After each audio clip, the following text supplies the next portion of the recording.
See it's over if I'm breathing, racing to the moonlight and I'm speeding. I'm headed to the stars, ready to go far. I'm start walking. Don't ever say it's over if I'm breathing, racing to the moonlight and I'm speeding. I'm headed to the stars, ready to go far. I'm start walking. On the mission and get high up, I know that I'ma die. Reaching for a lot that I don't really need at all. Never listen to replies, learn the lesson from the wise. You should never take advice from a nigga that ain't tried. They said I wouldn't make it out alive. They told me I would never see the rise. That's why I gotta kill them every time. Gotta watch them bleed too. Don't ever say it's over if I'm breathing, racing to the moonlight and I'm speeding. I'm headed to the stars, ready to go far. I'm start walking. Don't ever say it's over if I'm breathing, racing to the moonlight and I'm speeding. I'm headed to the stars, ready to go far. I'm start walking. Been a nigga since I came out my mama. Thinking God that he never wore a condom. Proven wrong wrong every time till it's normal. Why worship legends when you know that you can join?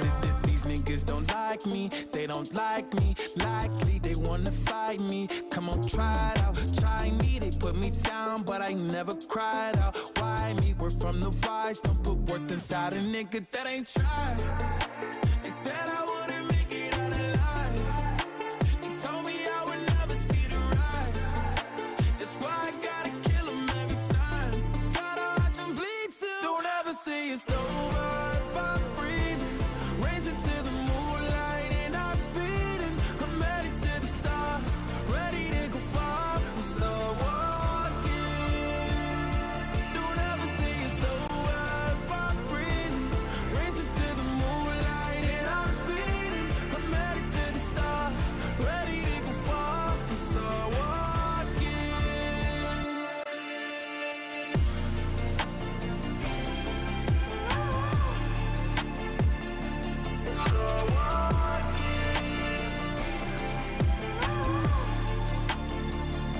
Don't ever say it's over if I'm breathing.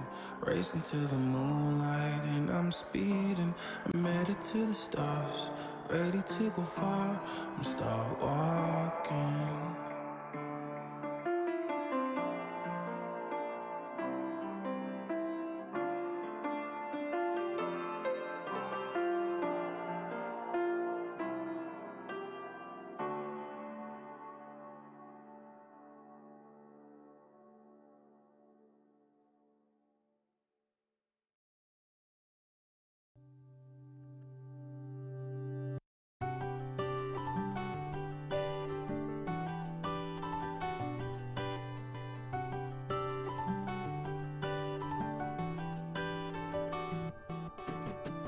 Don't try to make yourself remember, darling.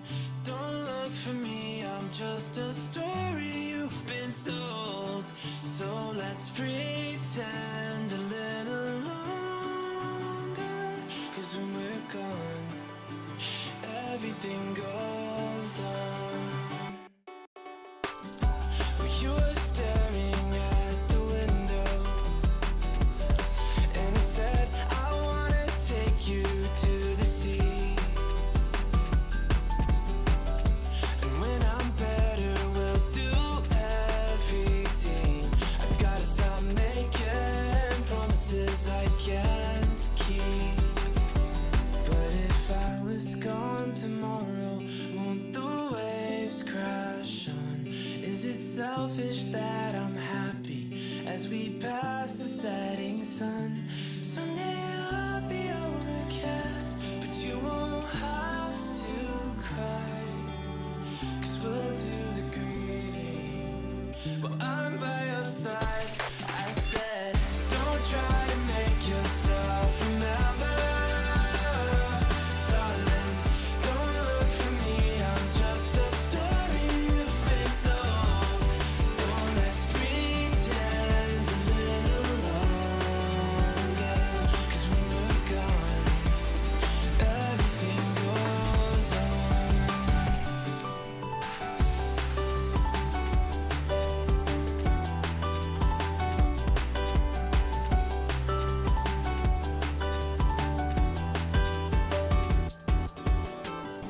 And I'm so scared of getting used to this. All the vines that keep you tethered in your room. Well, someday both of us are leaving here, but for now I'll just bring this sea to you. Will you meet me in the daylight like we did before? Then I felt you on my shoulder, and you weren't suffering anymore. You said, I'm sorry that you worried, but don't apologize. I told you to forget me, but you stayed by my side when I said, don't try to make yourself remember, darling. Don't look for me, I'm just a story you've been told. So let's pretend a little longer,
Welcome back to day number 3 of the OCE Regional Finals. This will be the last day, and today we will be crowning who will go to Worlds and who will go to the LCQ respectively. The trade may be gone, but they're all here. These legends are ready to cast for you. I'm here with Genome, Ducky, Frosty, and my name is Makes, and I hope you guys are excited as I am. Genome, how are we feeling? Feeling amazing. I've got my trebuchet ready. I'm going to chuck a couple of OCE players into it, and we're going to fling them overseas to the world stage. That is the most perfect thing I heard so far. So hopefully that'll all work out. I'm very excited to see what these players are going to bring to the table today. But Ducky, I know you've been doing so much work behind the scenes of like putting all of the comps together. Is there a single comp that you would say that is the most special one that we saw that you want to shout out? Look, I'll spare Phoenix me calling out his Twitch reroll board and going 8 for that, but I will have a look for like the more general play style that has happened this weekend. And I really think that the board that has shone, maybe not necessarily on day 1, but definitely came into prominence in day 2, was some more of the AP boards. Obviously, Chaos spoke about it yesterday on broadcast, but there's been a lot more Lagoon, there's been a lot more Nomsy, and I really think that today we'll maybe see a coalescence of the 80 heavy day 1 versus the 80 heavy day 2, AP heavy day 2 into a very new meta for day 3. Yeah, they'll have to play a little bit differently because yesterday and the day before that, they were playing to go to the next day, but now they're playing to win. And Frosty, you're back with us today after taking a small break yesterday. Shout out at that point also to Chaos, who isn't with us today. But Frosty, can you tell all of us what the format for the set looked like, what players had to go through to arrive where we are today? Well, I mean, I'm just going to be chucked straight into the neck of things here. Hello, everyone. We have gone for the past few months here to get to this stage. We've had pretty much everything leading up to. We've had 2 Open Cups, a Challenger Series, Snapshots Ahoy, a mid-set invitational, another cup coming into it. And then we've got the Snapshot leaderboard, which is still ongoing throughout this all to lead us up to this final date. The stakes are incredibly high, not just for the players that win today, but for the players who are also playing for those championship points as well. Yeah, and you're speaking of those championship points. Now, a viewer that might not be as familiar with the format as all of us, of course, might be asking, what are those championship points and what do they mean? Ducky, can you help us out? Yeah, look, the championship point system here in Oceania Teamfight Tactics Esports is it's a lot of numbers, first of all, but it's actually quite simple. What it is meant to do is reward consistency across the set.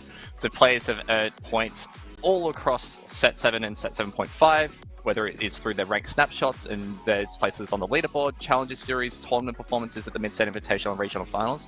And ultimately what this means is, previously in regional finals, you had to win to go to Worlds, or go second and go to Worlds. Now, if you have performed consistently across a set, you still have a chance of snagging up a World slot, or as newly introduced within Dragonlands, you can also get an Eastern LCQ slot. We are going to have a live tracker of the championship points across today. What you can see right now is the top 10 players on that championship points roster. The first place on this at the end of the day will be going directly to the World Championships. Second and third will take the second and third seeds at the Eastern Last Chance qualifier. And it's important to note that 3 players with asterisks today, Obo, Huey, Dewey, Louie, and Kade, are all still playing. Their points haven't been calculated into this yet. And there's a minimum of 450 available, so they could jump up very high on this leaderboard and maybe snag that first place spot from Angora across the rest of today. Angora being so far ahead of everyone else could, I guess, necessarily snag one of those lower seeds in the Eastern Last Chance qualifier. So the 3 names with asterisks are the 3 big ones to watch out for today, making it through with championship points, or they could just win it all today. Who really knows? Exactly. It's all still up for grabs, and that is so exciting to me. But Genome, please tell all of us what they have to do or how they got here in this tournament and how it all works. Well, there was a lot of different ways they made it into this weekend's makes, but, over the last couple of days, we've been whittling it down to the best 8 players in set 7.5. So we started off with 24 on day 1, then we cut 8, we cut another 8 yesterday, and now we are left with the final lobby. So we're going to see all 8 of those players, through every single game today. Nothing off stream. That's the beauty of day 3 here in these tournaments. It'll be random seeding to start off with. And then every 2 games after that, actually, there's no seeding. What am I talking about? There's only 8 players. That's of course what happened in day 1 and 2. Around within the lobby. yeah. We'll just just mix and match just for fun. Anyway, look, here's how they qualified, right? So as you can see, 8 of them came through from the mid-set invitational, a couple through the ladder snapshots, and then a couple made there through the Tempest Cup, which was an open qualifier tournament. So out of all of those 32, we've said goodbye to 24 of them already, of course, and we've just got the 8 left for today. Yeah, notably Aurora still here after qualifying through the open qualifier, I think is a feat in itself that needs to be respected. But of course, all of the other players also have done fantastically throughout the weekend. We're going to get to that in just a little bit. But there is more up for grabs than just the tickets to Worlds, right? There are over 6,000 Australian dollars for these players to grab, and everybody that's competing today will get a fair share of that cake. So that will be really, really good for them as well as an additional bonus to what is the bragging rights and honor to fight for your region in the World Championship. And I'm just so ready to talk about the players. We already mentioned Aurora a little bit. Frosty, now you sat back yesterday and you were watching, I know. Yes. Is there a specific player that you want to call out that really sparked your interest? Oh, this is always the hardest part is, I came into day 1, I shot my shot. I did not hit. I rolled down at level 7 there. I did not hit my 2-star. That's just the way it is. Today, on the other hand, I want to talk a little bit about storylines here. We've had a bit of a lead up. We had Kade in set 6.5, so close to qualifying there. And, if you want to go watch that game, go ahead and watch it. The long and the short of it was that he missed out by just a little bit. And he's come back into this tournament again and looks so strong. So I'm going to give it to Kade. I think he has been by far some of the best playing throughout this tournament. And I think he deserves to try to make it to the world stage. Yeah, I think so too. We've seen some really fun comms coming from Kade. I think one thing I have to mention here is that there is a pretty strong favor for Ao Shin to be going on for Kade, at least from the boards that we saw so far. But of course, there's other players as well. Genome, talk to me. What's one player you're looking forward to the most? Well, Frosty's definitely taken my pick from day 1. I was kind of like Kade has been the horse I have been backing, but there's still lots of other fun players to talk about, right? So another one I'll touch on then is going to be Huijui Louis. This guy, I'd say, has probably had the least variety out of kind of anyone we've seen who's made it to this final lobby, right? Like a bit of flexibility around, but Huijui Louis has been going hard for that Dark Flight Rengar comp, and he has been making it work, man. He got 3 firsts with it yesterday. On day 1, he got a couple of top 3s with it as well. So if he can find the pieces to start off that Dark Flight, and if he doesn't get contested, because that's something we haven't seen too much so far, but definitely something you got to keep in mind, then I wouldn't be surprised if he can hit one of those top placements. But you've got to remember, again, it's not just about getting through to the next day on a day like today. You do have to get those top placements if you want to be walking away with the world slot. For sure. And that could shake things up because some of these players have been competing in comps. But of course, Ducky, I want to hear from you as well. Hopefully Frosty and Genome didn't steal your pick as well. Who are you looking most forward to? I'm just going to be blunt. Genome stole my pick. I've spoken up about Huey all weekend. The Dark Flight Rengar board has worked supremely well for them. Got 3 firsts with it yesterday alone. has gone like with an average of something like 2 placement with that board across the weekend. So it'd be very interesting to see whether that gets contested today. I'm going to go with more storylines. I want to see Obo make it through. Okay. Obo would be the first repeat Oceanic representative at a World Championship, having gone back at the Set 3 Galaxies Championship. Obviously, with TXC being knocked out, Eshin knocked out, Raz is not around anymore, KMP's knocked out. We're really running out of the reps to like really maybe make a second splash on the world stage. And I think, Obo has shown a decent level of play so far this weekend and could definitely ramp it up leading into day 3 today. Yeah, I mean, I think if they made it to day 3 of this tournament, knocking out these players with those really great reputations and world's background, then they probably have what it takes to knock out other players on an international stage as well. Before we go to Toucan, I want to shout out one player as well, and it's Fred, who's probably the opposite of what Huey Dewey Louie has been playing. Because Fred's comp have never been the same. Like, there was a different board every single time we saw Fred play. And I think that's so interesting, noting that there was not a single Darkflight board. So I'm really curious how this very versatile playstyle fares in our games today. But without further ado, let's start the games. Casters, stop talking, or at least half of us. Ducky and Frosty, please take us into game number 1, and let's hear it from you guys. Beautiful. Thank you so much, Megs. We are on board for day 3 of the Oceanic Teamfight Tactics Dragonlands Regional Finals. Frosty, great to see you again. Rejoining forces once more to bring you 6 very epic games. Obviously, Gino and Megs will be swapping and shuffling around into the broadcast as well. I do want to touch on that versatility point before we jump into game 1, because there is a lot to talk about there. And it's funny, when you look back at like the OC representatives that have gone to Worlds, they have typically done it off the back of one comp, like Razza, Keepers. Escher, played a pretty similar comp in set 5, and then obviously in set 6 you had TXE, who was just a Warwick one trick for regionals. KMP was an AP one trick for regionals. So like a lot of one trick is making it through. Will today maybe bring out the flex play?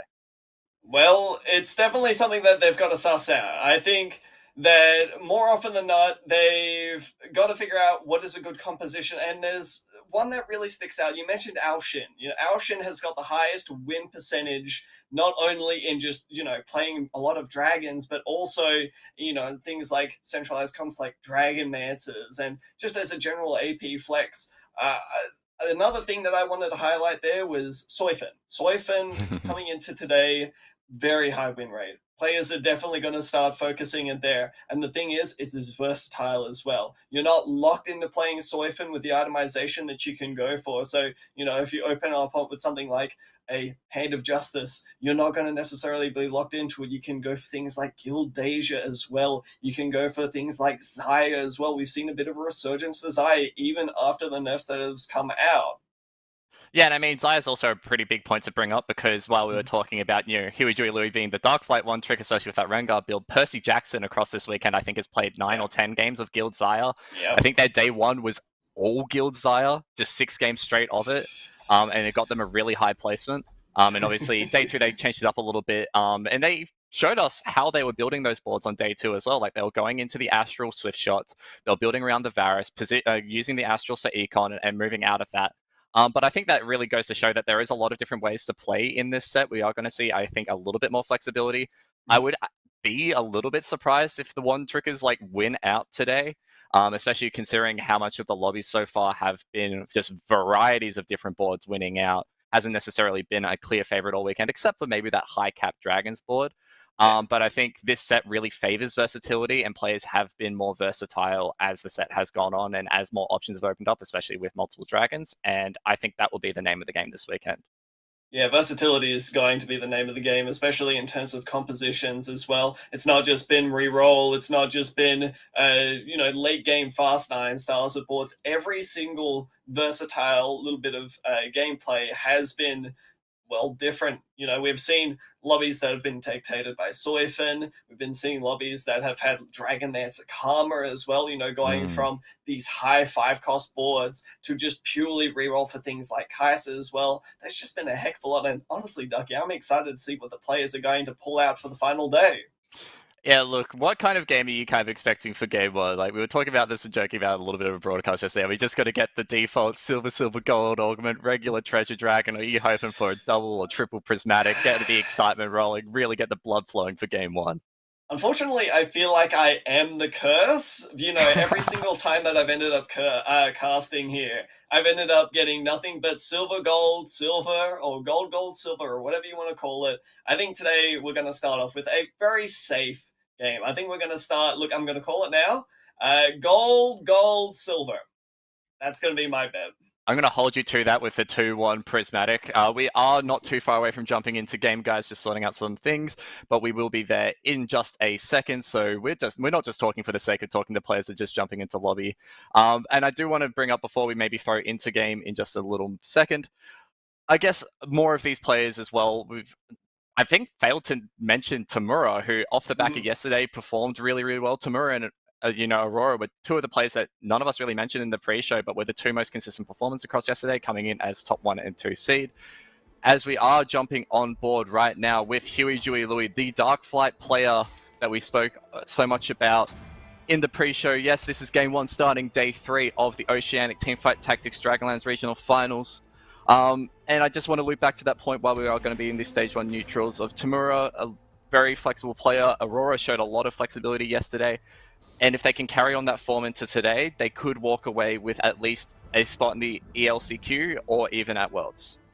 That's it. The stakes are high, and now players are going to start playing a little bit more, well, aggressively to try to get those points. You know, it's no longer just about trying to secure yourself a half decent enough finish to be able to get points into the next day. Now is pretty much the final few chances that you're going to have. You want to have these good finishes. So it's all really going to come down to, you know, are you going to end up trying to play flexibly, or are you just going to be the Dark Flight player of the lobby? You know, we've seen, you mentioned it before, players that have gone to Worlds have typically ended up focusing on one composition. You know, back in set 6 TXE with the War Week composition, ended up taking it home. And honestly, the results that Darkflight has been putting up, I wouldn't be surprised that we may see players end up trying to contest it there because they might realize just how strong it is. Well, Huey was offered to Apheliosis in that first shot. Definitely a pair that maybe they would like to hold on and pursue more with that Darklight board. They have shown an affinity for it. We are moving into the first augment. Frosty, you're 1 out of 3 so far. You got the gold augment to start out here. We're on board with Fred. Mirage Crest gear upgrades and Battle Mage. Haven't seen gear upgrades taken much this weekend. I think I saw it once in that Twitch reroll game, and it didn't go so well for Huge and Chunk. What are you kind of favoring out of these?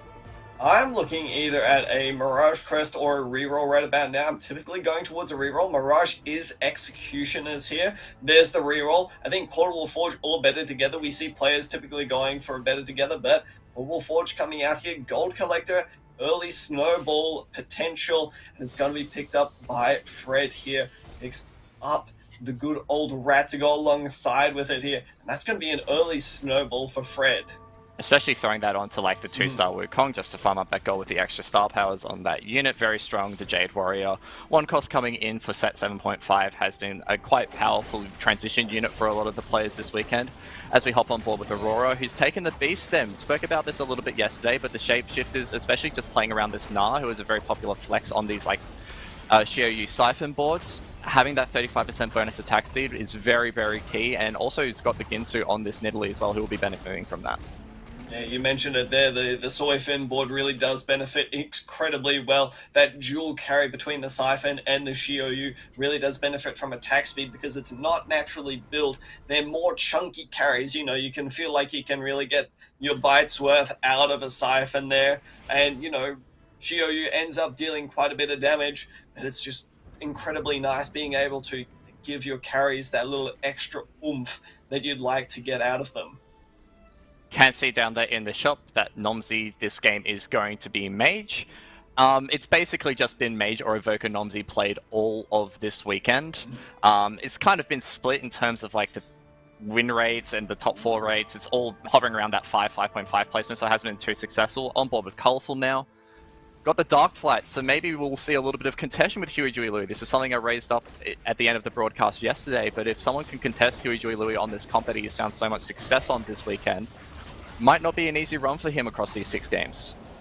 Definitely not, but don't forget that Darkflight isn't necessarily just relegated to trying to 3-star all of its units to make the best board. It can still operate off of multiple 2-stars because of the way that Darkflight naturally works. Being able to get more of those Zeeks onto the board means that you're just going to be pumping out more damage, and since that a lot of the damage isn't just centralized into your main carries, the whole board ends up dealing a heck of a lot more damage as well, especially with the Darkflight Essence. Yeah, I was just going to say, it's not just like, spamming Zeeks across the board and like, splashing the aura items. It is the Darkflight Essence, which has really become the mainstay of this comp, is if you can get an emblem to splash around, Guild Emblem has been a popular one as well. Just anything to put on that sacrifice unit. The Darkflight Essence has come up clutch numerous times for these Darkflight units in this board.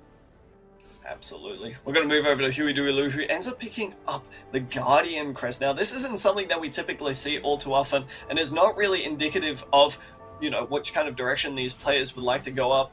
Personally, I think that this will end up being more of that Fast 9 style there. You try to get an early 4 Guardian down. You'd really try to, push the early leverage that you get from having a really strong 4 Guardian showing up early on into the game and just allow your Lagoons to go to work.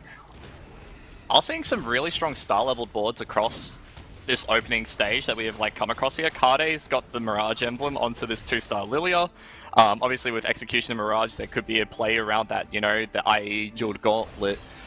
Crit Deja, that was relatively popular at the start of Uncharted Realms. Huey Dewey taking a big damage to face there. Guardian Emblem, I guess, we're no longer in the heroic presence kind of meta with just Guardian, Ezreal reroll. But, it still has a lot of power, especially because Guardian has been a favored frontline option for many players, just splashing in around Idis and Rakan. Oh, absolutely. And the early game transition from a little bit as well. We've typically shied away from Bruiser front lines, except for, the 2 Bruiser front line that goes alongside with a Silas and say something along the lines of a Siphon as well. So seeing the Guardian pop up here, not all too surprising as a really strong early game. Good point mentioned by our wonderful Chaos, who is off in the sidelines here feeding us information. Guardian's back can also be Essence as well. We know that Huey Dewey Louie has loved to go towards that Dark Fight, played a hell of a lot of games of it yesterday, but it looks to be this game that is probably going to end up being contested, so can't really see them going for it. But after all, this is Huey, so can we really say? He'll play from any position, let's be real. That's it.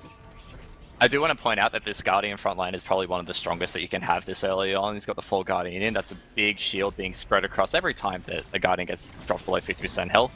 And, when you talk about the Cav frontlines, that almost can't really hold a candle to the amount of shields that this is able to pot out. But I guess Colorful's really going to put it to the test here. It does have the 2-star Rel and the Lilia up there with the Darkflight emblem. And this Rel has not actually gone down. The Nasus with this Merlinomicon has to do a fair bit of work. And look, the Rel actually stood strong for quite a bit there, and I think that's just really through the power of the Darkflight Essence that we're talking about. Definitely. I think that this is exactly what Huey wants, though. I think Huey is just trying to start farming up those Lagoon stacks early on, potentially heading towards a Lagoon later on in the game, but Pantheon and Shot may end up posing a different kind of question. Is a pivot worth it? I'm typically leaning towards the no side of things, but it's definitely a choice to end up making here, as it is quite an attractive option. It is tempting to maybe even pick up the Xayah here and look towards that. Obviously, Morellonomicon, a very popular item on the Shyvana. The Guardian Spat doesn't necessarily die in that, Guild Shyvana Xayah comp because of Rakan's presence as well, so you will be able to get the Guardian online.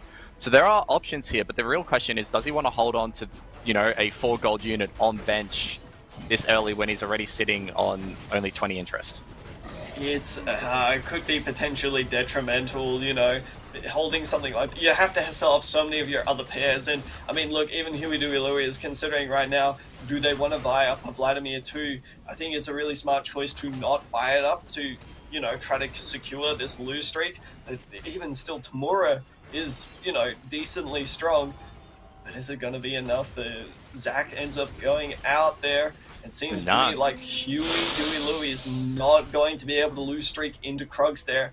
That's potentially quite large, especially look at the amount of gold that Huey's got. Not all that much. I think if they maybe were able to maintain the loss streak there was definitely potential to pick up one of the Zyra or Pantheon, sell off the board, and really try and use the extra econ that you generate through Krugs to restabilize by 3-1, 3-2, and then purchase it up and build a board around it. But kind of has to forego that. We'll have to wait and see whether that, affects the game in the long run throughout stages 3 and 4 for Huey. But regardless, not happy about losing streak there, not happy about losing carousel positioning even there as well. That's a lot of gold that's just going to the wayside, and every little bit of resources counts in these top 8 matches. Definitely. I love this choice by Huey, by the way, trying to farm up maximum Lagoon stacks before the round ends, just trying to, min-max, especially with this composition. Really try to get that online for that early little advantage there. Being a 49 out of 50 is a little bit annoying though, but you're only going to get a Reforger, and Reforgers this early in the game, not exactly what you're looking for. Ooh, this is very, very interesting on the side of Obo. My pick for today, if I must say so, Frosty. He's got the scale scorns stacking up with this Olaf, but I spy a little spatula on that bench dropped off the Krugs.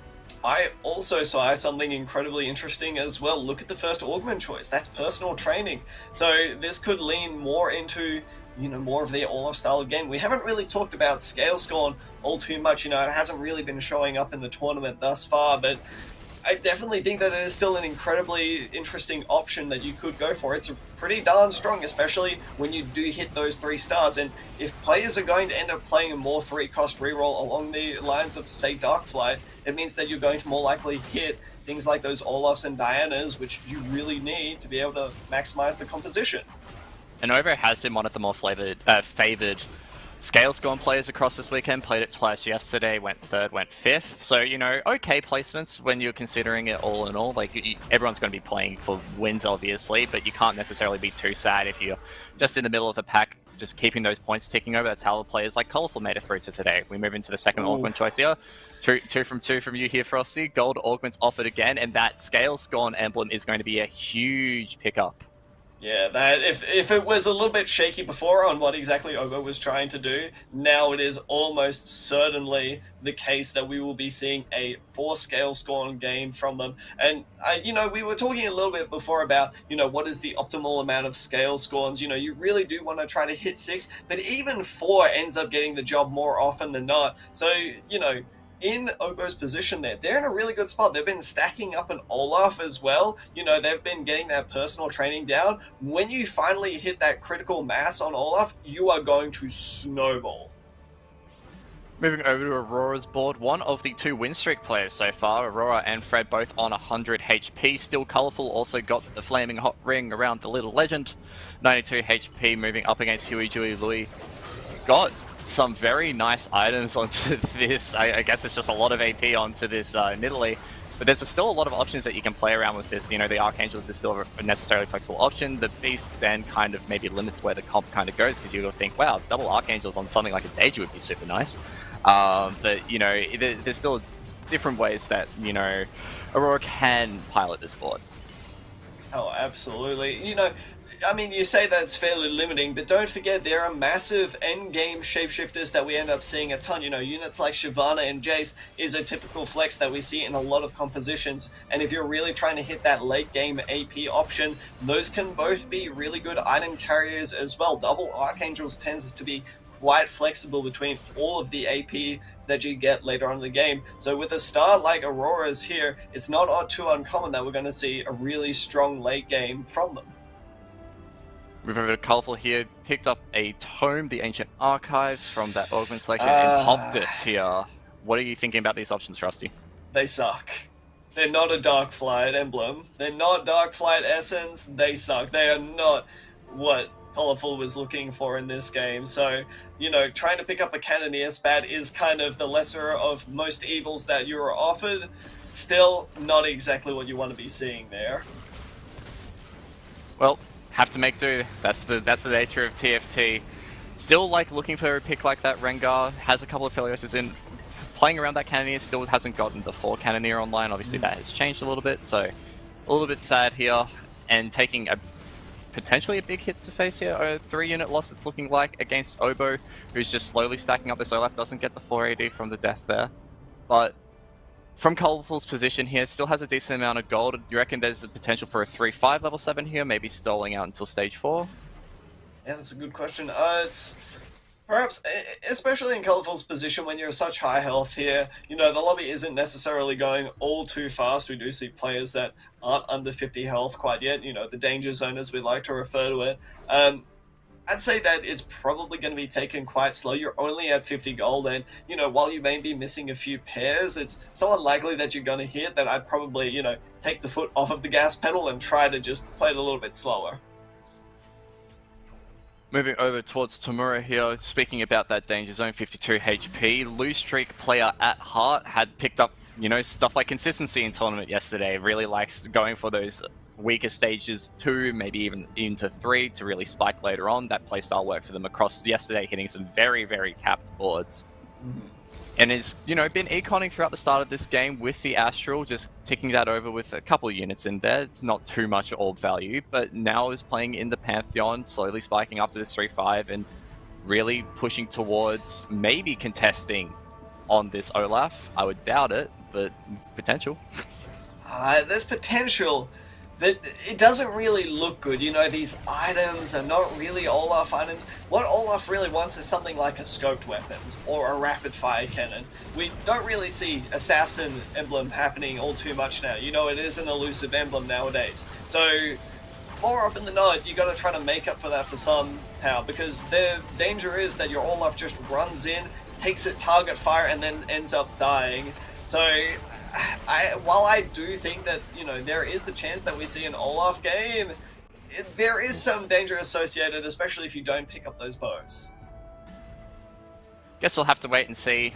Augments, regardless of what discussions we're making right now, decent shop offered here with a couple of dragons. I think the augments here for Tamura are quite strong. The better together and the Celestial Blessing are about as generic and as good as you can get to really pivot that combo to anywhere. Moving over to Percy Jackson, and this is the playstyle that we were talking about earlier. This is what they love going for. The Astral Shift Shot opener into hopefully landing onto that Shiv Guild Zaya board for 46 HP, level 6. You know, starting to run a little bit low. I'm shaking my head right now, Ducky. This is, honestly, I don't know what I expected. At this point, yeah, I mean, sure, like, we know that Percy loves this playstyle here, and it's worked out really well for him, but there was a part of me that did actually want to see Percy end up, you know, trying to, you know, show their flex muscles, you know, get their biceps out, really get flexing. So, yeah, I don't know what I expected. They're going to probably play Zaya this game. It's probably going to work out pretty dang well for him, but at the same time, I can't help but be a little bit, you know, what if? What if? I mean, 38 HP heading into Wolves Series, that getting a little bit dicey when you consider how much this board has to accelerate and relies on hitting, you know, tier 4 and tier 5 units in stage 4 here.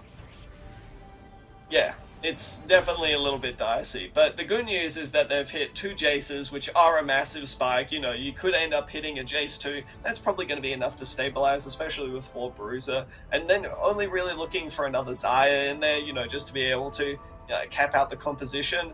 Other than that, I think you're probably going to be safe going into stage 4 there, because players will probably take a little bit of time to try to hit their dragons.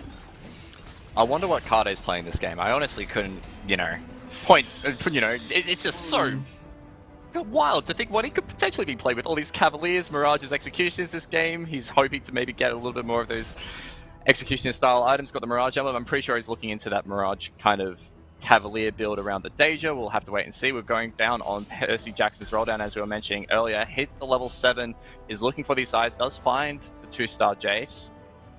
But it's like he's having to roll down quite deep here ahead of the augment selection as well. He'll maybe get the 2-star Nidalee. I mean, doesn't even bolster the Astral level, I don't think, because it's a repeat unit, if I'm not mistaken. No, it is a fresh unit, so he's keeping the Astral in to maybe get a little bit more econ here, but not the greatest of rolldowns there from Percy Jackson. That's a thick Jace, though. Look at that Jace. End up taking up an absolute storm right about now. Huey Dewey Louie is on those Lagoons, and the stacks have been coming through quite nicely. Unfortunately, only a Kai'Sa 1, so, you know, while we were saying that Percy not looking too hot, I mean, this is only a Varus 1, but Varus 1 is going to get the job done. Huey Dewey Louie also finding themselves down in the danger zone right about now as the final selection comes through. I mean, if we're trying to go for the high roll win, Ducky, I gotta say I want to see Ancient Archives here. We're going to see a guild emblem off of it, but instead chooses to press the attack. That's a very, very nice reroll. But it's a good one. Yeah, I was going to say that's a very, very good reroll there for Percy Jackson. PTA probably the best augment that you could really hope for at this kind of stage of the game. And is now really just waiting on that Xayah and can find basically every other tier 4 unit in the comp in the shop except it. We'll check back with Percy Jackson whether they actually hit that Xayah. They got the Twitch 2 there. We're over to Aurora's board, who we did mention where these Archangels would be going on to, and the Danger is where it's at.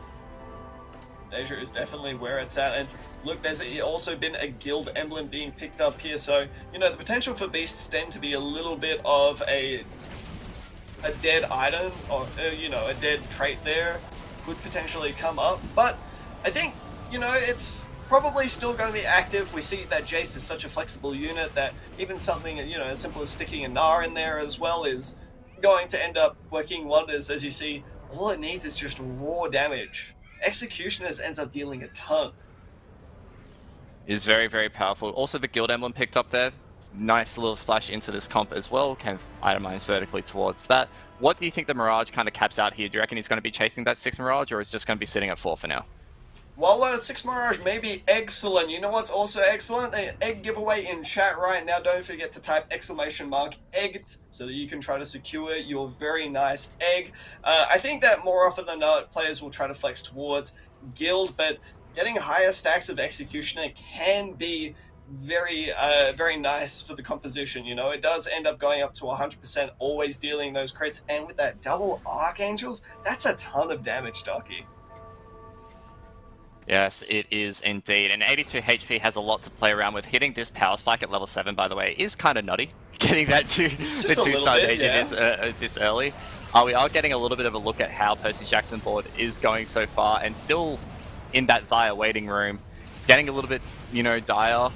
Matching up in probably the strongest player in the lobby right now. Couldn't get an exact look at it. Obviously, Aurora's not win streaking right now. Obo's the one win streaking player with the flame around their little legend, but Percy Jackson, 29 HP, still no Xayahs. This is, you want to start pivoting out of this Astral board now before it gets too weak. It's really unfortunate, you know. You've rolled down about the equivalent of about 60 gold, and you haven't found a single Xayah, and all you've really got to show for it is a Varus 2. And while Varus 2 is a pretty strong unit there, it's definitely not the big unit that you want to be seeing. It's not that Xayah, so unfortunately, I don't think it's going to be working out all too well for Percy Jackson, but my pick of the tournament, Kade, is pretty much one loss from death already. I don't know how this even happened. Look, I think, you know, Kade was kind of contested on this Mirages. Like, he was definitely looking down that way, and when you've got someone like Aurora who's just, yep, I've got the Dangers already, like, it's so hard to come back from that position. I'm having a look over at some of the augment selections as well. In the back room, we've been able to calculate it all. One that's taken my eyes, Hui Jui Louis, has taken the High Tide, which is something that we haven't spoken about a lot this weekend for that Lagoon board. But there's, I mean, you want to talk about the big carry of the composition here. Fred has managed to hit the notorious Alshin.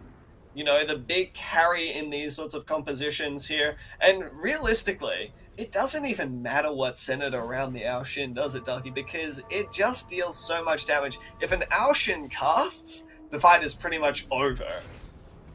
I mean, yeah, that was the story of yesterday. There was a lot of Alshin gameplay yesterday, mostly around the Demancer board, but we've seen it flexed with basically every other situation under the sun, whether it be other dragons in like the 4 Dragons board, whether it be a Xiaoyu that we have seen, or Guild. Right now we're seeing it with the Whispers board, and this Alshin does need a cast if it actually wants to be good. This is a big charge from the Siphon, does farm a little bit of gold off it. Is there enough left on this Alshin? Yes, it is, and it is, like I like to say, Frosty, it's a thrill diff. Oh, an absolute thrill, an absolute delight indeed, Ducky. I was getting a little bit worried there because the fights were starting to get a little bit close, but it seems like the Archangels was all that was needed. So we see a Jace 2 coming in the shop. Everything is truly going Fred's way for this first game. You know, starting off with the Gold Collector is actually a really good one, especially if you're trying to, you know, go up to those high levels. Look at Fred's gold. He pretty much hasn't had to roll, is at 56 gold, and is in a prime position to go into that extraordinarily strong late game dragon composition. I would love to be able to calculate how much that collector at 2-1 that he took has farmed him across the game, because that probably explains the large econ lead. We are on board with Kade, who has managed to hit that Danger 2 that we were talking about, but is it too little too late for him? I am worried because I'm looking over the other side of the board. I'm seeing Obo, who's managed to hit scoped weapons and also has a rapid fire cannon. It just probably is not enough. Big loss comes through. Kade is out in 8th before even seeing a Treasure Dragon. An absolutely detrimental start to their tournament day today, Ducky. And Kade needs a big day today. Sitting 7th, I think, off the top of my head, on the championship points leaderboard.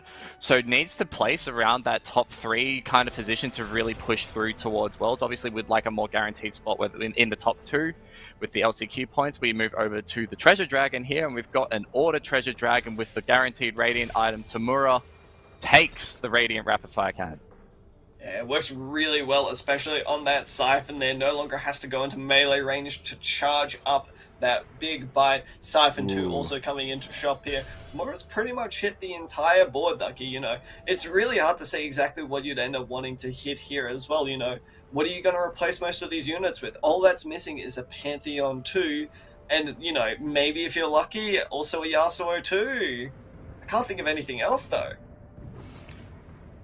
We'll have to wait and see. On board here with Tamura, you know, it's a very interesting way that he's kind of building around this. This is the Shiryu Siphon board that we have spoken a lot about this weekend. Moving over to Huey Jui Louis, who is 1 position away. Got the Edge of Night, the Radiant version of it on that Nyla with this Soam board. Is probably the 2nd most popular board for Huey this weekend, outside of that Darkflight Rengar.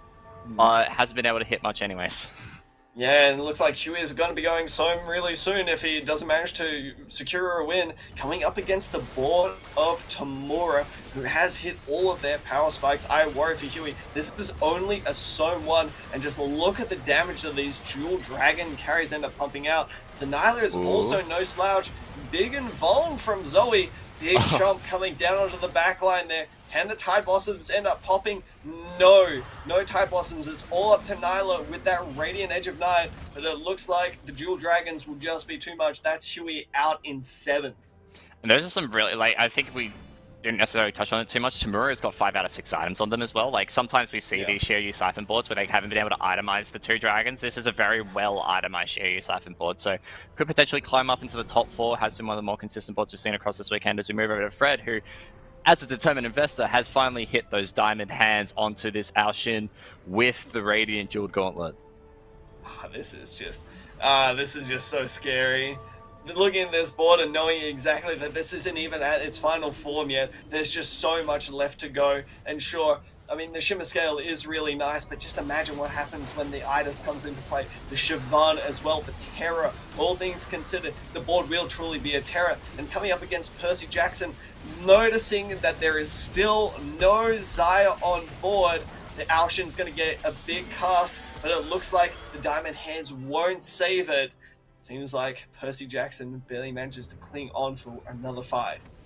Was maybe like 1 tick on that Olaf away to getting the thrill going and potentially farming that back up, or at least making it a little bit of a lighter loss. That is a bit of an unfortunate loss for Fred, but we are seeing them send it here. Has picked up the Alshin pair, has the champion duplicator on bench as well, so can just duplicate it for a 2-star, but probably will roll it first just to see whether they can hit it naturally in the shot with these increased roll odds at level 9. Does hit the Idas, which is very good. Can take out some of these weaker Shimmer Scale units and maintain those diamond hands, which is exactly what they have done. They had been holding a 2-star Jace on bench for so long. They made that back in early stage 4, I think, and were holding it on bench for that moment, and it's now hit and pivoted into that highly capped 4-dragon board.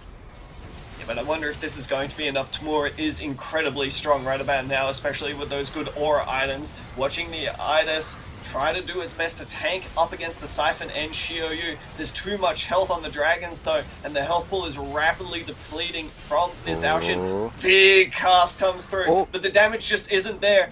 It looks like the cast will not be enough. Fred takes another loss. Edge of Night was so clutch there onto that Siphon. Edge of Night just, you know, mitigating a little bit of the cast there from the Lightning Rain was very, very good. But yeah, it's that brief invulnerability. It's there, just stops it for a quick little second there, you know, and that's sometimes all the difference is with that Alshin, Ducky. Pretty much. Yeah, that's pretty much it. And the one thing that I'm still seeing from this board right now from Fred is they don't have the mana generation on that Ocean, so by the time it's getting around to casting, it just doesn't have the front line to be able to hold back the wave and maybe potentially get a second cast. You're really relying on that max cast with that, like, maybe 60 AP off of the Archangels. So it's a little bit rough. Maybe needs to get some frontline items off the upcoming PvE round to really shore up that board. We are on board now with Obo, though, who's on 6 out of 9 Olafs, hasn't been able to hit that Olaf 3, but really hasn't, you know, sweated too much. We spoke about the scope weapons earlier, so that Olaf is like, you know, just your regular unit nowadays with the regular range. Fred managed to hit that Ocean too on the side there, but I mean, yeah, they don't even need it. You know, this is just such a strong board. Olaf 3 is pretty darn good. You know, it gets that extra bit of AD, that incredible health boost, but I mean, when you just see the damage that this Olaf is pumping out with the 4 Scale Scorn, 4 Warrior in there as well, this may be an incredibly large good old Deja, but the damage being pumped out is just way too much from Obo.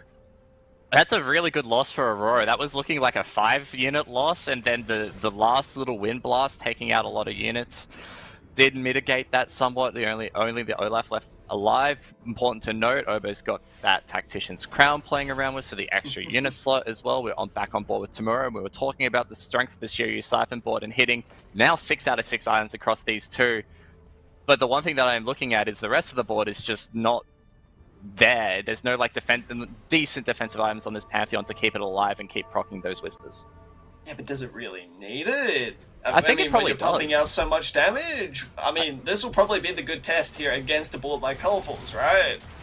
I mean, Colorful, like, with this Rengar, won't be able to, like, jump onto some of these weaker armor targets. Like, he's jumping onto the Jade statues here and get a lot of work done jumping around. So, like, it's maybe a beneficial matchup in that regard, but I'm looking at the rest of the lobby that Tamura is facing up against here, and it's a little bit of an uphill battle. Like, Percy Jackson is now on that win streak, so probably has hit that Xayah. Never mind, they're now lost that win streak. I've just brought it up and pointed out that's where it's gone. So if you know, this board can't access those backline carries, and it's a bit rough. Definitely. I think the healing from 5 Jade as well does actually provide quite a good defensive option. And this is That's not a defensive option.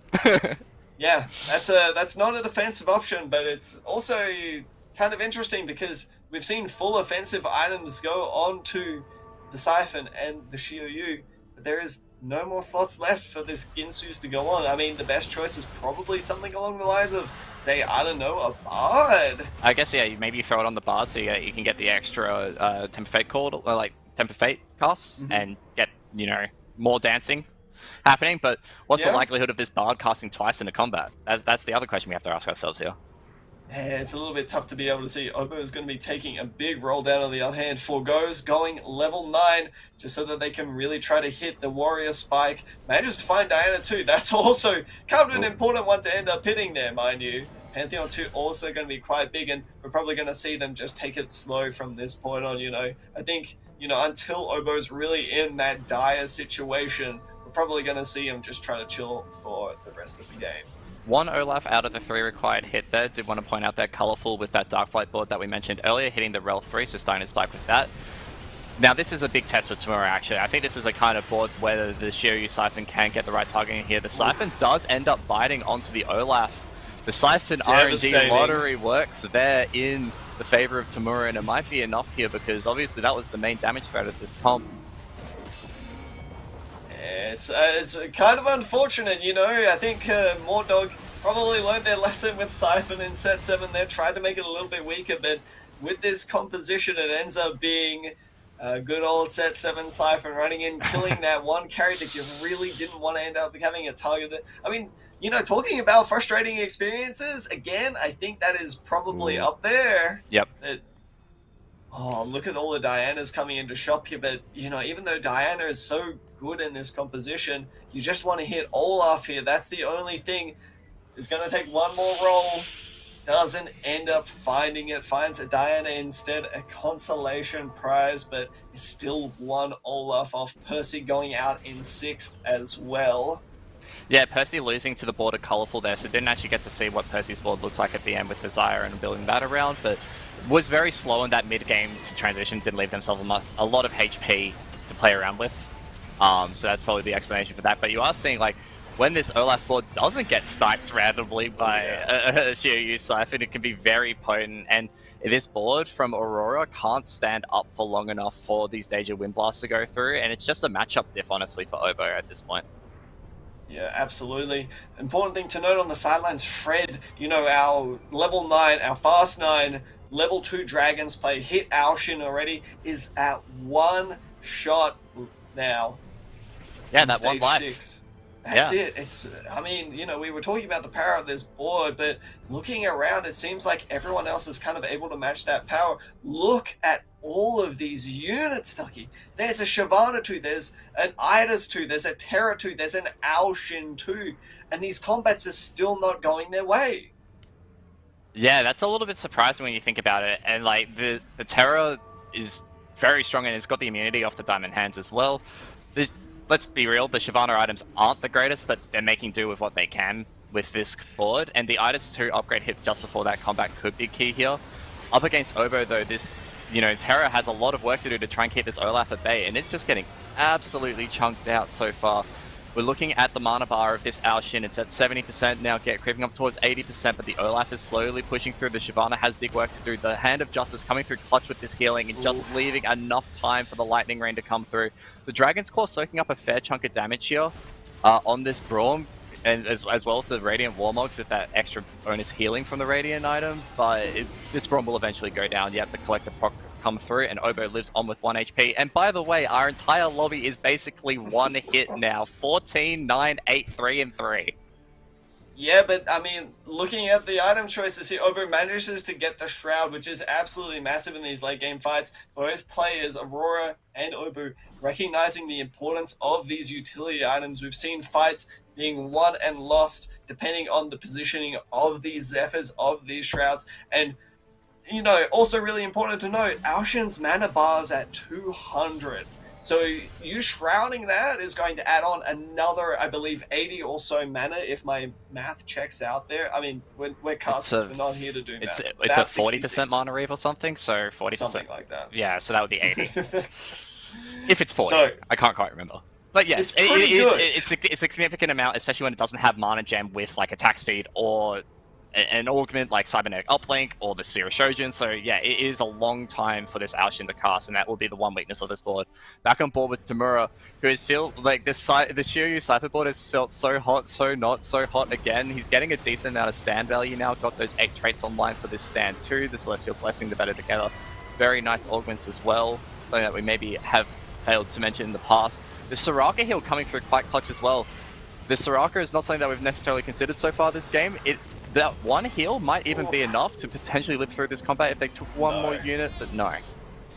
No, it seems like it's at the end of its life cycle. Aurora at level 9 with that Deja board is going to be enough to take out Tamura the Soifan going down. And seems like Fred is locked in Mortal Kombat, comes up against the Swain, proving to be too tyrantful.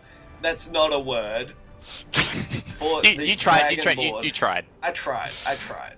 And we go from 5 players to 2 players left in this lobby with one fell swoop. We are back on board with Colourful. We're worrying about the positions. We were worried about that Ancient Archives, the tome that he took at 3-2, but has managed to make this emblem work out for them, this Cannoneer emblem that's now being sacrificed to the Darkflight gods and Tyrant Swain.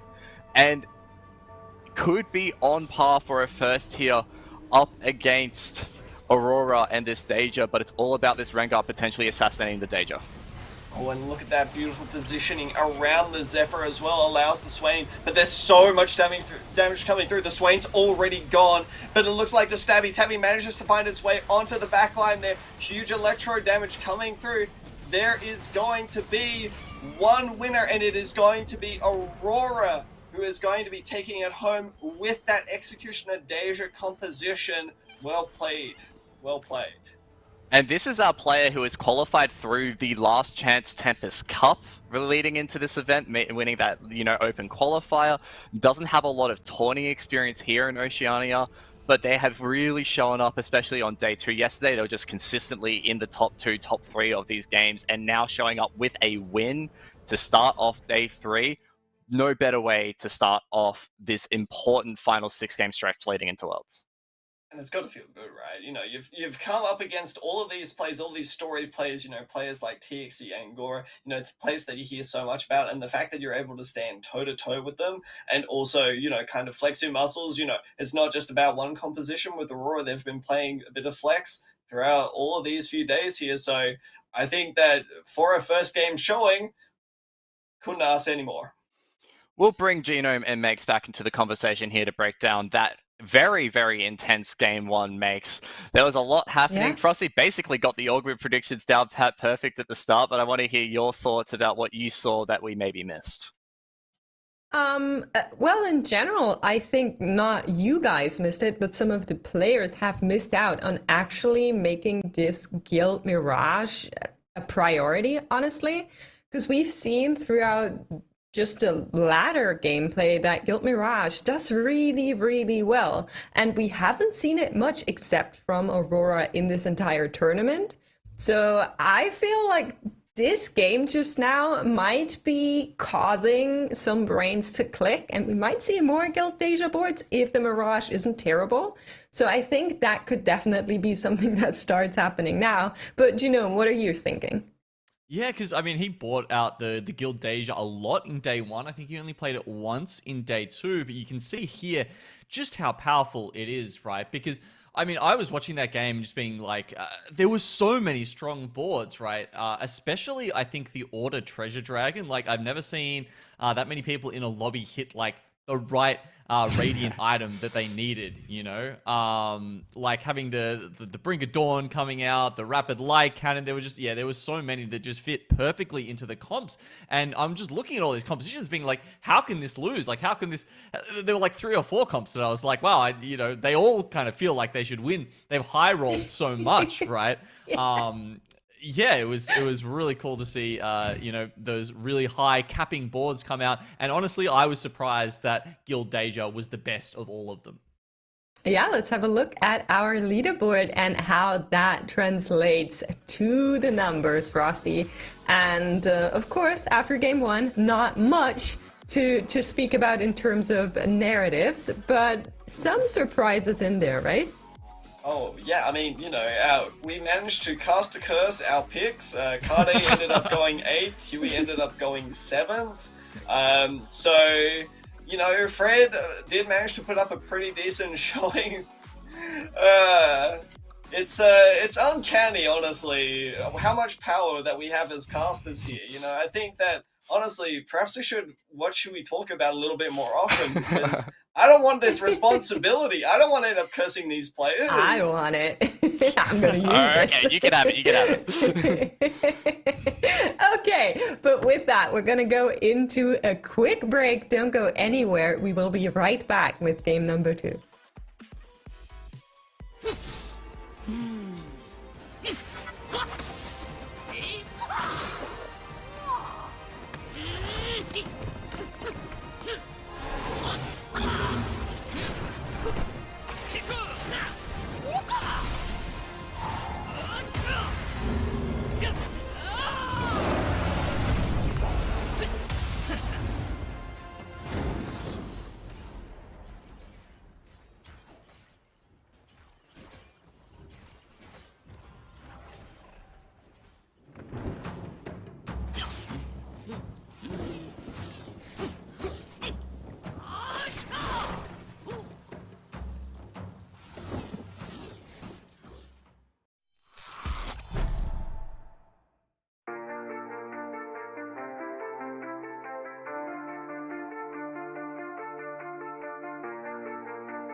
Don't ever say it's over if I'm breathing. Racing to the moonlight and I'm speeding. I'm headed to the stars, ready to go far. I'm start walking. Don't ever say it's over if I'm breathing. Racing to the moonlight and I'm speeding. I'm headed to the stars, ready to go far. I'm start walking. On the mission and get high up, I know that I'ma die. Reaching for a lot that I don't really need at all. Never listen to replies, learn the lesson from the wise. You should never take advice from somebody that ain't tried. said I wouldn't make it out alive. They told me I would never see the rise. That's why I gotta get them every time. Gotta watch them bleed too. Don't ever say it's over if I'm breathing. Raise it to the moonlight and I'm speeding. I'm headed to the stars, ready to go far. I'm start walking. Don't ever say it's over if I'm breathing. Raise it to the moonlight and I'm speeding. I'm headed to the stars, ready to go far. I'm start walking. Been there since I came out my mama. Thinking God that he never would. Proven wrong every time till it's normal. Why worship legends when you know that you can join? These demons don't like me, they don't like me. Likely they wanna fight me. Come on, try it out, try me. They put me down, but I never cried out. Why me? We're from the wise. Don't put worth inside somebody that ain't tried.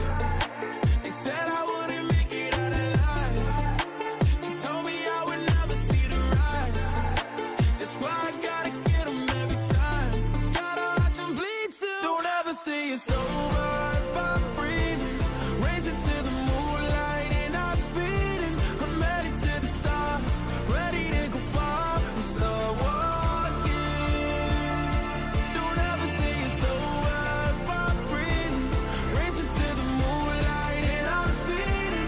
I'm headed to the stars, ready to go far. I'm start walking.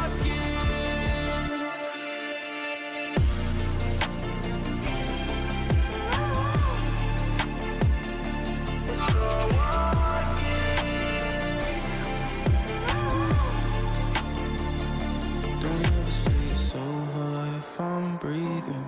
Racing to the moonlight and I'm speeding. I'm headed to the stars, ready to go far. I'm start walking.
Welcome back to the OCE Regional Finals on the last day. Do you know, we just saw game number 1 and there have been some unexpected happenings going on. There are notably a pretty strong dragon board just going out 5, Guild Mirage taking first.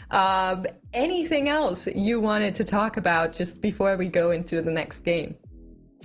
Oh, we've seen it all now. You know, the Dark Flight the board didn't unfortunately come quite together. We got the Rel 3. Apparently not as powerful as perhaps like a Rengar 3 or an Aphelios 3.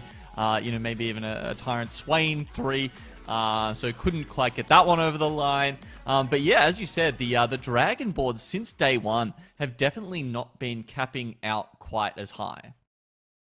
To be fair, it was gold augments all the way, so not as impactful as, let's say, a Dragon Soul or a Cursed Crown, where you can actually really chase those dragons and go into 6 dragons, watch them ascend. Maybe we're going to see that today. I'd be happy too, but that'll be dependent on those augment choices coming through.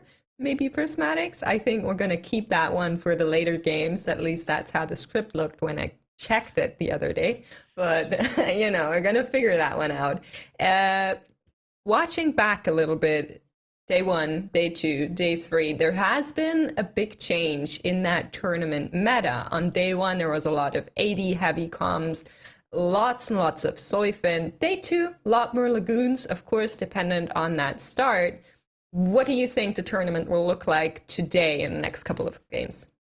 Well, I think it's partly down to the players that we've got coming through, right? Because if you look at what compositions they favor, and they've kind of favored so far in this tournament, there are a couple of Soifin players in this lobby. You know, we've got, as we said, Huey, Dewey, Louie playing Dark Flight. Obviously, last game, he kind of had that option, right? Like, even throughout Stage 2, I was still looking at it being like, you know, he had that Guardian start, built the Morellos, and then it was like, okay, you can kind of take Morellos to Lagoon if you want. You could potentially put that on a Swain later as well, so it did feel like it was a little bit open, but then eventually started rolling past that because I think he knew he was going to be contested, and this board, it feels like you really do need that Rengar 3 to kind of cap it out if you want to do well.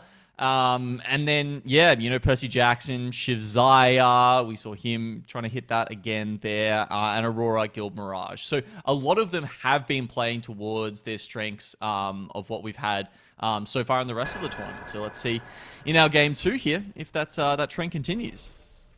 Yeah, exactly. A game has started. It's an offensive carousel to start us off here, which is something I always love. Everybody most likely gets what they're looking for as we go into the first couple of PvE rounds. And you were saying it, there has been strong tendencies from certain players, noting Huey, Dewey, Louie, who was on that Dark Flight train, seeing that another player has gotten Dark Flight from the augments, knowing that you want to have that Rengar 3, that you are trying to, you know, have at least 2 Rengar 2s if you can't go for 3, and then abandoning that ship with the Lagoon start that they had. Unfortunately, didn't work out all the way this time around, so we're going to see what this game looks like tomorrow already on the double Malphite start here.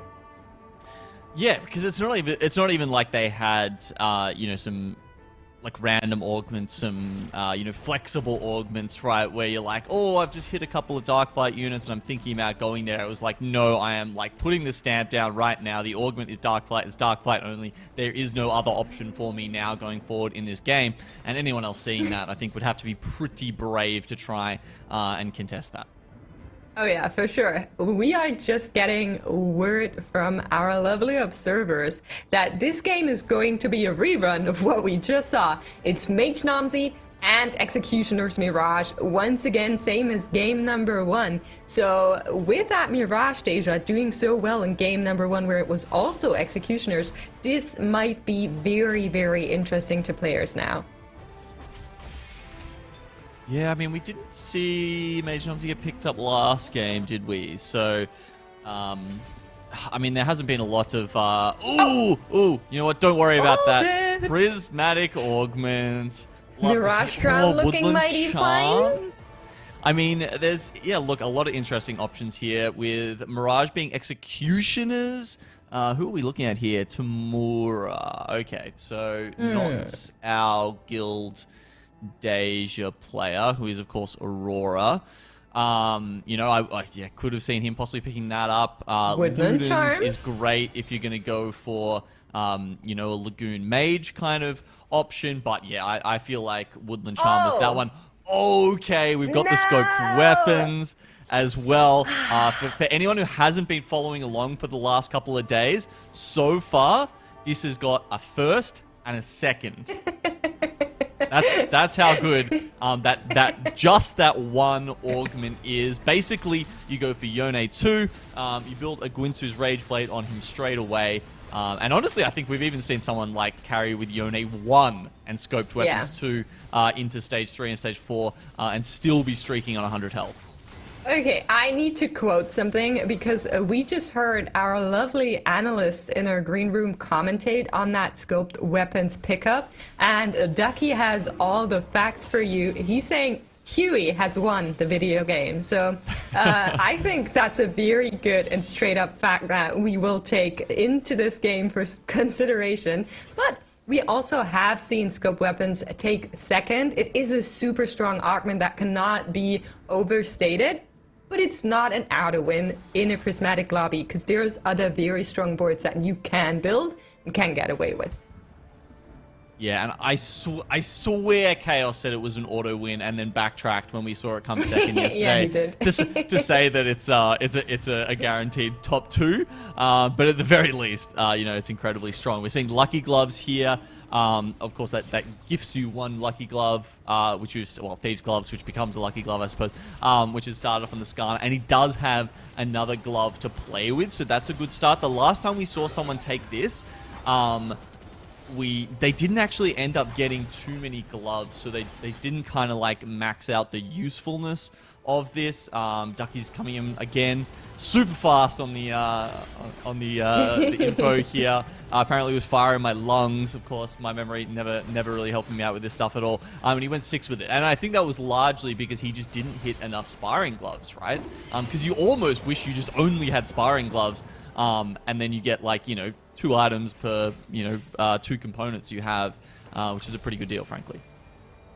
It is a pretty good deal. Has also been picked up by Fred here, who is on that Astral Olaf for now. Another Astral player here, Kade. Both will be getting a little bit of extra gold in those early stages. And Kade, of course, also on that golden ticket, which I always think is very interesting. I agreed, especially when you're looking at how he's starting off this game. He's going Astral. Does this mean it's the Astral reroll angle? I think the other thing we've got to think there is that it's Mage Nomzi as well, right, Meg? So, maybe you start off with the Astral, start pumping up your economy that way, and then you transition it into the, the sort of the 7 Mage Nomzi kind of composition. Yeah. I think even if your end goal is to go with all Astrals and Azol, having the Mage Nomzi just for the mid game will be really, really beneficial as you are stacking up those Astral stars and getting towards that final Astral.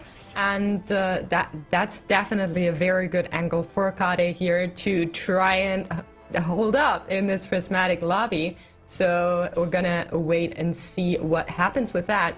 There is one pick that is a little bit interesting to me, and it's Colorful, because Colorful has picked up the Cannoneer crown, and we don't see that a lot. Yeah, I was going to mention that as well, actually, because it's, Cannoneer had a couple of patches at the start of 7.5 where it was extremely strong. Felios was extremely strong. People were just working out that Zeke's and Darkflight was an amazing combo.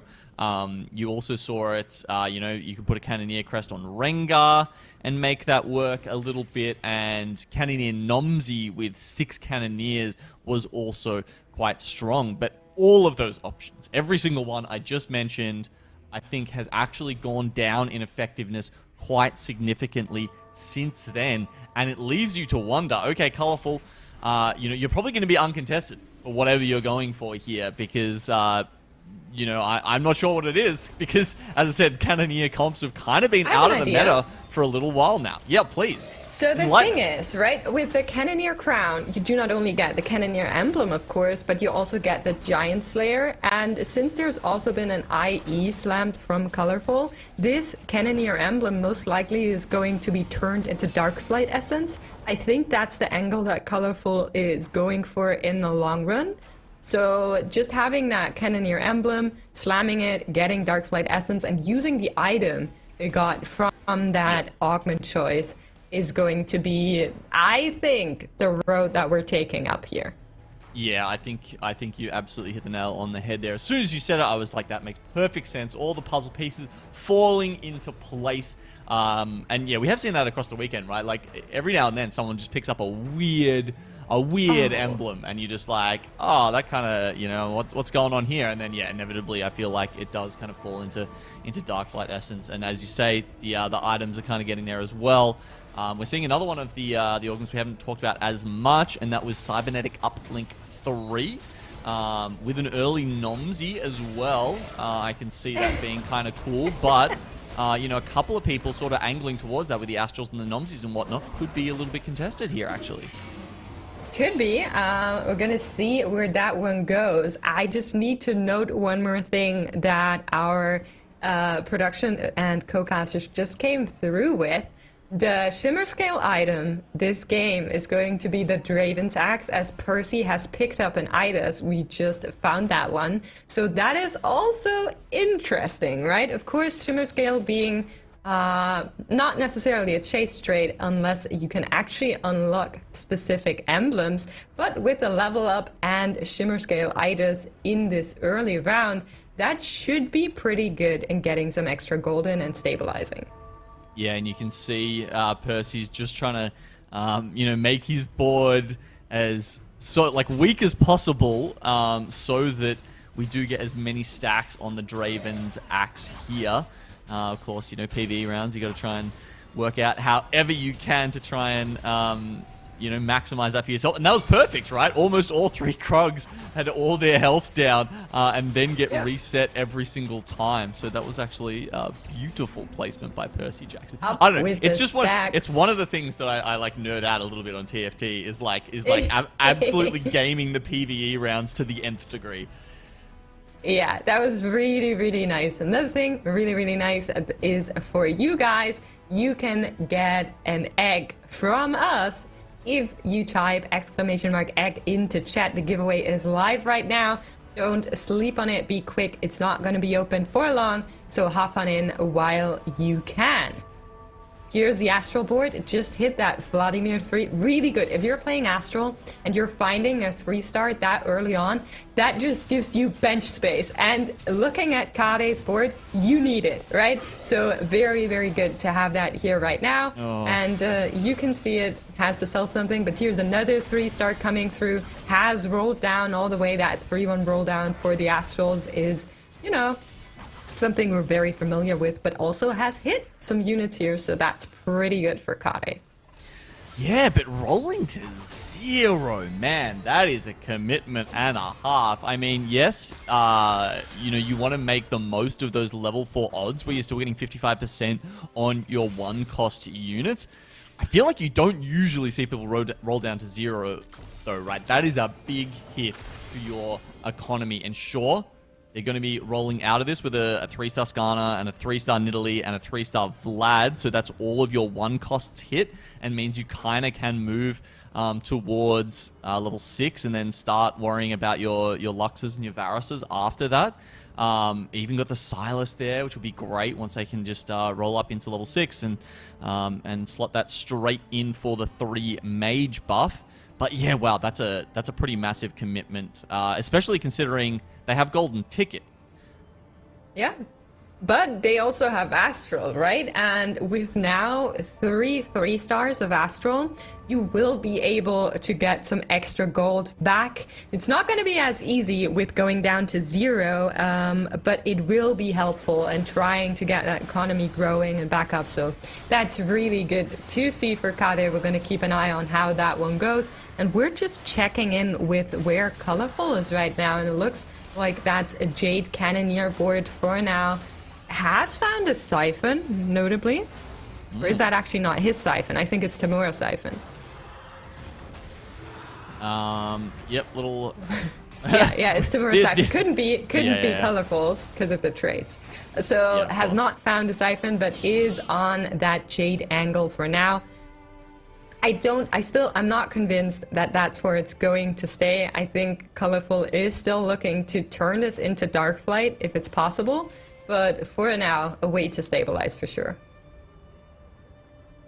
Yes, we aren't seeing many of those Darkflight units available. As you can see, there's one Aphelios on the bench, but if that was the play, it's quite some time away before they can really get that online. Unlike, of course, this Draven's Axe, where we can see we are 1 stack away from popping out the gold and the components that come with that. There's the shower, grabs a Sparring Gloves, as well as, I think it's like 8 gold or something that you get from popping that, which is quite nice. As we saw, Determined Investor was the 2nd Shimmer Scale item, now that they have hit that 2nd break point, so potentially looking to max out these Shimmer Scale things. And, okay, after that loss, he's down to 58. But, we're at 3-3. I feel like he hasn't bled too much, considering the value he's getting out of those Shimmer Scale items. Yeah, I agree. I think with these two shimmer scale items being as they are, you're really lucky as well. Just trying to have those great items on there. And there is a spat in this carousel. I'm curious if someone is going to pick it up and do something with it here. Colorful just beelining for that rod for now. And yeah, it doesn't look as if the spat is as interesting to players here. Yeah, wow, it's a lot. It's going last pick. Man, okay. It doesn't get picked at all. Okay, that is incredible. Unfortunate. Yeah, man, that's spatula Seraphine standing. She's feeling very unpopular right now, which, you know, for a performer like her must be quite galling. So we just asked our observers how many stars Kade currently has, because we were talking about the economy aspect of rolling fully down on 3-1. And currently there are 13 stars on Kade's board, of course, still looking to find more and more in those stages right now. But with an astral star level of 13, you have around about 60% chances to get 6 or 7 gold per round. So that's just printing you money straight up. Going to be really, really good for Kade. And as we can see right now, most of that is getting reinvested into those astrals. Yeah, you're also, yeah, I mean, yeah, you're getting... That's a lot of gold per round, right? And also, like, you know, you've got a 45% chance of getting either an item component or a full item. So you can see that's going to start, you know, being able to stack up on these guys. Usually, I'd say, you know, Vladimir isn't... Well, actually, no. If you get Vladimir up to 3 stars very early, he can actually carry you quite a way if you can chuck, you know, say, Archangels, Gargoyles, that kind of stuff on him. But... yeah, you can really start slamming items because you know you're going to get so many printed throughout the game that you don't have to greed them. You really can be, you know, quite forceful in just throwing them onto your units. Yeah, and we hopped on over to Tamura, who we checked in when the prismatics first came around. Currently on fire, 7 win streak with the 4 Whisper. 3 Bruiser, would like to get that to 4, but just look at what that Woodland does. Going to be really nice. Have that additional unit in there and just tanking extra damage into everything. Hopefully can do something against Fred here. Fred with that mage board is currently leading the lobby, so gonna be very hard, but in the backline the looks will be taken out, and yeah, I'm not sure this one goes Tamura's way for now. Yeah, surprising. The Siphon is a good option to have that Woodland Charm on. Whispers, I really liked playing that, you know, when it was a vertical and you could get Woodland Charm on it. These days, you're probably more looking for that Siphon, perhaps even the full Dragon board when you get there. You know, other Dragon options that could come out with it, you know, Deja probably not as good, right? Zippy, there we go. Yeah. Come on. Finally. I feel like I spoke that one into existence. This is exactly what we wanted to see from Colorful, and we are getting word that everything that you're seeing right now, because last time we saw Colorful, this was a Jade board. So the Aphelios, the Rengar 2, some more Aphelioses and a Grapes have been picked up within 20 gold. Another Aphelios coming through here right now. There's a Rel in store getting picked up as well. So this board is just hitting at the moment. Look at that. He's going to have 5 Darkflight Essences coming out. This is actually pretty incredible. Slamming a couple of those items on the Aphelios as well. At least you don't have to be quite as thoughtful about your positioning with Darkflight Essence, unlike when you got the, you know, the Zeke's Herald or even a Locket of the Solari coming through, because yeah, you don't have to worry about that splashing the effects onto all of your other characters. Yeah. But we are meeting Obu, and Obu with that Cybernetic uplink and a Shojin on that Numsy 2 that they just hit is a little bit of a challenge. Not going to be challenging enough for what Frosty likes to call the stabby tabby. So these Murder Mittens are just jumping around, annihilating what's in their path, and that's going to be a win for Colorful. Just turning around that loss streak that has been going on at the start. But looking at the right side of the screen as we go into our golden augments, I'm starting to get a little bit worried for Huey, Dewey, Louie, who's on 28 HP now. Yeah, very, very low. We've seen a couple of players go out before that Treasure Dragon has come up in this tournament, makes, and you know, it's not surprising when these players have just been rolling at such a frenetic pace, right? They've really been trying very hard to sort of, you know, up the tempo to almost unsustainable levels sometimes. And we're seeing Pandora's Bench over here, just rolling for some things. Finally getting some upgrades here. Everything. Scale he was Spawn on Yone. 1 stars for all of this entire early game. 4-2 starting to get some upgrades here. Finding the Yone 2, you said it, Scale Scorn emblem as well. And this should be the turning point. We talked about those scope weapons. They're so strong, but Huey, Dewey, Louie hasn't been able to transfer that into board strength. All of that is going to change now. The Yone has gone to training. He is now leveled up, and he's going to dish out loads and loads of damage.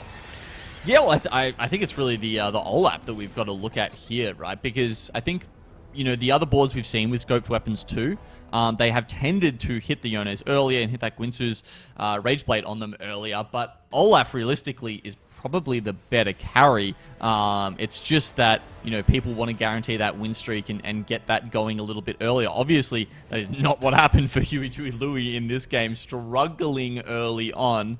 As a result, you know, he's had to try something a little bit different, but I think this could potentially work out better in the long run, makes. I'm actually intrigued if that losing streak was a little bit of intentional early on, with the Olaf just getting those extra AD stacks, but from the positioning, I don't think it was, because the Olaf was at the very back corner with those scope weapons not necessarily being in harm's way. So we're going to find out just coming in from our observers. It's currently on 32 extra AD from those stacks. 4-3, nothing to shame on, right? Solid stacks for a scope weapons board for sure, so we'll do some additional damage as well. We are seeing Percy Jackson on that swift shot angle that they've been playing all of this tournament. Currently 4, not necessarily where you want to be with the board, as we are on a 3-loss streak and little HP overall.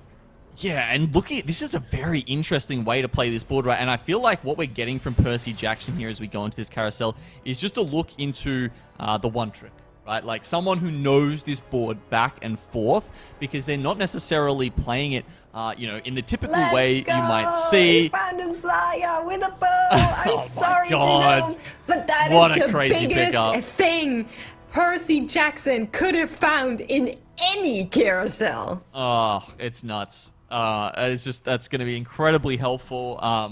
But yeah, like, you know, it's the rest of the board is going to be, you know, a little bit different to what we're used to seeing. And you can see he already had the one Zaya, and he's got the champ duplicator as well. I guess the question here makes is, like, does he want to keep the Draven's axe? Obviously, it's a little bit weird when you've got that extra bow on the Zaya. I guess you could pop it off if you use a champ duplicator, but he's got 70 gold as well. Switch it around. Yeah, there's a lot of options here. I mean, the interesting thing we have to talk about with Percy is that Shyvana on the bench, right? Like, when are you slotting that in? Currently still holding on to those 5 Shimmer Scale to try and make something, just with Idas being very, very tanky and no other frontline existing. But he needs to do something soon enough. So that Zaya alone will probably not be able to carry him all the way. No, it won't. And he's got the, you know, he's got the Zippy there as well. So Zippy Shyvana obviously is pretty good, but it does feel like he's really just trying to, you know, get the most out of this Idas, considering he did have to pick up Shimmer Scale Crest as well. And that's going to be helping him out towards the end. He's got level up, which means, you know, it's not too hard for him to get up to level 9. Exactly. And that gives him even further options.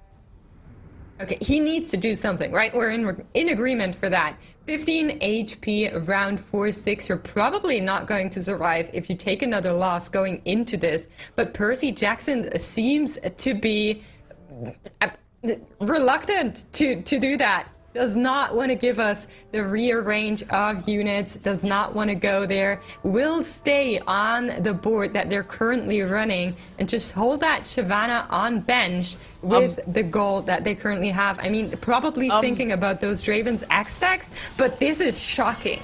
Percy, you're on 15 health, mate. You've got a couple of 1-star dragons. Your Xayah has just been assassinated like the... Oh my god, man. the bear is surviving. It was like 2 shots. It took the Rengar to take that guy down. Somehow this Idis is tanking it out. And the... Oh man, the Varus is so close, but... Wow, 2 health. Okay. I mean, I honestly felt like Percy Jackson should have been punished there because... There's no way sitting with a Shyvana on his bench, a champ duplicator, all the rest of it, just getting to Treasure Dragon on 2 health. That is one of the greediest plays I've seen in a long time. Okay. Hear me out. Huey, Dewey, Louie just hit that Yone 3 on the scope weapons prismatic. So we need to note that. But Percy just completely disrespecting, and I have to say that, the rest of the competition here with not acting until the Treasure Dragon rolls around to get that level 9 and now do a full roll down. That is crazy. He's just hitting left and right, finds a Bart, finds a Jace, is on 2 Shyvana. Gonna get the Shiv too. I mean, champion duplicator on the board can just switch it out whenever he feels like. He's noting that as well and is going to reposition now as the planning stage commences. Okay, so he's going to keep this Idis 2 here as his front line, switching that out for the Zippy. So this is an interesting tech to where you usually see Guild Xayah end up. We're not really leaning into the Guild all that much here, just putting in the Sejuani and the Twitch. But the fact that he's got Idis 2 with Diamond Hands, he's got a very well itemized Shyvana 2 after using that champion duplicator, and then this Xayah on the back line is just going to be doing so much damage. It doesn't matter that the opposing team has that Pantheon with the Spirit Visage, it's just not going to be enough. How far can Percy Jackson go with 2 HP is the real question. Yeah, right. You have to think about that. There are some very, very potent boards in this lobby that you need to be on the lookout for. And like you're saying, Percy Jackson managing to turn this around, managing to pull the pivot off with going into level 9 that late, and then just magically hitting everything that he needed. It could come to a full stop if he meets a board that's just currently more maxed out than his. And I'm very worried for that. Another thing that's worrying is that he's not the only player who's currently on single digits. Obu now also down to 9 HP, could get knocked out here as he meets with Percy Jackson. We will have an 8th after this round. Yeah, obviously, you know, compared to the other Astral player that we saw having a little bit of trouble, these items are sus. We've got a single Death's Dance there on the Lux, the Nomsy, sure, your carry is itemized, but the rest of the board is not looking very good. And compared to Percy Jackson, of course, who just hit everything he could possibly want, that's going to see Obo going out at the bottom of the table. I mean, I think Percy got away with it. Honestly, like that one, he just got away with it, and we are going to note it. But here is the Yone 3, and you can see Huey, Dewey, Louie is aiming for that.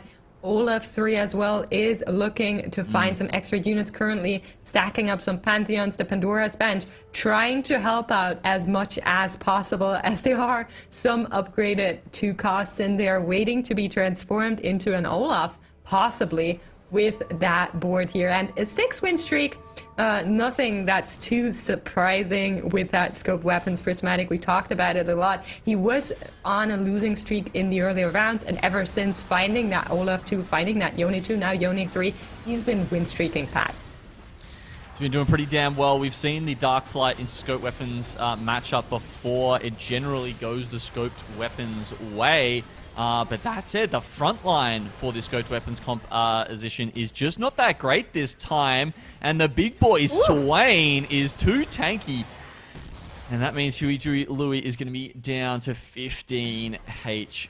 key. A couple of the other guys up the top there also taking losses, so potentially a bit of gold left in the bank for them to try and resupply, try and make their comps just that little bit stronger. Looking up the top there, we had Fred on 20. He picked up Band of Thieves. I don't think we've been on him for a while, but he got Band of Thieves as his second augment, which means, you know, he's really trying to max out how many of those lucky gloves he can grab. Right, I think the last time we saw Fred's board, it was like 3 or 4 gloves. Like, there was a lot going on there with those lucky gloves. And yeah, Huey Louie is just pressing D at this point. Rakan 3 being hit. Aurora also just Ducky's sneaking through, and I think that is the right term. This lobby is so close. Tamura currently second place, 22 HP, and then all the way down to 7th, Percy with 2. That's not a lot of difference in HP in this entire lobby scaling, except for Aurora, who has that little extra cushion. So definitely having a good time here. Percy just casually hitting level 10, while Huey Louie finds yet another 3-star. Alright, so we're seeing the Cheese Shroud there. Chucks it on the Silas at the last moment to try and grab Swain and the others in the middle of this bench. The Lux in the background is doing some good damage, while Zoe unfortunately cannot survive the Rengar's assault. This Swain so tanky with those couple of items. The Dark Flight Essence making him stronger and stronger as this round goes on. Lux just grabs a cast, but it's not long enough. Even with the Sunfire Cape, applying the heel cut to the Swain for that entire fight. Colorful, still too strong for Kane. I don't know if you're seeing what I'm seeing, but we have 4 players on single digits, and while we were watching that Kade board, they just all hopped onto the board with him and were waiting to see if yet another one would join their ranks.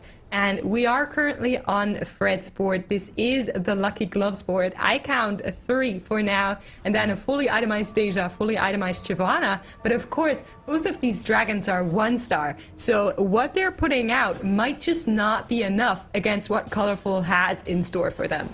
Yeah, and they're not like the most amazing augments either, right? We've got Thrill of the Hunt 2 here. But as you say, at least he's got 3 full items on both of the carries, and then the Lucky Gloves are just providing a bit of help to the rest of his team. Is it enough help? It doesn't look like it. Morello's on both sides are kind of helping, but damn, Swain just heals so much. It feels like he's getting heel cut in all of these fights, and it's still never quite enough. Huey, Dewey, Louie, and Fred both getting knocked out, and I do want to say Huey is, you know, he was on Scope Weapons Prismatic. He was on a lot of 3-stars, notably a Yone 3 with a Scaled Scorn emblem. I'm not sure if you found that, Olaf, in the end, that he was looking for, but going 7th with Scoped Prismatic? What is this lobby? What is going on? We need Chaos to explain how that one worked out. I don't know. Hopefully our analysts can pull that one out and drizzle it up for us. But here is an Azul 2 found by Kade, who is slowly but surely finding all of these Astrals and looking mighty fine in board strength. Yeah, I mean, the way I read that one, Makes, was just that he had a very rough start, right? I mean, he basically took the augment, I think, just sort of seeing it as a bit of a free win, but you really do need those other components as well. And like we saw yesterday, it was a very early Yone combined with a very early Guinsus. He slammed the Guinsus on 2-1, and that's what started getting him enough gold and power to keep rolling through and having enough gold to sort of stay ahead of the lobby. What the hell is that shot? 4 Soms.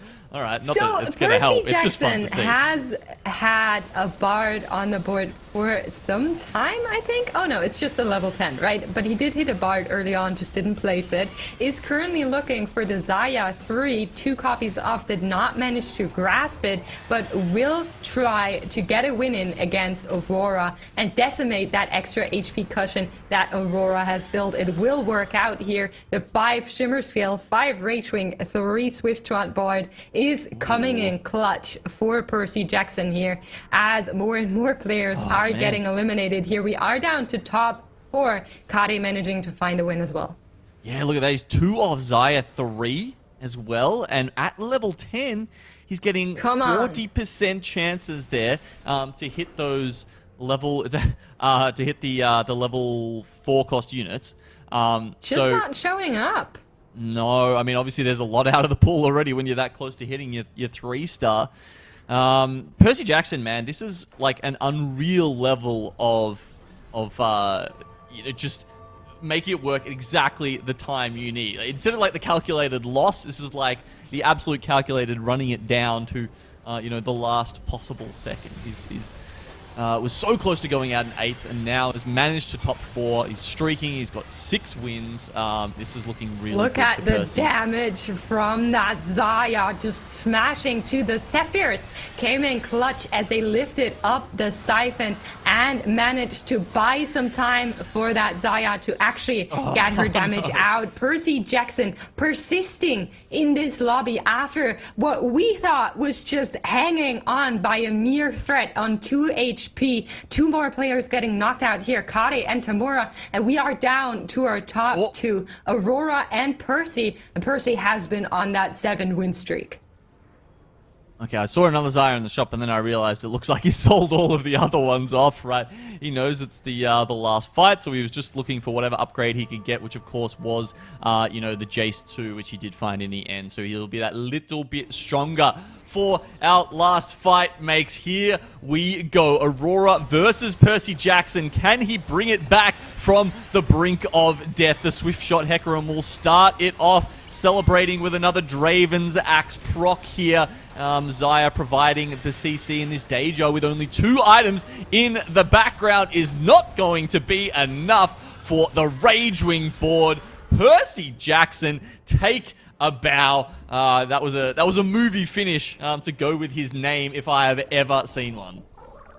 Percy, I mean, how much more can he do this? How many times are we letting him get away with this? He's been just clicking on Zaya nearly every single game here, and it's been working out. Why is no one stopping Percy? 2 HP, the roll down, the greed to hold on to that dragon and then just hit everything.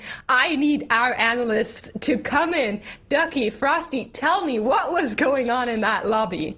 I will take it here first because I just want to say Percy Jackson never punished. What the hell was that? Gets the Zaya with bow right in front of them on carousel.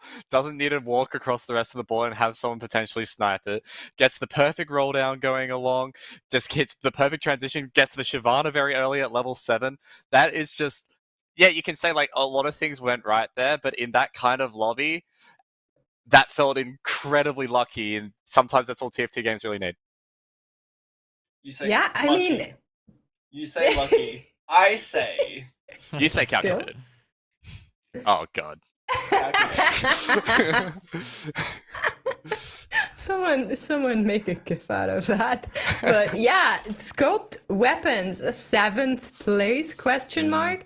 I don't know if any of you guys have something to say on that. I need someone with a bigger brain than mine to figure that one out, because to me that was a safe top 1, top 2 comp.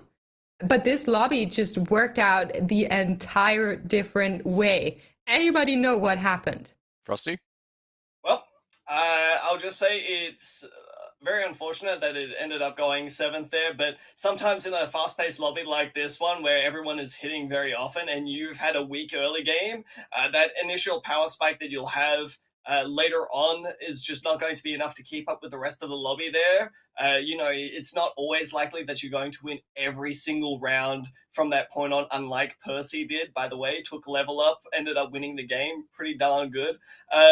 So yeah, it's more often than not, you're going to end up finding that like you'll take a loss here or there, and there was no all-off 3, the items on the Yone weren't enough, and yeah, you end up getting punished.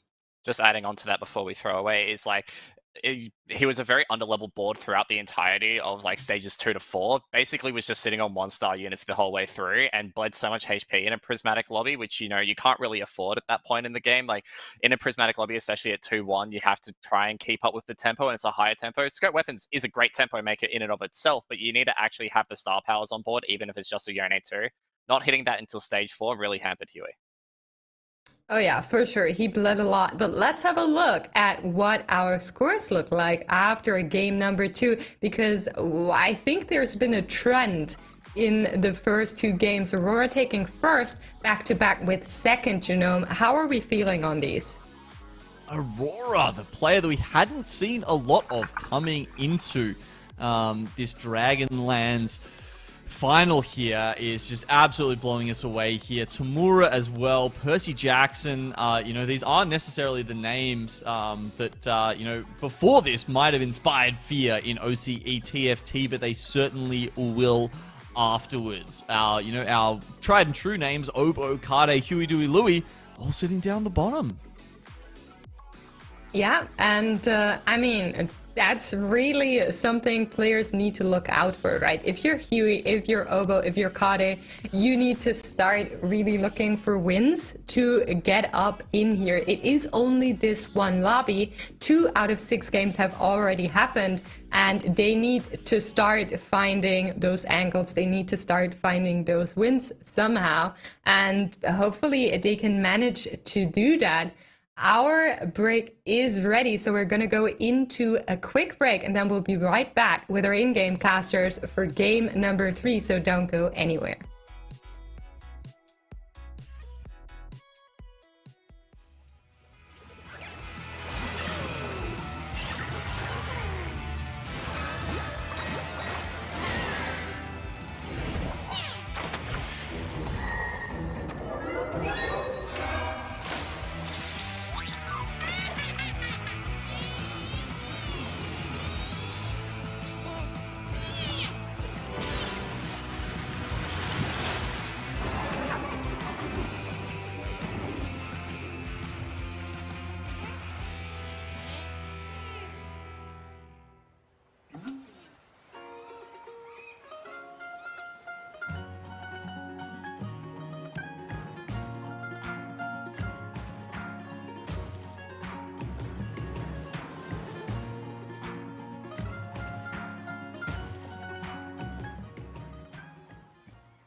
Welcome back to day 3 of the Oceanic Teamfight Tactics Dragonlands Regional Finals. We are 2 games in, up to our 3rd game here, Frosty.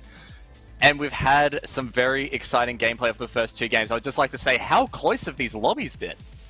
It's actually been insane how close these lobbies have been. You know, I think the real determining factor is that these players know the win condition that they're trying to go for. You know, they're all neck and neck, and this is really just going to show you how flexible everything is, right? Because these players everyone's choosing different win conditions. You know, we've seen Stabby Tabby, we've seen Aoshin, we've seen Soifen, you know, things that we thought would be heavily contested coming in today. We've only seen really Tamura forcing Soifen at both games, having a really good success rate with it as well, mind you. Yeah, I mean, Tamura, like, sitting second on the leaderboard right now, 12 points, I think back-to-back thirds, and it's their 7th time playing Soifen that last game. It's been a staple comp for them, and I mean, it's done them consistently well. I think they've placed in the top, like, 8. 3 days in the first 2 games, and then obviously bringing in today, getting a second. The one player I want to mention though is Aurora, like a player that is kind of, when we're in game, flown under the radar a little bit, just had those stable mid games that we haven't really looped much into when the rest of the lobby is so volatile. Meanwhile, there's Aurora just win streaking their way through, and the last time we had a player like this, Frosty, it's very reminiscent of KMP in Set 6 Regionals, where KMP was just like the entire Regionals flew very much under the radar, played their comp relatively uncontested, and it's not like they're playing anything that's off meta, right? They're just getting their angles, finding their angles super early, and just getting away with it. And it's not as if they're not playing solidly as well. You know, the positioning has been on point, has been clumping up against the Rengar compositions we've seen all too often there. So they definitely know their stuff. And you've mentioned it before on cast here, but more often than not, OCE has brought to Worlds people that have specialized in one composition and really shone with it. And that's exactly what we're seeing with the start of today. Percy Jackson, a known Xayah forcer there, lives at 2 health, clutches the game. Aurora, Guild Deja there for the majority of it. So, you know, I want to see more. I want to see more. You want to see more one tricks? Well, we'll go be right on board with one of those one tricks. Percy Jackson, the winner of game 2, chasing them through the early game. Already got that first bow off of the carousel, got it on the Malphite. There was a second option on the center there. And you know what this is looking towards too. This is just going to be the same thing over and over again. The Astral Swift shot board into the level 7-8 transition, put the Shyvana Guild Xayah in, and see how well it goes. He did it with 2 HP last game, so I'm pretty sure he could do it from basically any position. Well, that's just something that we're going to have to wait and see now, isn't it, Ducky? Nothing is promised in a game of TFT. What if no Astro show up in shop there? What if no Xayahs show up in shop for Percy? Then an alternate line will have to have been found. But that's merely a theoretical now, isn't it? Just got 2 Astrals in that shop. I think they're fine. I think they're probably good. Yeah, they're probably fine. We're on board with Colourful here, who already has that Stabby Tabby that you've been talking about, the Rengar. And Colourful has gone back to Dark Flight Rengar games, contesting Huey, Dewey, Louie on that comp that Huey has been so favoring this weekend. Huey hasn't been able to find a way to angle that comp into his playstyle yet, and suffered for it with 2 7s back-to-back. Colourful, though, is off to probably the best start possible he could want to go back-to-back-to-back with the Dark Flats. Well, it has been working out for them relatively well. You know, it hasn't been winning lobbies, but putting up decent showings every single time that they've gone for it. So, yeah, I think that Dark Flight seems to be kind of that safe, you know, I'm going to try to go for a 3rd style of gameplay, but it hasn't been winning, and at the end of the day, you are going to need some points to be able to go to Worlds. Well, you know, we'll have to wait and see. There's still 4 games left here. Colourful getting the 3 Astrals in early, can farm in a little bit of econ throughout that stage 2, while they build up the rest of their comp. Gold Augurs to start off here. Base Camp, very popular option. Ancient Archives and Loon's Echoes does opt for the Ancient Archives and can get that Darkflight Essence up quick stat. Yeah, unfortunately says based on what there doesn't really get the memo, but is going to be going for that Ancient Archives instead. going to be really interesting to see when they exactly try to pop it open, trying to find that Dark Flight Essence potentially, or just even a Dark Flight emblem there would be the way to go about things. Fred, on the other hand, now we haven't seen any of this to start off today, Ducky, but reroll Karma is certainly an option coming into this game. It's not just reroll Karma, it's getting the Dragonmancer emblem out. Like, we've seen a little bit of Dragonmancer this weekend, and the Dragonmancer emblem highlights one thing to me, Frosty, and that is going to be some Dragonmancer Ao-Shin gameplay if Fred can navigate into the late game. The items are, you know, a little bit of a mishmash. Can slam the Hodge if 100% needed, but probably won't be too sad about where this board kind of goes. Getting the emblem online early, though, getting that direction early, is very, very good. Yeah, look over on the other side of the board as well. Tamura has been that Soifan player for the majority of these games, but is probably looking to go for something a little bit different there. Already got the dual loader slam down, so we're probably going to see, you know, a different style of gameplay. Maybe a little bit of AP, trying to get some Lagoon going on. I mean, that's the kind of way these boards kind of work, right? You get the Lagoon, you farm up from a couple of seashell stacks. Nice little shop to emphasize that Lagoon from here. But is potentially looking at it. I mean, can just play the 3 Lagoon with 2 Dragonmancer. We'll have to wait and see. We'll see where that goes. We go over to Obo. He's got the Swift Shot emblem nice and early, along with 3 Swift Shots in. So maybe there is like a little bit of contention on Percy Jackson's hand to navigate this game. But on the other hand, Swiftshot Yone has been a composition that we've known to be highly successful if you're able to hit that Swiftshot emblem early, Ducky. So definitely an option to try to go for the contesting of the Xayah, but when you hit so many Yones early, you end up trying to pivot towards that Yone, and it's definitely a strong option. I think we've had one Swiftshot Yone reroll so far this weekend, if I'm not mistaken. Happened on day 1. I think it placed relatively okay. Not as good as, say, like the Scoped Weapons Yone 2, like the Scoped Weapons 2 Yone that we have seen. I think Huey's last game was a little bit of an outlier. But you can't necessarily complain with this stuff for Obo. Just having the 3 Swift Shot in with that extra attack speed this early on is very nice. Yeah, the way that they changed the vertical, really enabling the composition to be a little bit stronger, you know, trying to be pigeonholed into trying to go for 4, ended up working kind of in a detriment there because you end up sacrificing a lot of front line, but turns out 3 is probably that nice niche that they'll end up trying to hit this game. You know, it's so easy to slot in a Twitch in this composition there, and then you've got options like Ferris, Xayah, all that fun business as well. So Obo's in a really good spot to try to continue on this game and really try to solidify their power going into stage 3. I do like the idea to stop down to 2 Swift Shot here though. Mirage is Pirates this game, so can farm a little bit of Econ with this Nunu on the board as well. Pirates has been very popular, I think, this weekend because of the Econ propositions that it offers, and when you're playing in a lobby that has a lot of Astral players and Lagoon players who are getting that early Econ as well, being able to keep up with, I guess, a more aggressive version in the Pirates board can really be beneficial to, you know, Obo getting going to get a little bit of a chest here, maybe with a little bit of gold in it at the end of this combat, and it slowly ramps up across the course of the game as well. And if you're playing the Swift Shot Yone reroll, right, you're going to get that active for the entire game. So you're going to be getting this bonus well beyond where people who would be running Astral Lagoon openers would. Yeah, very nice points that you mentioned there. I mean, you've also got to remember that, like, he's also incredibly strong. You know, he's got a Swift Shot Yone, and it's going to be a real struggle for a lot of boards to end up dealing with that early. So you're not really giving up a lot of combat power. And I mean, I Spy with my little eye, something beginning with a Y here with a sword on the carousel. I'll have to see whether Obo manages to pick it up. It's on the other side there. Looks like they're making a beeline for it. Yeah, the carousel positioning favored him there. It's just rotating into him. He does pick it up, so there you go. That's very good there. Kade, want to point out there, has pushed through to level 5. That enabled them the win earlier last combat. We're seeing a few level ups here as well at 2-3 with Obo and Aurora as well pushing. Black on board with Colourful, and did wait to pop that tome to get the Dark Flight on, and that is the best they could have asked for. Well, this is certainly going to be opening here. Look at that. Ending up taking a Nidalee 2 out, selling it, trying to just make economy at this point. I mean, it's not as if Colourful's not even strong as well with this board. You know, even though they've got a board full of 1 stars here, that's 3 Dark Flight essences that's going to be coming onto each of these Dark Flight units. And it's got some like nice items on bench here to just hold around with and play around this Rengar. Slam the IE nice and early. Had the GS playing around with yesterday, earlier today last game.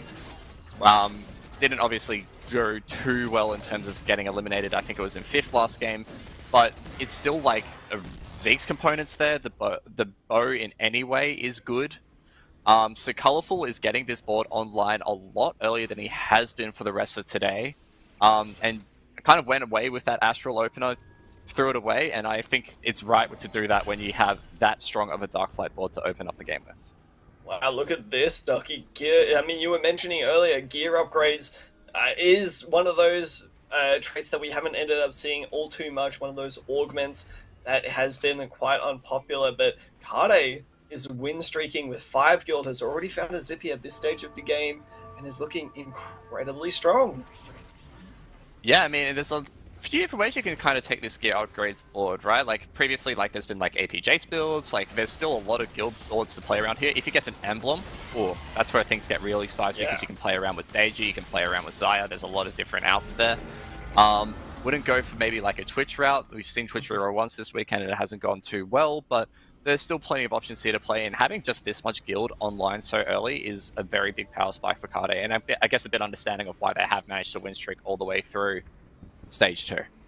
Oh yeah, definitely. Let's not forget the augments as well, because augments will start to be weighted towards getting some of those guild based augments. So you're more likely to try to hit something like that guild emblem, which will enable things like that Guild Ao Shin, you know, these incredibly powerful compositions, you know, things like potentially Guild Deja as well. There's a lot of potential ways that you could end up playing this game. Moving into the Stage 2 neutral round here against the Krugs, taking a little bit of stock of what the leaderboard looks like so far down the bottom there. It's been a pretty staple bottom 3 for basically the entire day so far. The Loose Streak players and Percy Jackson, Huey, Dewey, Louie, and Tamura, they've favoured that Loose Streak playstyle compared to someone like Aurora, Obo, and Colourful, who are seeing an edge a little bit higher up. Kade, I wouldn't say has favoured it too much, has found themselves in bad positions to start off the day, but would be very happy with this 100 HP win streak. Gets a couple of components there off of the Krugs. Where do you think things are sitting for now, Frosty, as we enter into Stage 3 and the augments of 3-2? I'm interested to see exactly where Tamura takes this game, because we saw them earlier on with the Jeweled Gauntlet there, and typically AP doesn't do all too well in the early game. You can struggle to find some decent holders for some of those items unless you're hitting, you know, things like a Kai'Sa 2. I mean, there is a Kai'Sa 1 on their bench right now with a blue buff, so they're going to start getting those Lagoon stacks. So looks to be like Tamura is just kind of waiting till level 7, you know, is going to take the brunt of the damage for the time being, and then try to really power spike with it, hitting a Soam at level 6 or taking a big roll down at level 7. Has the Jeweled Lotus as well to play around with. That's something I think to be of note here, is waiting for the final component for the IE as well. You're pointing your finger at me. I'm pointing my finger at you, or I'm you're like checking noticing it around. You're being like, "There's something happening here. There's something spicy." Oh no, I was just agreeing with everything that you were saying. Then I mean, people in chat are probably question mark pinging us right about now, but yeah, I'm definitely agreeing with everything that you say. It's not doing too well right now. Obviously, it takes a big damage to face here. 58 HP, so maybe a bit lower against Percy Jackson, who, by the way, we have to mention has the metabolic, so it has already healed like 10 HP, 12 HP off the back of that. Moving to the second augment choices here. Very general. The Ludens is an okay choice for some of these boards, especially when you're playing with the Lagoon, and you can just choose to opt for the Mage Soam board. But Celestial Blessing is kind of been a staple this weekend in terms of just having that general healing. Yeah, all three of them definitely have merit to being picked up there. Second win, just an overall really powerful, as well as Celestial Blessing there. And that's a Soam being hit at level 6. This is exactly what Tamura needed to be able to have this massive spike, because the Lagoon stacks, Ducky, are going to start coming through rapidly now. And the thing is as well, we've got a Champion Duplicator on bench here as well, so is one away from a potential early Soam 2 spike if they so wish. Because if they hit like one at 5% here, there is just the potential to slam it and just completely decimate the rest of the lobby. Win streak the way through, but not just win streak in the way of just like winning the combats willy-nilly, winning them hard and really tanking the HP of your opponent. So potential for it to really turn up the heat here from Tamura in this third stage, but has to get through this very strong Karma to start with.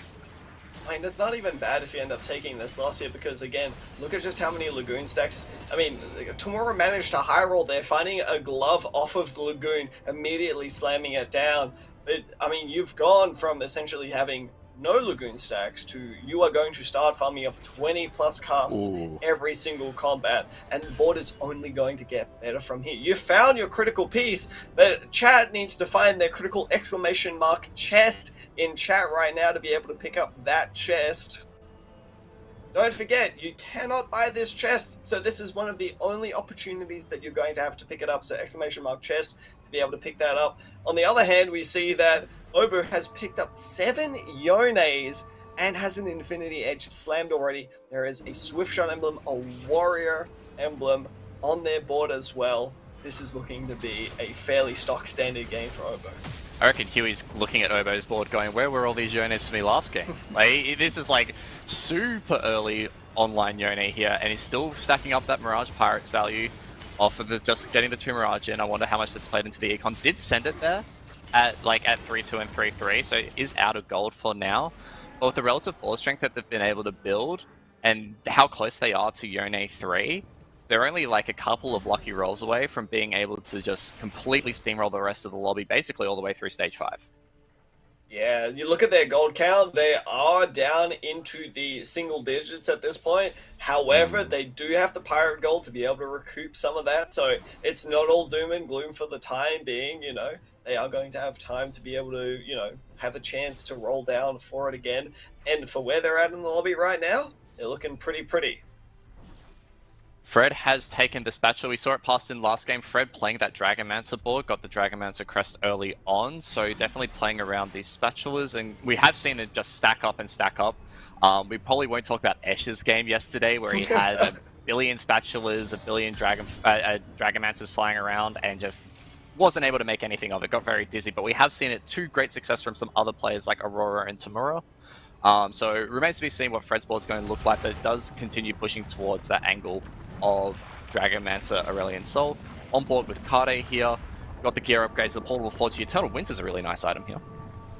Yeah, definitely. Immediately being able to get that attack speed slow on everything that's going to end up targeting it. Look at Percy Jackson though. This is exciting, Ducky. We haven't seen Percy Jackson pivoting away from that Zaya comp, but it seems like now is the time. Based camp coming into action, and it's going to be quite effective. That's already a level 7 Percy Jackson, but to be fair, on the other side of the field, that is a Zippy just bonking its way into the carries here of Percy Jackson.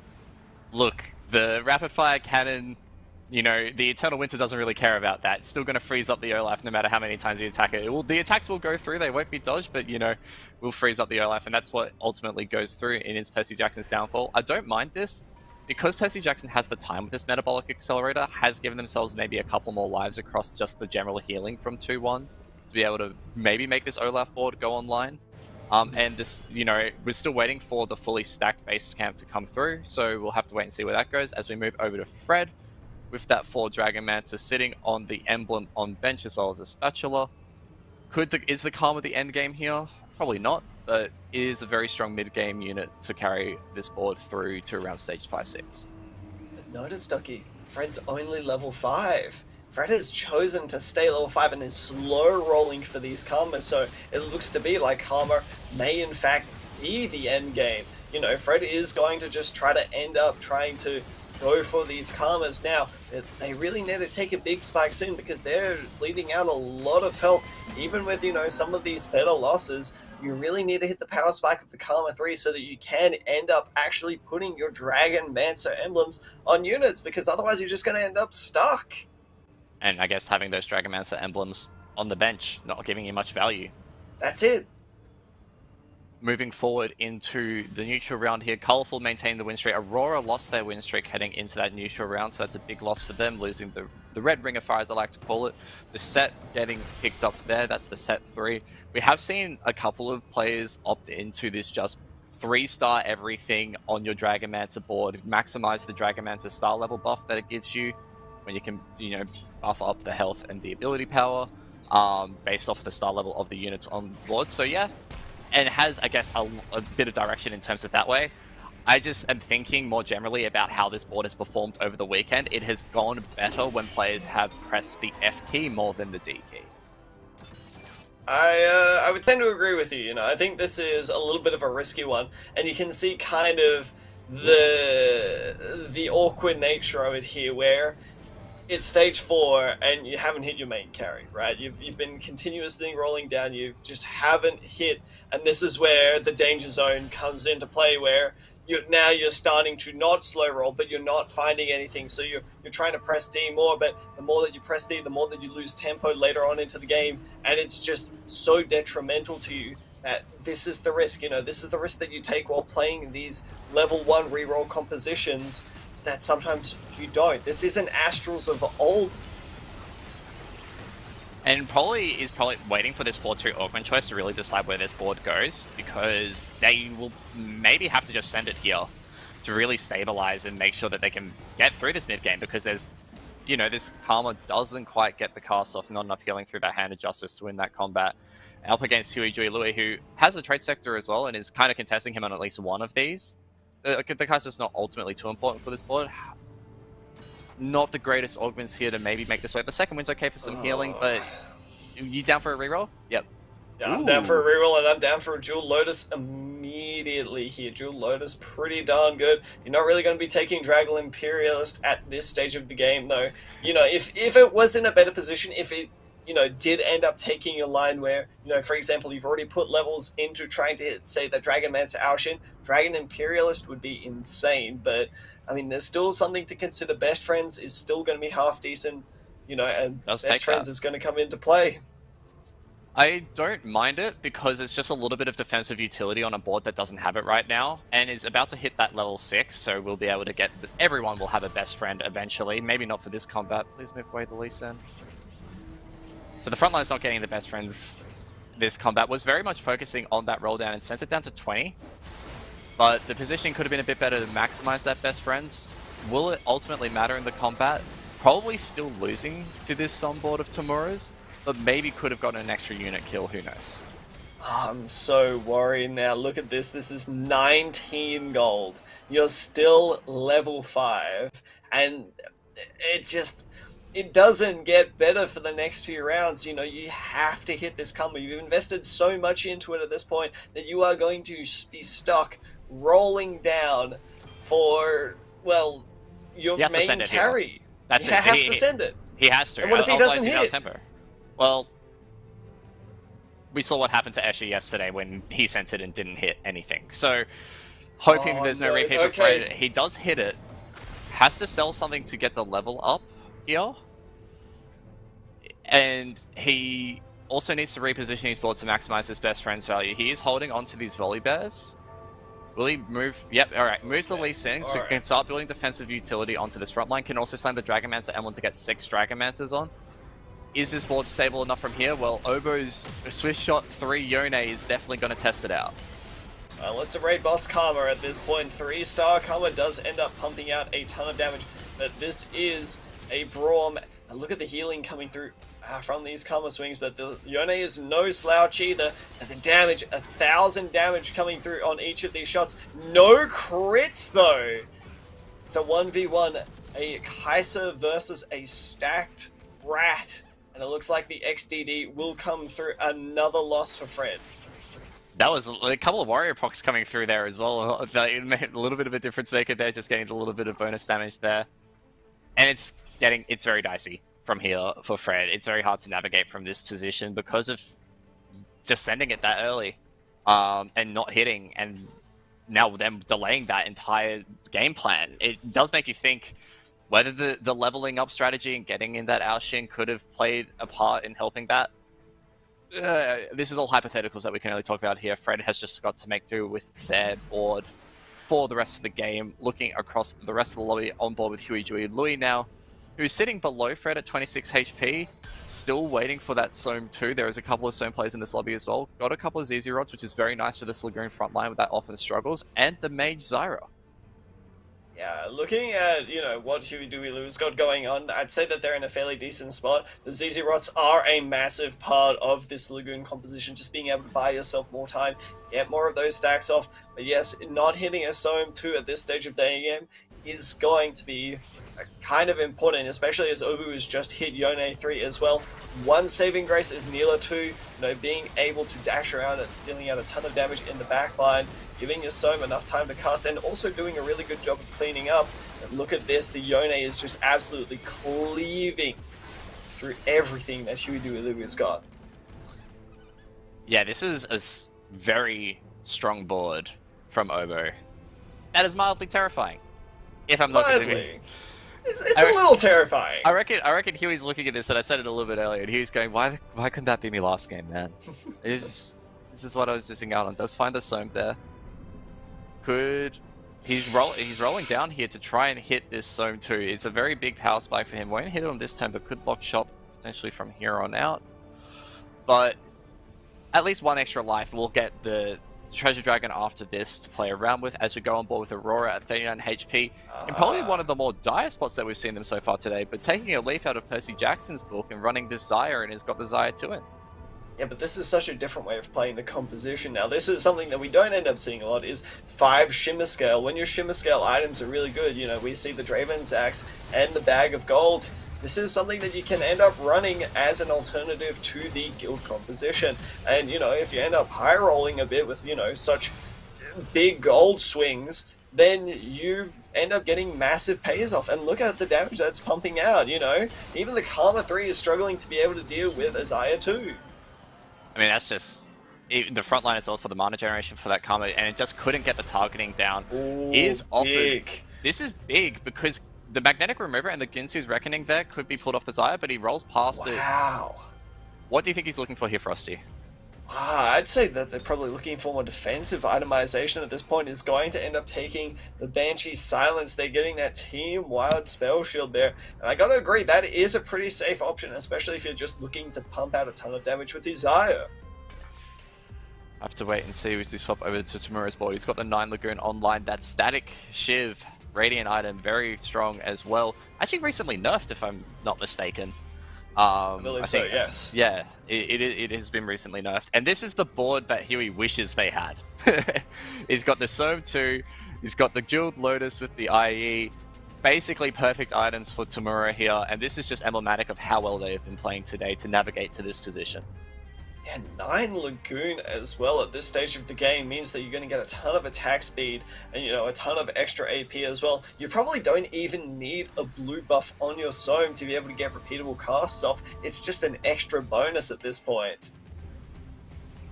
At the 201 seashell stacks as well, Tamura was the player who we saw hit Fon. They did get the Tactician's Crown with the 600 stacks off of the Soam board yesterday, so it remains to be seen whether they can hit that again. At 5-1, being this far behind, probably not a possibility. But up into this combat here against Colourful, this is the battle of the streaks, really. And the Rengar Edge of Night, once again, showing the power of that item to just get just block the damage. It's simply that. The targeting's removed, and the Rengar can just stab away. You mentioned that the targeting is removed, and that is really important against something like the Soam composition. Just being able to divert that extra damage that you could usually use to end up bursting down the Rengar means that it's just not going to work the way that you want it. And Soam really works in bursts, right? Where you want to blow up those Tie Blossoms to be able to get massive AoE damage. Well, if they're not going to be able to, deal that full chunk of damage, it's just going to be stuck casting for a long time. Back on board with Huey Dewey Louie, like we said, you versus the Lagoon board. Told you not to worry about. Got the Radiant Giant Slayer here to play around with. Up against Fred, this is the battle for 8th, in the saddest way of putting it, and this Radiant IE on... This is just so much crit damage coming out from this Kaiser, not the Kaiser, the Karma, but it needs to actually take down this Soam first, because before the Tie Blossoms come through, and it does eventually do so. Was worried about the Karma targeting a little bit there. It was getting chunked out by those Tide Blossoms, but it's enough with Fred 1 HP in a Dream, and Huey out with an 8. This has not been Huey's day. Definitely not. We're going to move over to Kade, whoever... You said that we weren't going to be seeing any rat carry, but I'm seeing a Xayah 1 here, and I'm seeing a Twitch with the itemization instead. The gear upgrades actually playing a pretty pivotal role here, enabling a Twitch 2 to be a primary carry for the time being. I mean, especially when you've got the 7 guild out, like, it's all you need is an emblem from here, right? If you get an emblem, maybe that's when we see the transition over to a Xayah board, and I mean, 5-3, like, the next carousel coming up could ultimately dictate that. Remains to be seen. But yeah, the gear upgrades with this Twitch just still doesn't like do a lot of damage. Let's face it, it's not doing a hell of a lot in this combat. It's just hitting and like throwing out the casts. But this Karma will absolutely cleave through it as the ghost. But Fred is out in 10th, out with negative 10 HP in 7th. I mean, I don't think Fred took that bad of a loss that he's going to be ending up in 10th there, Ducky, but I'll give you credit where credit is due. You know, it was a fairly strong board. It seems like the tempo of the lobby just outpaced him, especially, you know, not being able to hit that Karma 3 early enough. As we're going to go into things here, Kade manages to pick up that Swift Shot emblem, so that's only going to greater enable the potential rat carry that we're going to be seeing here. Aurora, on the other hand, is still rocking that 5 Shimmer Scale board, has a ton of gold, but not much to really do with it. He's probably, maybe even hoping to just win this round by the skin of their teeth and push through for a level 9 next turn, maybe, but I really have to call into question here, and we talked about it when the Treasure Dragon came through. I wonder how much this Banshee Silence has done, because 3 straight combat losses since they took it. I wonder if the Ginsu's Reckoning would have been a little bit stronger. One has to wonder, but this is probably going to be the perfect matchup to test it out here. That is an incredibly scary Rengar, and it's managed to find its way onto the back line immediately. 2 Rengars immediately taking the knee to the Xayah. The Xayah is doing a lot of damage. Immediate bursts coming out, but the Rengars find their way onto the main carry. Aurora's got pretty much nothing left here. Only a very, very tanky Idis, and it's looking quite dire for them indeed. As the Stabby Tabby does its work, is going to eventually make its way through the Idis's massive health pool, and that is Aurora going out in 6th. It is like the question there is do you keep the gold for Draven's Axe or do you level up? Held the gold for Draven's Axe, was maybe 1 turn away from like just cashing it out and letting it go. Unfortunate there for Aurora going out in 6th, quite uncommon for their placements this weekend. Had a strong first 2 games to start off day 3. Pushing through 2 worlds, a 6th, you know, still 3 points at the end of the day. At least it's not a 7th or an 8th. But we'll be hoping to bounce back after the break. On board with Colourful, the one thing I wanted to point out before that combat, that is like a damage Swain. That's the more Morellonomicon, that's the decap. Does get the Darkflight Essence as well, but I wouldn't mind actually like a focused defensive item like the Bramble Vest that we have seen itemized this weekend. Oh no, Kade's Rat. Kade's Rat is going to be going in the way of these Rengars here. It's like a fairly good Bard stun, but the Rat just does not deal enough damage. XTB going out immediately. Double Swift Shot emblem not really proving to be all too useful when there is no hex gap between you and a very, very angry cat. It would look like Kade is probably going to be taking their last loss of this game, going out in 5th. Unfortunate showing. And this is back-to-back-to-back Darkflight games for Colourful. We mentioned at the top when they were like playing around with that Ancient Archives tome at the start, waited to roll it as well before they got the Darkflight in, and then maximize their chances to get that Darkflight emblem.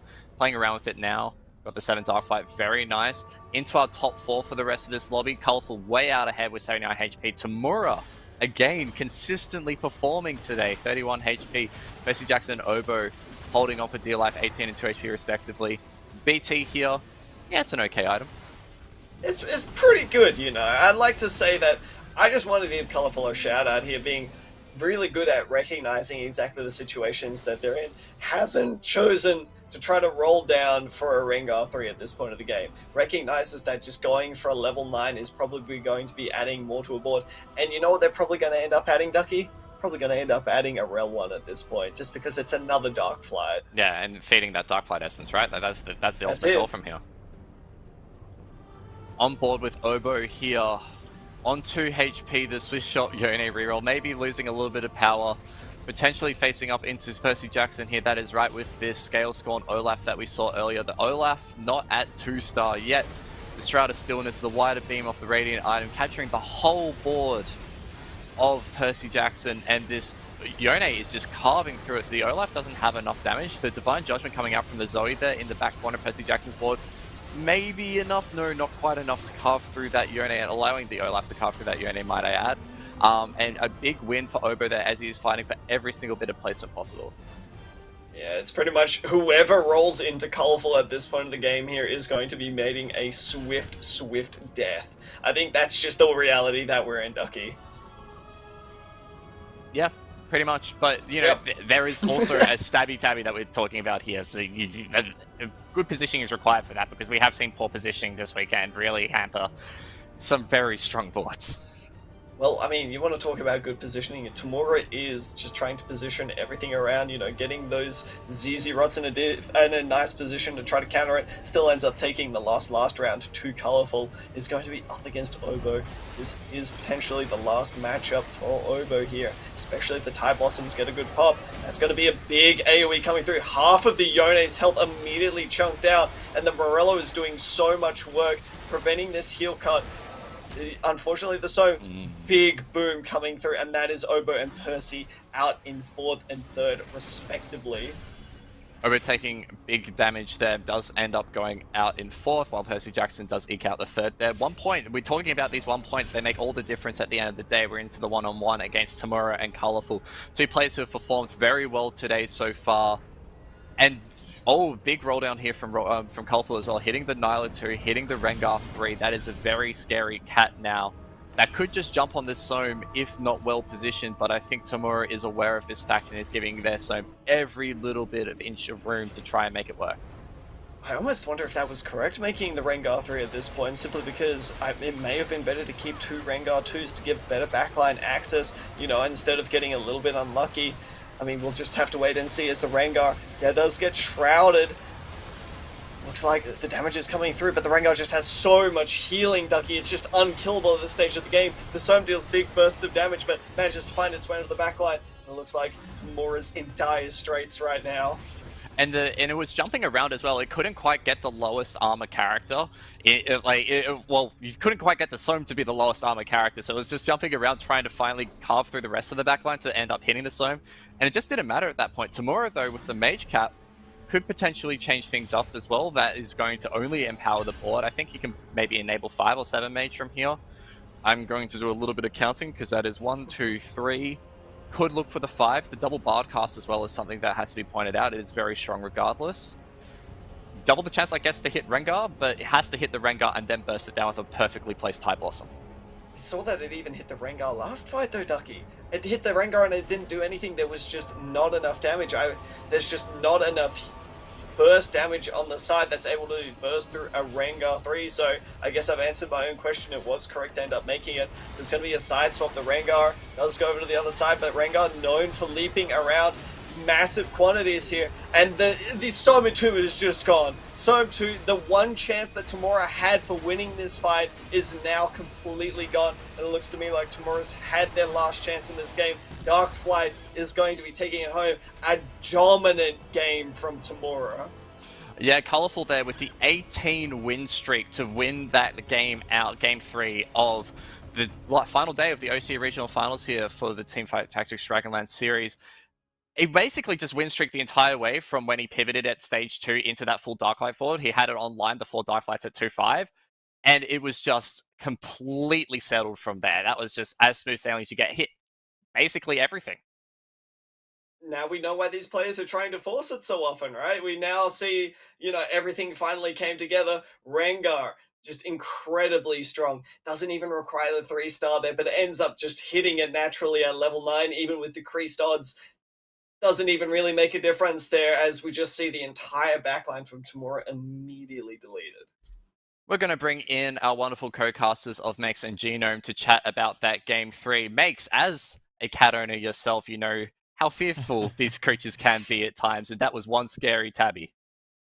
Oh yeah, for sure. I mean, I know all about those little menaces, and I do want to note that Colorful hasn't been going for Darkflight boards yesterday or the day before that.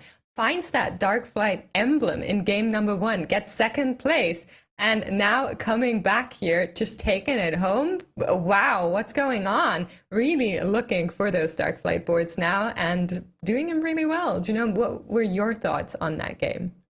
Yeah, it's interesting, isn't it? Huey Louie, we kept talking about him as the one trick on that Dark Flight, and all of a sudden he's just getting contested all of the time. Is that one of the reasons why he hasn't been doing as well today?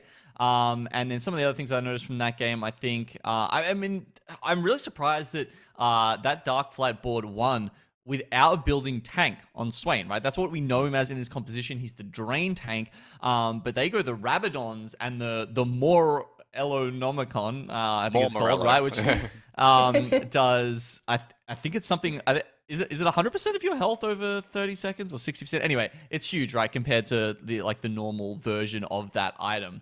And yeah, I was just really surprised that he was surviving through all of that damage. Just seemed to be kind of like Percy Jackson from last game, just like amazing at letting themselves go down to like 1 HP and then bringing it all the way back, right? Yeah, so let's have a look at how the scores look after this game number 3, halftime basically for these players. And we can see that the top is pretty close together and the bottom is also pretty close together, and right along that middle line between Percy and Fred, 7 points difference in total. That is a lot, Ducky.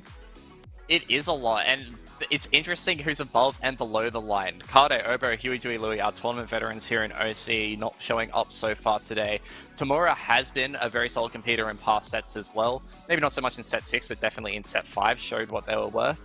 But yeah, Colorful is showing up well. I think this is probably their best placement ever, and they are showing up wide. Like in set 7, they have been pretty decent. And I just can't stop talking about Aurora. Yeah, it took a 6 that game, but how good of them to basically come out of the woodwork and really show up the big names here in OCE this weekend. Yeah, I mean, I think we're just really in for a treat with these scores and how the further games are going to go with it. It's going to force players to really try and aim for those 1 or 8th comp, because otherwise they cannot take it anyhow. So we're going to go into a little bit longer break now, get some snacks and some drinks, and we will be back after that with game number 4.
Try to make yourself remember, darling. Don't look for me, I'm just a story you've been told. So let's pretend a little longer, 'cause when we're gone, everything goes on. You were staring at the window, and I said, I'll just bring this to you. Oh, but if I was gone tomorrow, won't the waves crash on? Is it selfish that I'm happy as we pass the setting sun? Someday I'll be overcast, but you won't have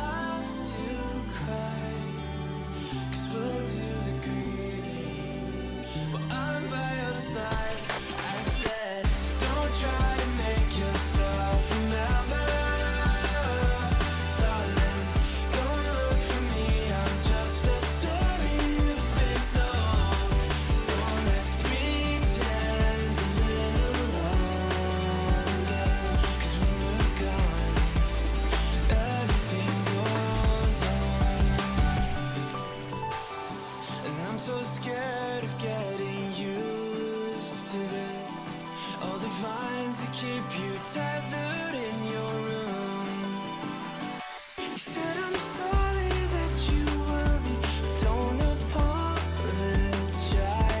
I told you to forget me, but you stayed by my side when I said, don't try and make yourself remember. Darling, don't look for me, I'm just a story you've been told. So let's pretend a little longer, and when we're gone, everything goes on.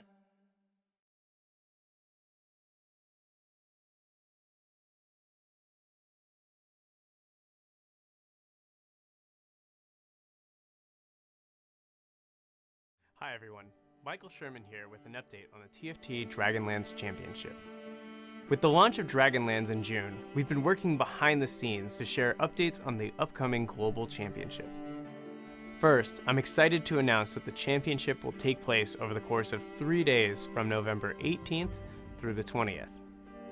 Throughout the sets, we've kept an eye on the conversations happening in the community, and we're eager to continue shaping up the future of TFT esports with the community in mind.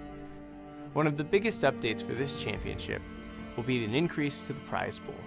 From set 5 to set 6, we increased the pool from 250,000 to 300,000. In set 7, we're increasing it again by over 50%, from 300,000 to 456,000. In past sets, we felt the prize for winning the entire tournament was good, but not great. In Dragonlands, we want to significantly increase the stakes of high placement on the final day of competition. Now, if you win first place, you'll walk away with $150,000 and the giant shiny golden spatula. Additionally, we've made some updates to the format of the tournament. Previously, the top 32 players would compete on day 1, and only half would advance to day 2. For this set, no players will be dropped between the first 2 days, and all points will carry over as well. We made this update in order to give the competitors the opportunity to play more rounds and reduce the impact of low-roll games. We'll have more detailed information on seeding, the number of games, and how we'll shuffle players between rounds in future updates. In Gizmos and Gadgets, we introduced the Western Last Chance qualifier, where 8 players from EMEA, North America, LATAM, and Brazil competed in a one-day event after regional finals to grab the last 2 spots in the championship. In Dragonlands, we're bringing an Eastern LCQ into the mix for our friends in China, Korea, OCE, and Japan. We're excited to bring these changes to the competitive TFT landscape, and we'll be looking out for your feedback for future updates as well. Regional qualifiers have already kicked off around the world, and we're looking forward to how these months will ladder into the championship. A calendar has been released on our global channels so you can get involved with regional qualifying events. To chart your course to the Dragonlands Championship this November, head to teamfighttactics.com.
Welcome back to the OCE Regional Finals. We are on our final day. It's day number 3, Genome, and we've already made it to the halftime. 3 games have already happened. 3 more are to come. Your verdict so far? Well, look, hopefully we're saving the best to last, but we have had some banger games up until now. We got lucky enough to grab some prismatic augments in the second game of today makes. I think it's been interesting to see how many people have been forced off their comfort picks. We're seeing some people still get a little bit of that and do pretty well. So the Guild Danger, still holding up for Aurora. And on the other side, we've got Huey Louie, who's been missing out on his Dark Flight and suffering as a result. Oh yeah, for sure. If you're Huey Louie, you have nothing to smile about because that comp has always been kind of hard force taken by someone else, either by augment or very early choices. We've also seen a little bit of a fall off of the AP comps that have made a showing during yesterday's rounds. And like you said, Mirage Guild becoming a little bit more popular in the overall. We've also seen some flex picks come through with the scale score, and we just saw Swiftshot Yone, something Chaos and I were talking about, I believe, on day 1. So let's have a look at our scores once more and see how those players could turn them around. I was talking about Fred going into this, and I'm afraid I've now joined the ranks of the other casters and just cursed him because he's 7 points off of Percy.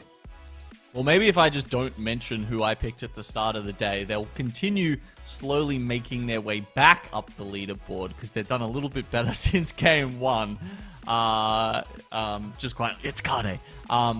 But looking at the rest of the field, as we mentioned before, there's a very clear divide at the moment between the top 4 and the bottom 4. Now, when we think about today, it's really those top 2 slots that are the most impactful. There's a couple of other people in there like Kade and Obo who are looking to make up, potentially get on top here with championship points, right? As you can see here, the winner of today is getting the direct invite, but also one of those direct invites goes out to who was the most consistent throughout the season, and that could be one of those 2. Yeah, let's have a look at our championship points because those will be super important. Currently, Angora, who's not playing in the tournament anymore, has been knocked out, is leading this board, but by the asterisks next to Obo, Huey, Dewey, Louie, and Kade, you can see that these players are still competing and they will also still get points and are able to overtake Angora here, which is all still not written down just yet. They can turn it around. Could be that any one of these 3 gets that golden ticket to straight send them to those world championships. So even the championship point leaderboard has not been yet locked in. Everything is still up for grabs. And I am personally super excited to see how this one goes down, Janelle. Yeah, so many opportunities for our OCE representatives to make their way onto the world stage. As we keep mentioning, we haven't had a repeat champion yet. I mean, Max, you've been involved in a lot of the global broadcast and that sort of thing. Have we seen that repeated across the other regions, or have there been some more sort of, consistency coming through from the other regions in terms of the representatives they send out to be on that world stage? So actually, EMEA, the region I usually cover, has managed last year to send Double 61 back. Double EMEA champion, also ex-Worlds winner, was back at Worlds the last time around, didn't manage to go to day 2. So maybe having a back-to-back champion isn't always the best thing, right? Because I haven't really seen it take as much success yet. Of course, you have to keep in mind the TFT scene is constantly growing. The World Championship, now bigger than ever, does not compare to the one of like set 1 to 3, where really there was not much going on at all in the game. And it's not like it's not just that the scene is always growing, right? It's that the game is always changing as well. This isn't tennis, right? It's not the same game from from one year to the next. It's we got different sets. How you play those different sets are completely different. And people have to be able to adapt to that. And as a result, I think it's not all that surprising that someone who rises up through the ranks because perhaps the set, sort of suits their play style or how they think about the game a little bit better, might be better in one set versus another. And that's just one of those reasons why.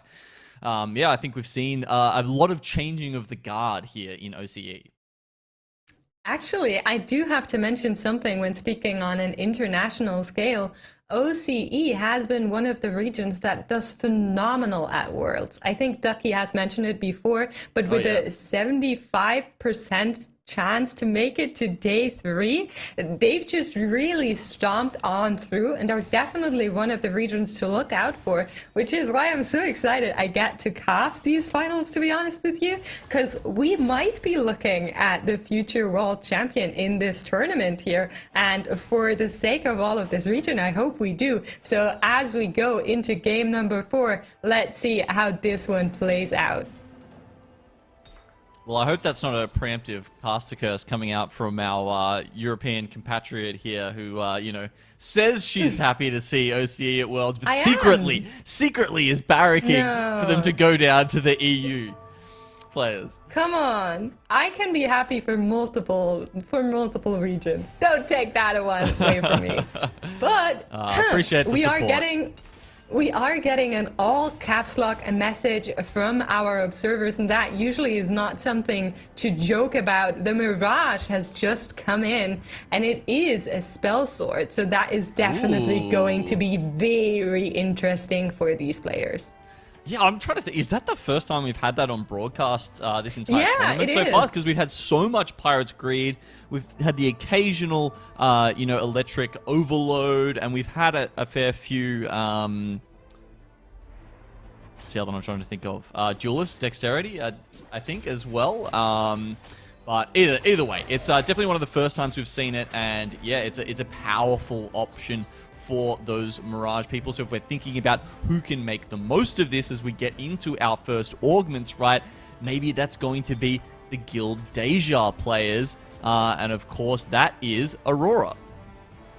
Okay, but Huey, Dewey, Louie picking up the Shimmer Scale crest here is definitely something I always love, because that unlocks the potential to go Shimmer Scales. And as we learned from our comp sheet, Shimmer Scale is the only comp that has 100% win chance. So if we can get that online, I'd be so happy to see that one play out. Of course, you need 2 of those Shimmer Scale emblems to actually do that. So gonna wait and see what comes through here. But for now, it's just going to be silver augments, not that impactful as of now.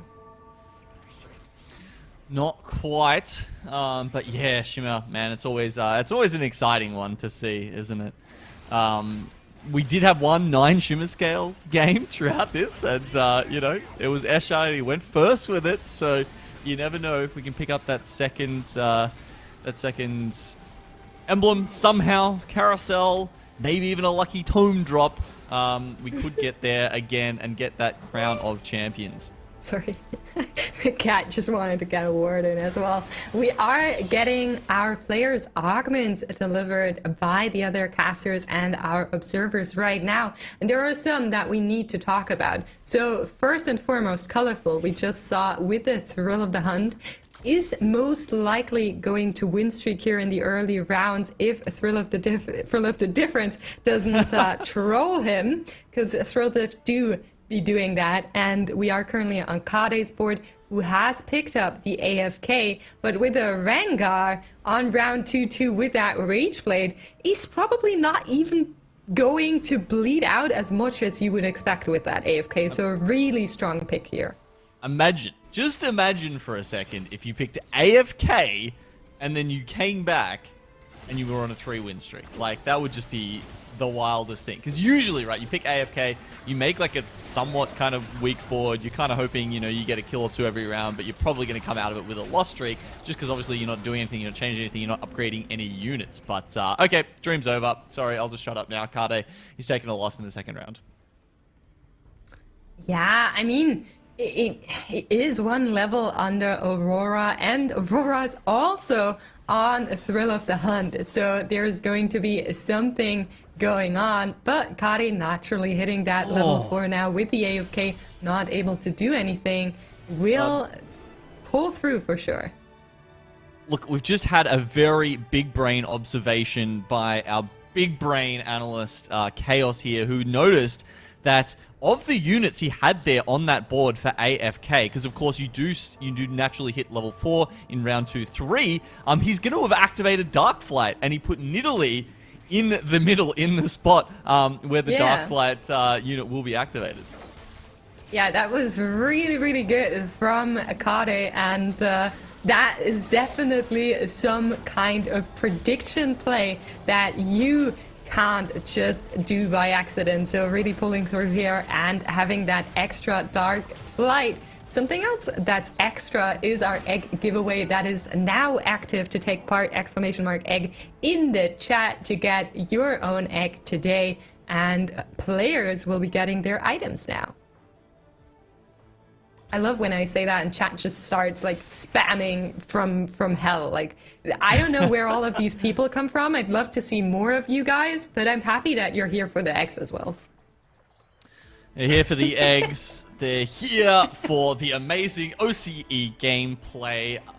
Are they here for the Yone with a spatula on it? Potential Swift Shot emblem there, Max.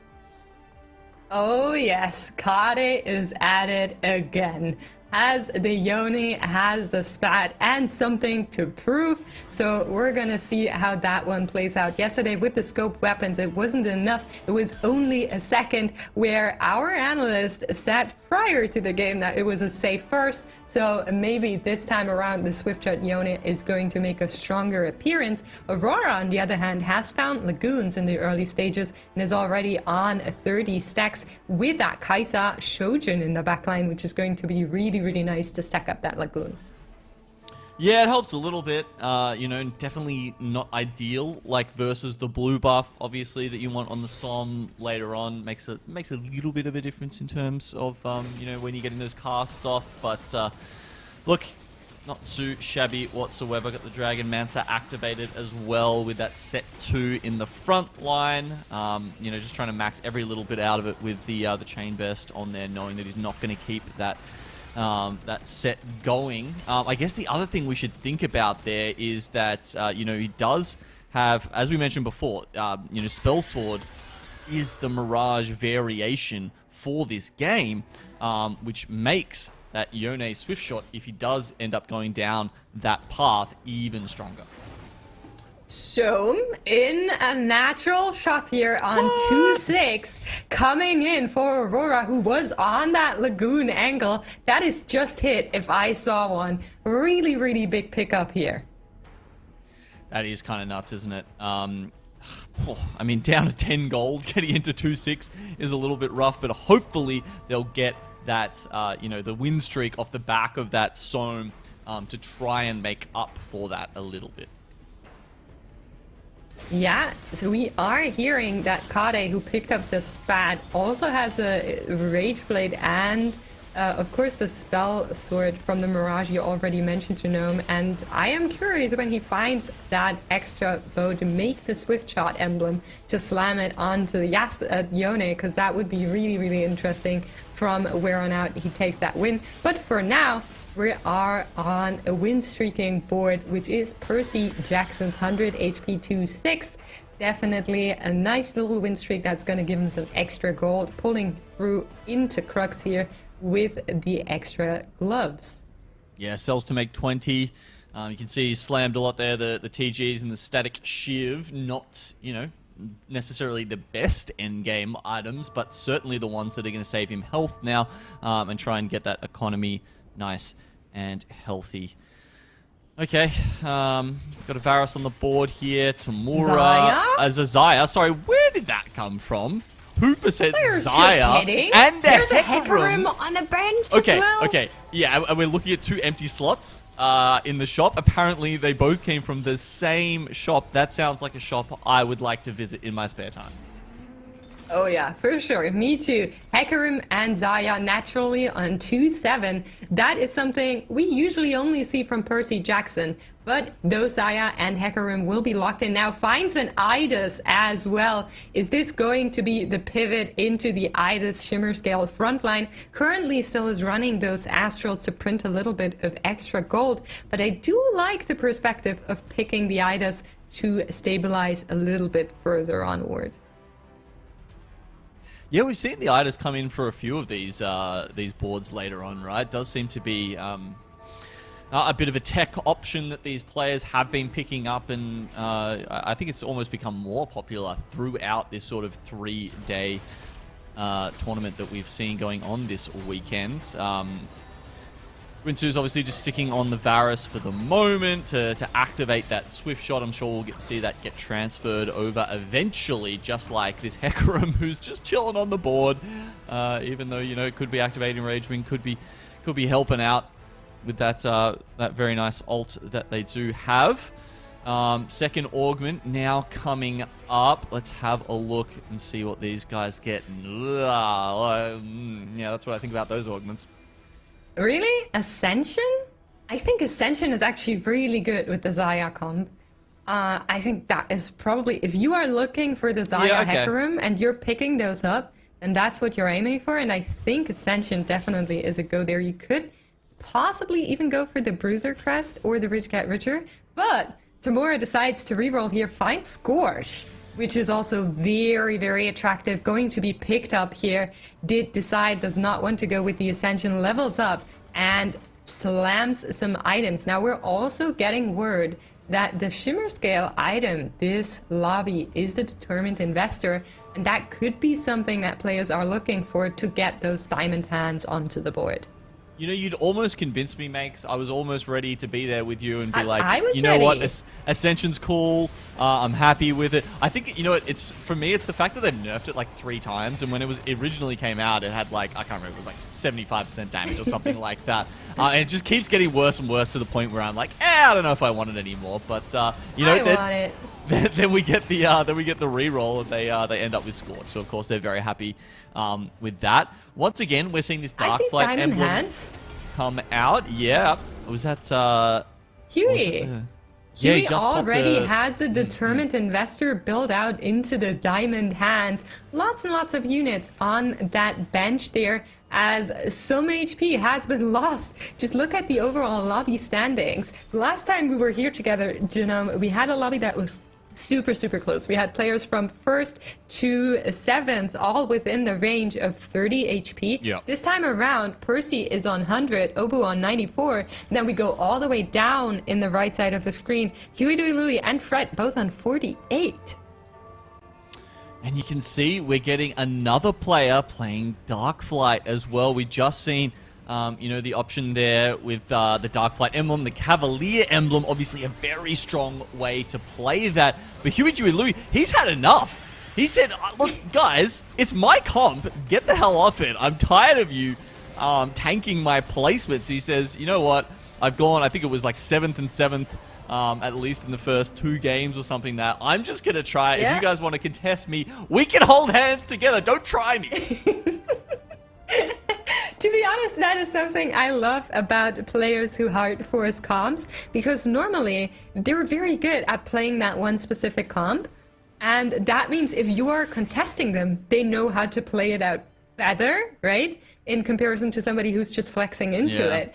And Huey really putting his foot down here, going, no, I'm going to take it, even though he probably saw that Kade had that Rengar on, what was it, 2-1, is definitely a very strong statement to this lobby to say, back off, that's my cat, hands off, I'm going to take this one home.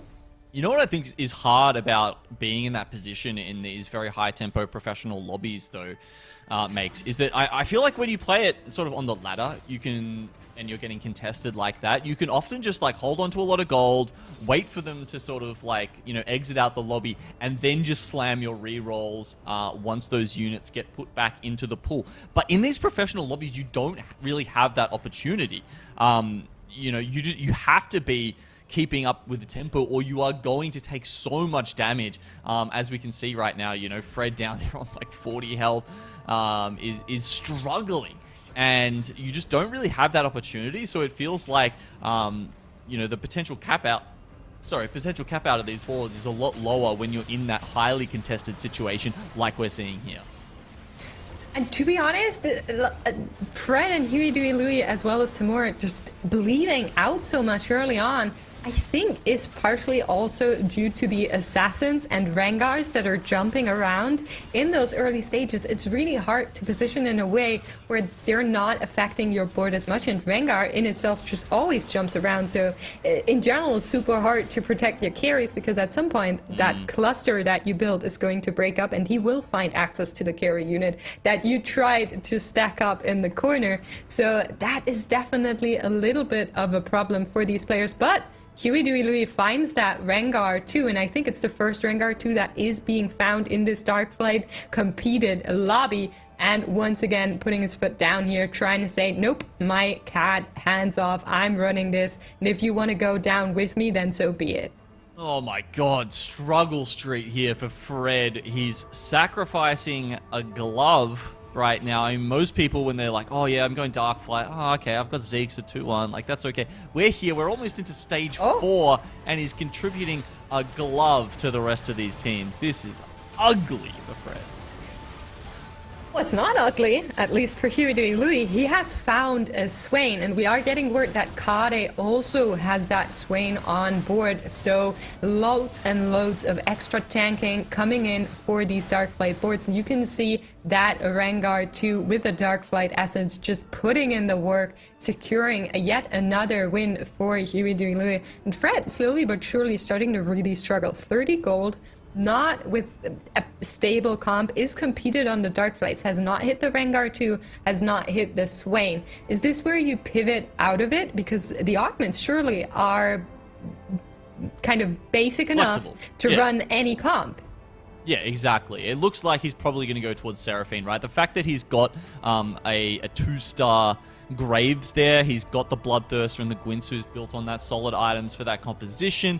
Usually, you know, you kind of want to have the other pieces ready to go by then, but the fact that he's got that Graves too, and you saw in that fight, like, Graves 2 was doing pretty damn well, right? It almost actually beat the Rengar and clutched it out against all that Darkflight essence, but I think in that situation, you just keep going down that path. That's the hand you've been given, hand you've been dealt, and you got to play it as best you can. Okay, I really like Tamura. The last time we saw him, he did not pick up the Idas, and I was a little bit upset about it, but he was on that astral angle, so I'm going to forgive him about it. But now, finding those pair of Idases, while Huey, Dewey, Louie hits the Swain 2 in 4-1, this board is about to go stonks in this entire lobby with the Darkflight online. Rengar 2, Swain 2, you need to be scared of Huey if you're playing. Yeah, we're also, you know, like Scorch isn't an augment we've seen or talked much about this weekend. It's not offered all that much as he comes up against that scary Graves that we were talking about. Here's the pivot starting. You're seeing that for Fred. Morello's was placed there on the Seraphine now that he's found that and rolled down. Just clutches it out. and that really sucks for Fred, who needs every dub and every little bit of health he can get. But just going back to Scorch there for a second, if you guys don't know, haven't seen this one come up as much in your game, it's every 5th instance of Rage Wing damage, deals 20% more damage, and is true damage, right? And that's quite interesting, because it feels like almost every time they put true damage in the game it gets nerfed, right? It's just so abusable. Like, we saw it with Nunu, with Dragonmancer Nunu earlier in this set. Like, people will just find a way to make it giga broken. And I think that's why it is such a good emblem. Such a good augment here. It is, definitely. And with that comp normally going the way of Shyvana, finds the Idas too here. Beautiful, beautiful upgrade for Tamura. Together with the Gadget Expert and the Statics, it's all pulling together. You're going to have the 6 Rage Wings in at some time once you find that Shyvana. But for now, it will be the Idas. You also get the Determined Investor that you can slam on an extra unit to try and get some Diamond Hands to stabilize for the mid game. And I love that. I think the Xayah 2 is now the next big objective that you need to be hitting. But with that Zeeks and the Statics together with Gadget Expert on this board, this is really, really nice and one of the best scenarios you could look for together with that Scorch. Yeah, it's not too bad, right? He's got the Runins as well, and if I'm not incorrect, that the Runins proc also is helped out by Gadget Expert. So there's a couple of ways, that you can make that augment do some damage for you. It'll be very interesting to see what the rest of the players have picked up there. You can see there's another Ascension pick for one of the other players. Yeah, some of our other casters and analyst desk are pointing out no healing for this Xayah on the board. It's got a tiny bit of tankiness with the Titans there, but I'm not sure that will necessarily be enough if we get a Rengar jumping onto that Xayah. Okay, we are checking in with Kade once again. Has found that Swain early on, is now on a Rengar to Nyla to get that extra assassin buff in, and is offering up extra Dark Flight Essence to all of these units. 6 win streak, looking really good here, and hoping to find that Swain too to get a little bit of extra beef in that front line. But should be enough to deal with Percy here, who has been knocked from the throne of the 100 HP win streak a little while ago. But I really like Fred. We saw him hit that Seraphine too before we went into this round, and hopefully, just hopefully, he can find a win now. Does not. Goes down to 7 HP. If Fred cannot find footing here, it's going to be really, really hard. Yeah, it could be one of the earliest exits we've seen so far in this tournament at 4-4. I think everyone's managed to make the stage 4 carousel, but there have definitely been a couple of treasure dragons that have just gone on vacation after their, their associated players got knocked out a little bit too early. Yasuo and Zoe options here on the sides. Just trying to think. Who was it that picked up that Yone with the spat? Did they ever go Swift Shot? I think it was Kade, if I'm not mistaken. Right, so he's definitely not, because he's gone Dark Flight. Yeah, he's just offering, I think, the spat for on that. We are checking in with Fred here. Tamura finding that Xayah to rock onto huge upgrades. Xayah in particular going to be very good for that Rage Wing comp. But Fred, 2 gold, nothing that could be done here to do something. Is slamming the last item, the crit glove onto the Zac for now, and is just hoping that this board can do enough to put in some work here. But with pivoting into Lagoons, and I think this is something we talked about before, you won't have the Lagoon stacks. So this board can never cap out where Lagoon board would cap out. That has been hit in the early stages just by the sheer amount of stacks. Is currently on that Cannoneer angle and hoping that the Graves does something here, but it's going to be really rough. Ascension kicking in from Colorful. The Deja in the background is starting to really stack up that Archangel, and the Graves is onto her. Can Fred find a win here, or is this going to be over? He does turn it around, finds a win, holds on for one more round. Is this the Percy Jackson run around, trying to get to Treasure Drake and turning it from there? man, we were comparing, to some of those other boards that didn't have much healing on them there. The Bloodthirst shield, he's got Cybernetic Shell, he's got Cybernetic Implants, he's got Celestial Blessing 2, as well as, of course, the key to this this whole composition, which is the Seraphine shields in the middle. So all of that healing coming together to just get Fred over the edge there.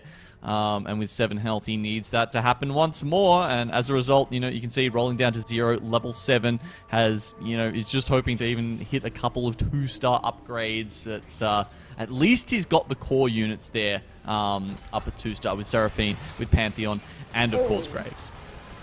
That's Huey de Louise board, and that's going to be one that's really tough to take down. Fred not even tempted by the Bard that came in before, but maybe the Cybernetics can bless Fred to pull through here. The Graves is onto the Swain, can take that one out, and it's now Pantheon and Graves onto the Rengar. One more unit goes down. I think Fred can get away with one more win here. Aphelios shouldn't be too much of a problem for this double Berserk comp, and Fred takes yet another win. This is the running back of the single-digit HP, finds a Tactician's Crown and a Spatula at this Chaos Dragon. Yeah, I mean, looking at what he can make with it, though, the Spatula options aren't the best, right? I mean, sometimes, maybe you can Spatula itemize Zaya in this comp, but I don't really know if that's the option he wants to go here. That's a said, and yeah, look, I don't know if this is what you were thinking as well, Makes, but he was at level 7, and he doesn't have enough gold to really go 8, so Tactician's Crown kind of solves that problem. I mean, the thing is, going with Tactician's Crown gives you a little bit of extra board strength in the mid game, and then in the later game you really have power because you can have that extra unit, unlock all of the trades. But like you said, Fred didn't have gold, Fred doesn't have a lot of board strength. That Tactician's Crown is not necessarily going to translate into board strength right away, and that is what he needs. He needs to have instant power now to compete with this lobby, to keep on hanging in there and going for the reroll. I think in this situation, one of the very rare ones where I can accept that. This time around though, meets Tamura, gets completely silenced by the Shroud of Stillness. The entire camp is getting mana blocked for a second. The Zyra trying to buy time for the Graves to ramp up on the Rageblade, but the Zaya has done that already, and Fred is going to get knocked out here 8th.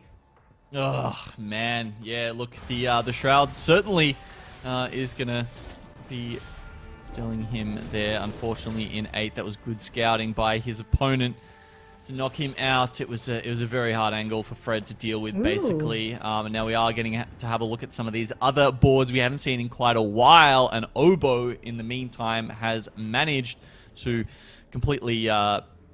Well, not completely, but mostly cap out this board, with the Siphon and the Shio U2. Okay, so Percy was on a big win streak, has been dethroned and thrown down, is now also on 4 HP, has built that Guild Mirage.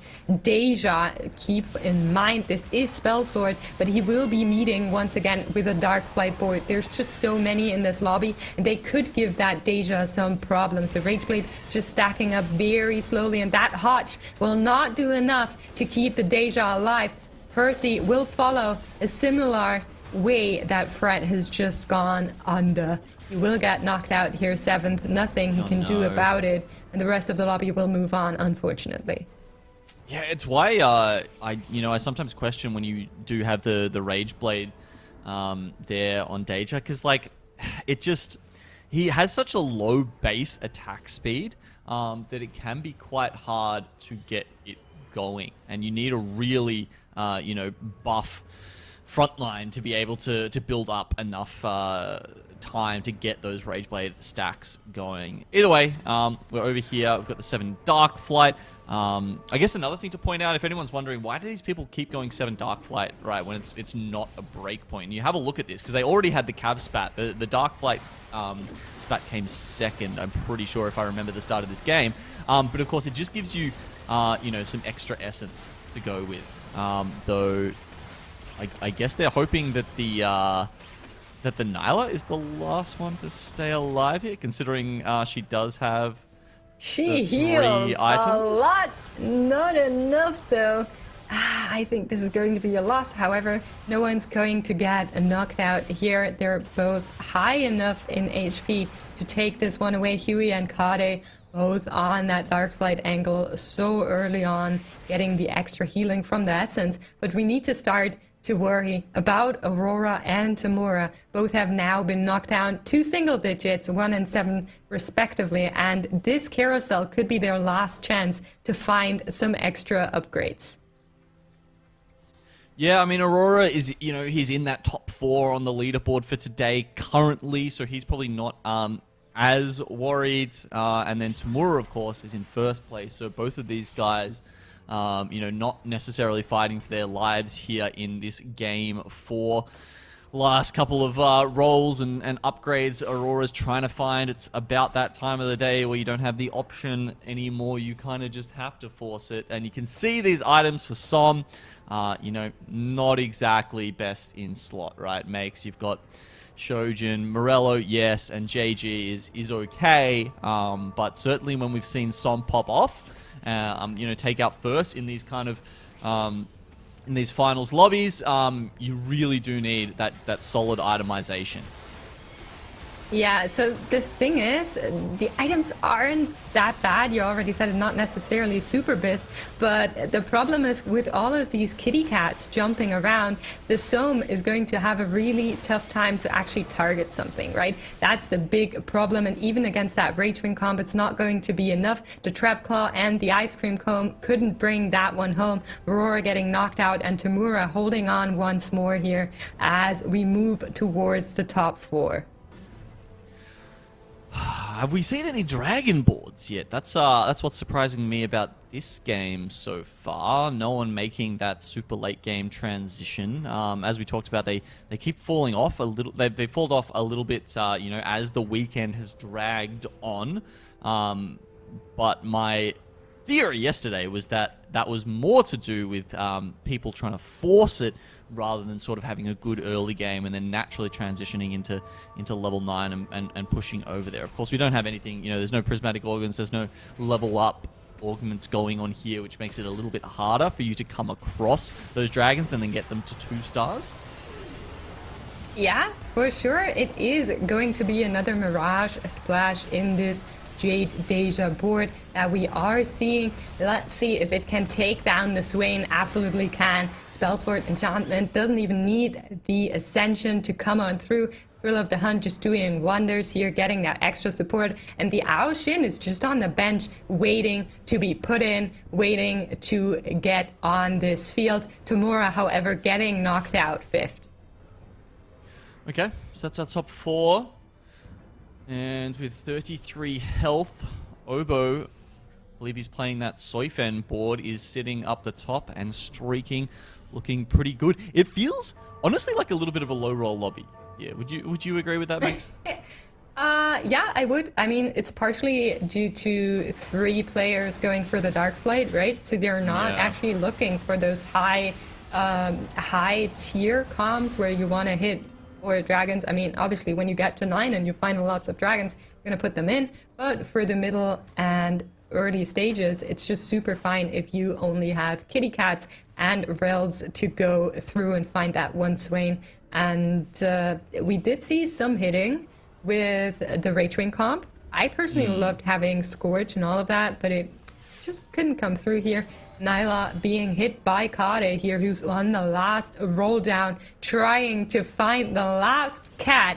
It's not going to work out here. Even sold off the other Nyla 4 items. Will slam these on the second Rengar and try to go like this. Yeah, cool option. We've had people questioning whether 2 2-star Rengars are better than a 1 3-star Rengar, and of course that's without the double trouble augment, which we haven't seen as much of on broadcast, even though a couple of people have hit it throughout the tournament. Can he get through it? Tank Swain, I think, is going to do this pretty easily in the end. This Iphelios, only a shadow of his former self earlier in the set, isn't really the monster he used to be.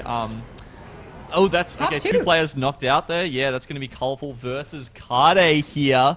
So Obo, Huey. It's Huey. A couple of lives. So Kade knocked out. Same board. So no surprise, we're getting a little bit thrown off there. Huey, Kade, same board. It is the Dark Flight against what we like to call the Siphon. Jade Siphon coming through here for Obu. Would, of course, like to get those last Jades in, but isn't on level 9 yet. Huey Dewey Lui on the other side has hit level 9, has capped out as far as it goes in terms of slots on this board, getting the extra Dark Flight essence from the Shimmer Scale emblem, and the only thing he's missing to cap out is that Rengar, but we're going in. He could get knocked out here, so Obu will try his best to take care of the kitty cat. Let's see how this one plays out. Siphon charges once more, but the Swain reigns supreme, knocks down Obu from the win streak, and now they're both on even HP. Okay, so the Dark Flight board looking a little bit better there in that matchup, but we do get the level 9 buff for Obo now, so the Soraka is going to go in. Could this make a difference? Could it even give him that, 2 HP to survive the one round further? Thieves' gloves. So the Thieves' gloves on that Xiaoyu are absolutely not ideal. That's not what you want to see on those Thieves' gloves. You would have preferred with Rakangat, with the Bloodthirster and the Hodge. At least that gives you some extra slam dunks on those fists. But it's not going to be the case for the Xiaoyu, who's on an AP turnaround here. Siphon, however, has found its master with the Swain. Cannot survive this, getting knocked down here. It is the Rakan and the Xiaoyu trying to survive by Soraka's healing. Swain taking down that Xiaoyu in a last effort. And I'm pretty sure Obu is going to survive this 3 HP here as they go into Carousel, and is hoping to have a better roll on those Thieves' gloves the next time around. Yeah, look, I was ready to call it a Soraka diff, but it wasn't quite. He survived with 3 health, so that means he still would have been on 1 anyway, pre that Soraka cast. So Obo is just surviving. As you say, a lot of this could come down to what these guys roll. Just on the Thieves' Glove there this time. I don't know. I think I actually potentially would have taken last games, because you got to remember, Xiaoyu does do true damage with, his ult there. So the dual gauntlet does help out with that a little bit. The Titans is a very good item on him. This time he's going to switch in a Terra, just to give some extra damage reduction. Is slamming those Thieves' Glove last second, will get a double redemption onto the Terra. Still has a BF sword to put on something. It's going to go on the Soraka for now. Let's see if the Terra can try and keep this comp alive. There is no real anti-heal coming from the Siphon comp, so they're going to have a really tough time in trying to take down this beefy boy that Swain is, and it will not work out. Terra still holding on, but it won't do anything. Huey takes a first, and Obo comes in second here in our 4th game of the day, Janelle. All right, Obo and Huey Dewey Lui flipping the script a little bit there. They were 7th and 8th place in points today, make. So that means, that big break we had between the top 4 and the bottom 4 is likely going to get shifted around a bit. And we love that. The viewers love that, because that means things are getting closer. That means we could have a very exciting game 5 and 6 to cap out today. Definitely. We always love a little turnaround, right? Chat was a little bit upset when they didn't get the fawn. At least you're getting that now. And with that, let's bring back Ducky and Frosty, who I'm sure are eager to tell us more about this game. Frosty, what do you have for me? Dark Flight is good. Good analysis. Keep it up, bud. Thank you. Ducky, you want to add something to that? Darkflight is really good, I think, question mark. Like, we're seeing, like, a Darkflight contested lobby there. What was it, like 3 players at the most? And then, obviously, it came down to Kade and Huey, who were contesting each other.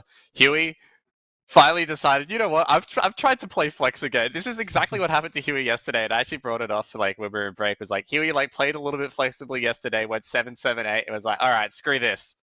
I'm off to play Darkflight. It goes 1-1-1 for the rest of the day.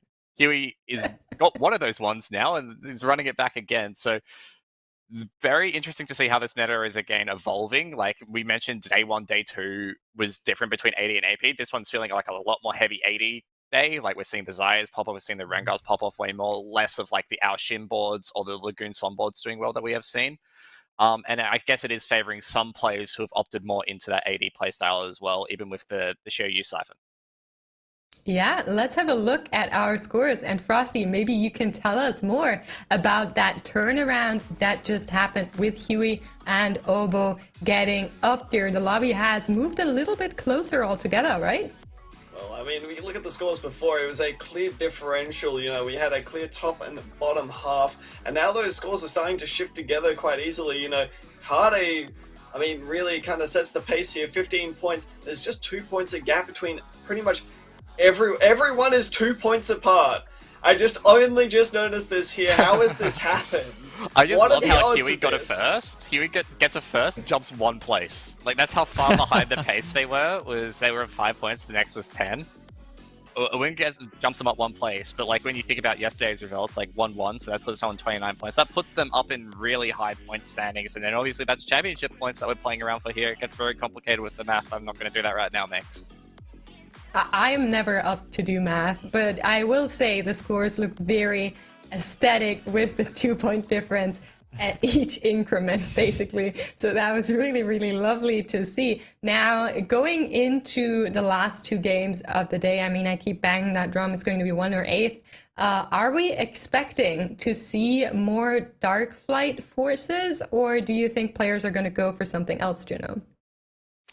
I'm definitely expecting some Darkflight coming out here. I think we'll see 1, if not 2. I hope we don't see 3 players again, because we saw how rough that kind of was for all of them there. Until we did get to that situation we talked about where all the units get put back into the pool and they start stacking up towards the 3-star carries in the end. But yeah, I mean, mainly I just feel sorry for Huey, who, as you kind of said, as you kind of alluded to at the start of that game, it's like, if you're the better Darkflight player, if you're the better player of that composition, often you're the one who can just eke it out and force the other players out of the lobby to take the dub. And look, big congrats for Huey for sort of, stamping his mark on that and standing his ground with that composition this time. But it's not necessarily always going to go that way.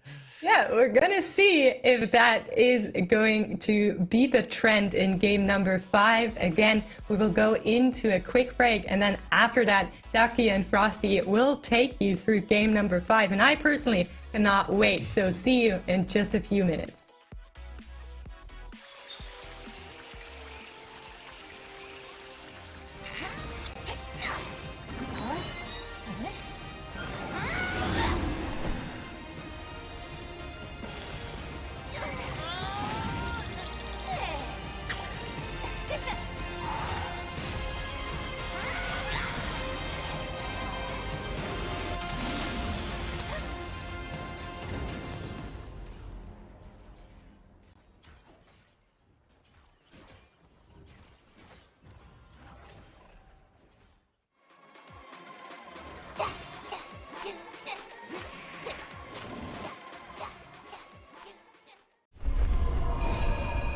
Hey, Ma. This year, I got a good feeling. I'm gonna find him.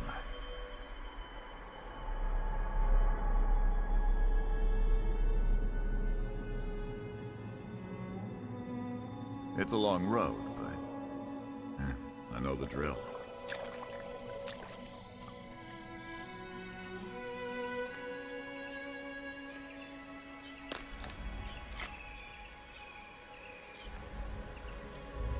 You know how they say meeting the spirit of chance is bad luck?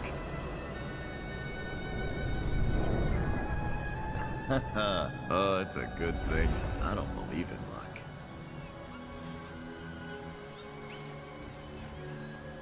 That spirit of legacy you warned me about swore he could teach me what I need. But I'm no fool. I don't need any more broken promises. I ran into the spirit of freedom, too. She kept saying she wanted to free me from my unrest. I told her to snuff it. I already know what I gotta do. I think.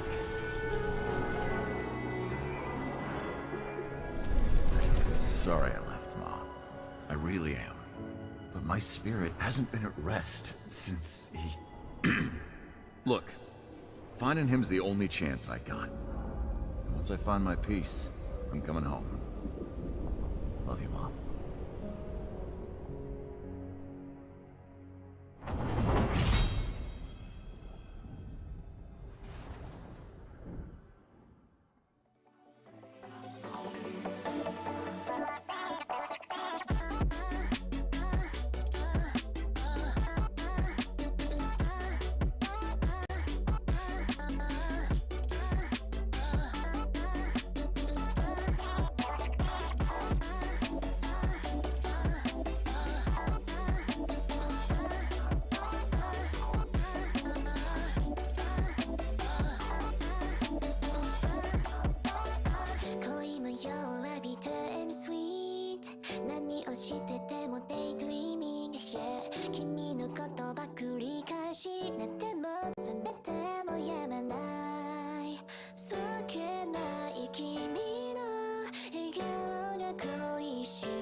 Two more games, Frosty, separate who Oceania will be sending to the Teamfight Tactics Dragonlands World Championship here on day 3 of the regional finals.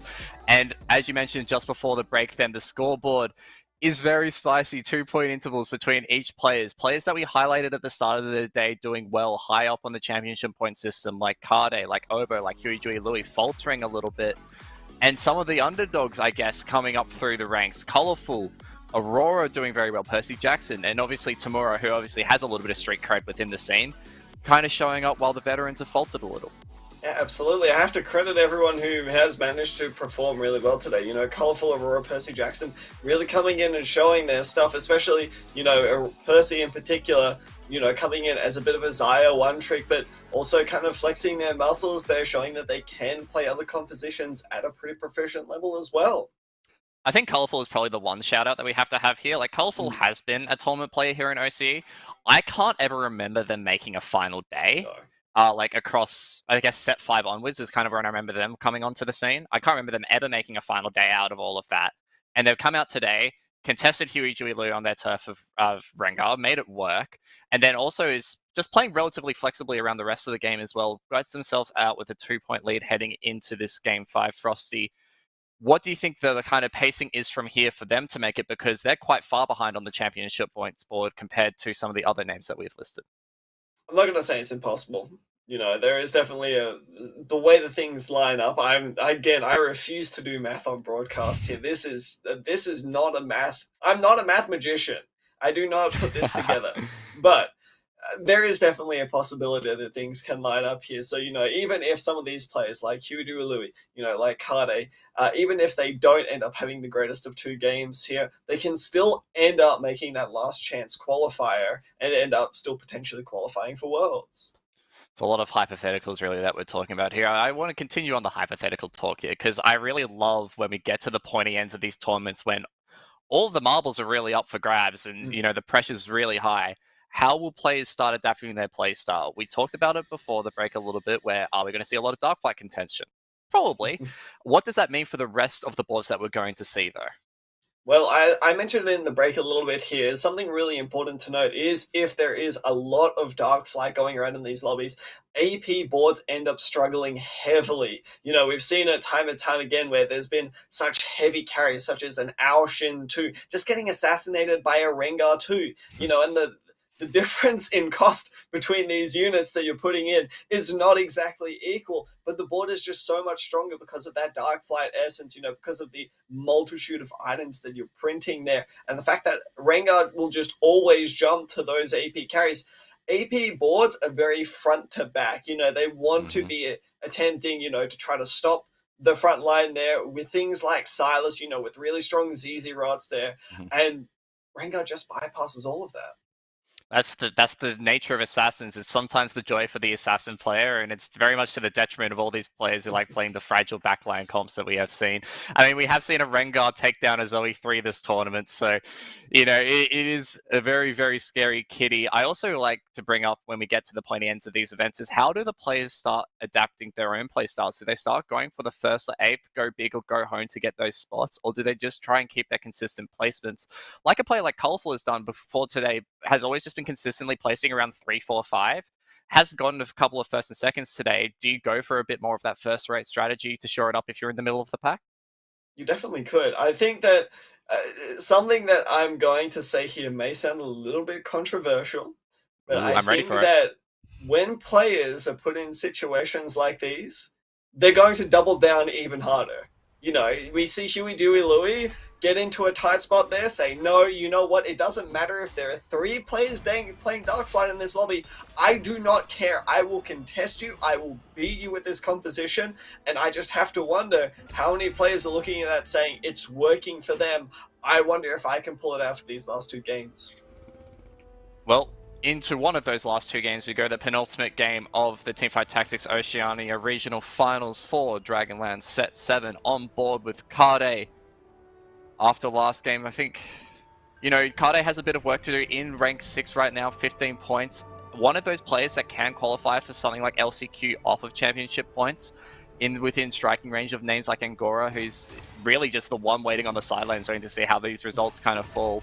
Kade really needing just some more consistent placements after a slower start today. And I mean, Kade is definitely playing very flexibly, but looking at this 3-unit choice that they've managed to get out there, this is a perfect Lagoon start. But Ducky, Lagoon has not been working out well for these players, but they're going to put in Mirage instead. It's Electric Overload for this game, incredibly strong early game, and maybe Kade has seen that Lagoon just hasn't been working out and is instead going to choose to go for a stronger early game play. Maybe, just get that consistent placement, but that has to be bookended with the fact that Electric Overload has probably been the least popular Mirage of the weekend. It's been the weakest of the weekend. No one's been really going for it. So, that's like a... Ooh. Hold on a minute. This makes things very interesting. Yeah, I mean, I wouldn't be shocked to see them ending up picking up an electric, electric charger along with their Electric Overload. It really brings the spark towards this composition, and I mean, look at this, immediately slamming some 2-star units, getting everything down. I want to see a quick level up here. I want to see them put in a Skarner 2, and I want to see them win streak heavily with this now. I'm getting flashbacks to the Ezreal reroll Guardians board from, way back when with this kind of start, but Electric Overload plus Electro Charge is such a strong power spike early, and with obviously these augments now scaling later from stages 2 to 5, the Electro Charge is going to be able to keep pace with this lobby somewhat. And if you can get those 2 stars on the front line, the Guardian Shields are going to come in clutch to ensure that these units stay alive longer, take more crits, do more Electro Charge damage. this could be a very good spot to Kade to play from, and basically the one situation where Electric Overload has been favored by players as a Mirage. Look at this electric damage. It It's melts so insane. through boards. It's so good in the early game. Now, I mean, we haven't really mentioned it, but there is a very specific type of composition that can use electric overload, and it's more of a reroll style based not around something like the Yone, something like the Nunu, but instead around a Leona 3, this Guardian strategy, and just makes use of such an incredibly tanky Leona that every single time it gets shocked, it's dealing out, you know, things upwards of 900 damage. We'll have to wait and see where Kade goes with that board, but a very, I guess, direct start and a good idea of where they're going here from stage 2 over onto Fred's board, taking the Cybernetic Uplink 3, getting the extra mana regen. What do you think of this, Frosty? We haven't really seen AP boards have too much success here. You know, Cybernetic Uplink 3 is generally all round a pretty half decent augment to end up picking up. It's just, again, Lagoon hasn't been working out too great, but, you know, maybe in a prismatic lobby, it may just be that Rengar just isn't the go-to option for a lot of these players, so maybe it ends up working out a little bit better. We'll have to wait and see. I mean, the Cybernetic Uplink, you know, for the Soam is like the big upgrade here for this Lagoon board, and getting it in, I guess, early and having this mana generation on these Lagoons does get, you know, the seashell procking earlier. Like, it's a small, tiny thing, but if you can get 2 or 3 extra seashell procs a combat throughout a stage, you know, that ends up being 15 across, and you're slowly ramping that up and getting those upgrades a little bit earlier. Whether it can hold up in this lobby remains to be seen. That's the big question based off, I guess, like we said earlier, the number of Rengar players. Oh, wow, such a close fight there. Fred unfortunately taking the L. Obo also doing something a little bit interesting. They're picking up Living Forge. So, you know, every single 10 rounds, they're going to get a free Ornn item. So the potential to go late with this and stack up a whole bunch of Ornn items, particularly scary. I mean, got the mana Zane first off that Living Forge. Again, relatively flexible, not necessarily something that he can choose out of that augment. But, you know, you take what you're given, and the Ornn items are typically stronger than the regular ones anyways. Situationally, of course, because sometimes you get just something that is completely terrible for your board. And that is the nature of TFT. As we look at Huey's board, he's got the early Olaf in with the Celestial Blessing 3. That's a lot of healing to play for in the later stages of the game, and something that the Olaf doesn't really mind. Oh no, absolutely. A Celestial Blessing 3 is one of the best late game augments. 35% healing is essentially a free Bloodthirster on something like this Olaf, and it means that you don't have to stack the Olaf with any defensive itemization. You can put pure damage on it and just allow it to do its thing. So in Huey's spot, I wouldn't be surprised to see him just try to go for something like the Olaf there. You've already got it down so early, you can make the most efficient use out of it. And, you know, you're taking these L's, so why not, right? Yeah. Dino with Sword there, a potential pickup on the carousel for a board like that, you know, just to get the scale scorns in early enough. There is a Rengar with a bow that is making me deathly scared for this lobby, and it's picked up by Tamura. Tamura picked up the Guild Crown early on. I don't think we'll see the Rengar board come out from that position. Maybe more of a Xayah pivot from there, or a Danger pivot. Danger unlikely with the Mirage and the Contestion already. Has to be thrown out there as a potential, of course. I don't think we're going to be seeing the Stabby Tabby out from Tamura, but once we get a better grasp of their role, we can maybe make that assumption for ourselves. Well, we've seen players. We've seen players that have gone from the most unlikely of spots, you know, positions where you thought there is no way that they are trying to go for Darkflight.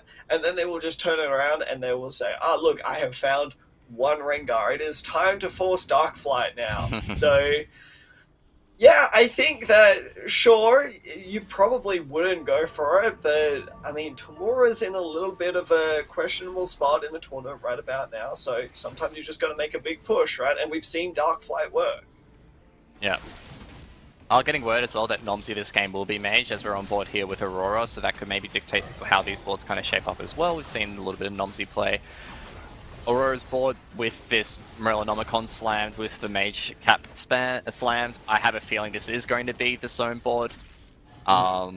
coming out from them, getting a few stacks early. The Kaiser can get the double cast off, again, continuously tacking up that C-cell, gets the first drop off there. 72 HP with 1 combat left to play in this stage, though. Could be heading into Krugs at around, you know, the 62, 64 HP level, and that's, you know, quite a big chunk of damage taken in this first stage. Yeah, it's really unfortunate because prismatic lobbies end up just coming out of the gates really quickly. They mean that the game ends up going extraordinarily fast, and the Lagoon board without any really strong points ends up really struggling at, you know, forcing the game to, you know, stay at its pace there. It loves slow fights, but when, you know, you've got a player like Carter who's got Electro Charge 3 and they've got Electric Overload, it's... your board melts. There's nothing you can do about it. It means that you're not going to get the value off of Lagoon. I do want to raise a point here.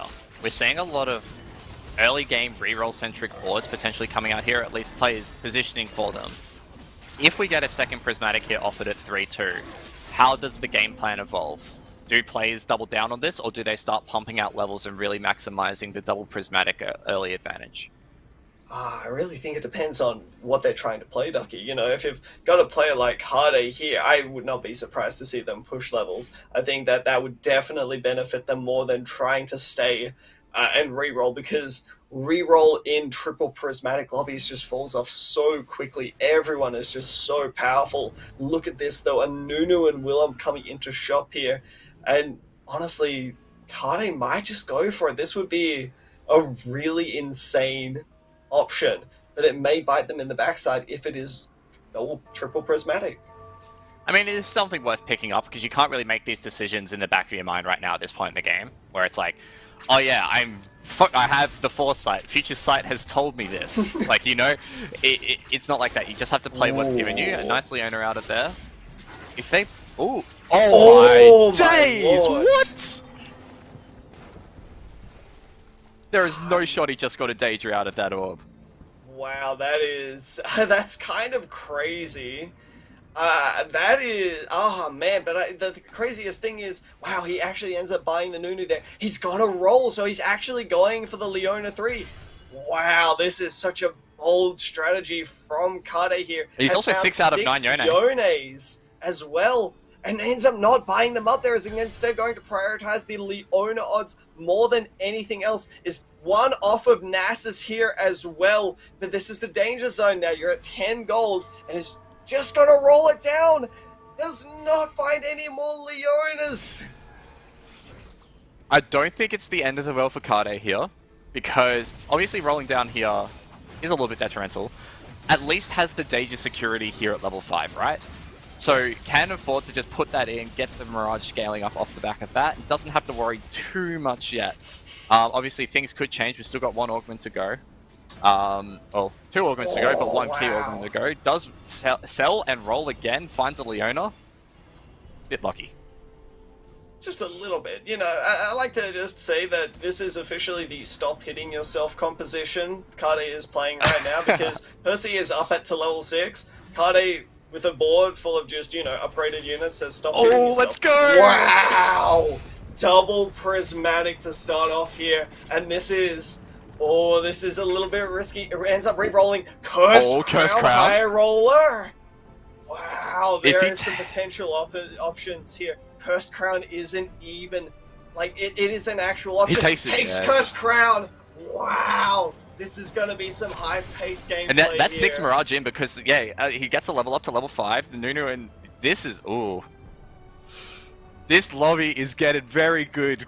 If your friends are not watching right now, tell them to tune in to this final 2 games here of the Oceanic Regional Finals, because we are on for a barn burner right now. 2 Prismatics to start off this lobby. Kade's just sending it with the Cursed Crown. I'm pretty sure it's the first one of the weekend as well. And wow, this is just such amazing gameplay to be watching, and I'm sure everyone else is hitting some pretty amazing augments too. I can't wait to see what the rest of the boards look like. Up against Fred here. Fred's probably going, what am I facing right now? Look at all this damage. The electric overload is just chunking through it. This Lagoon board can't do anything to fight back.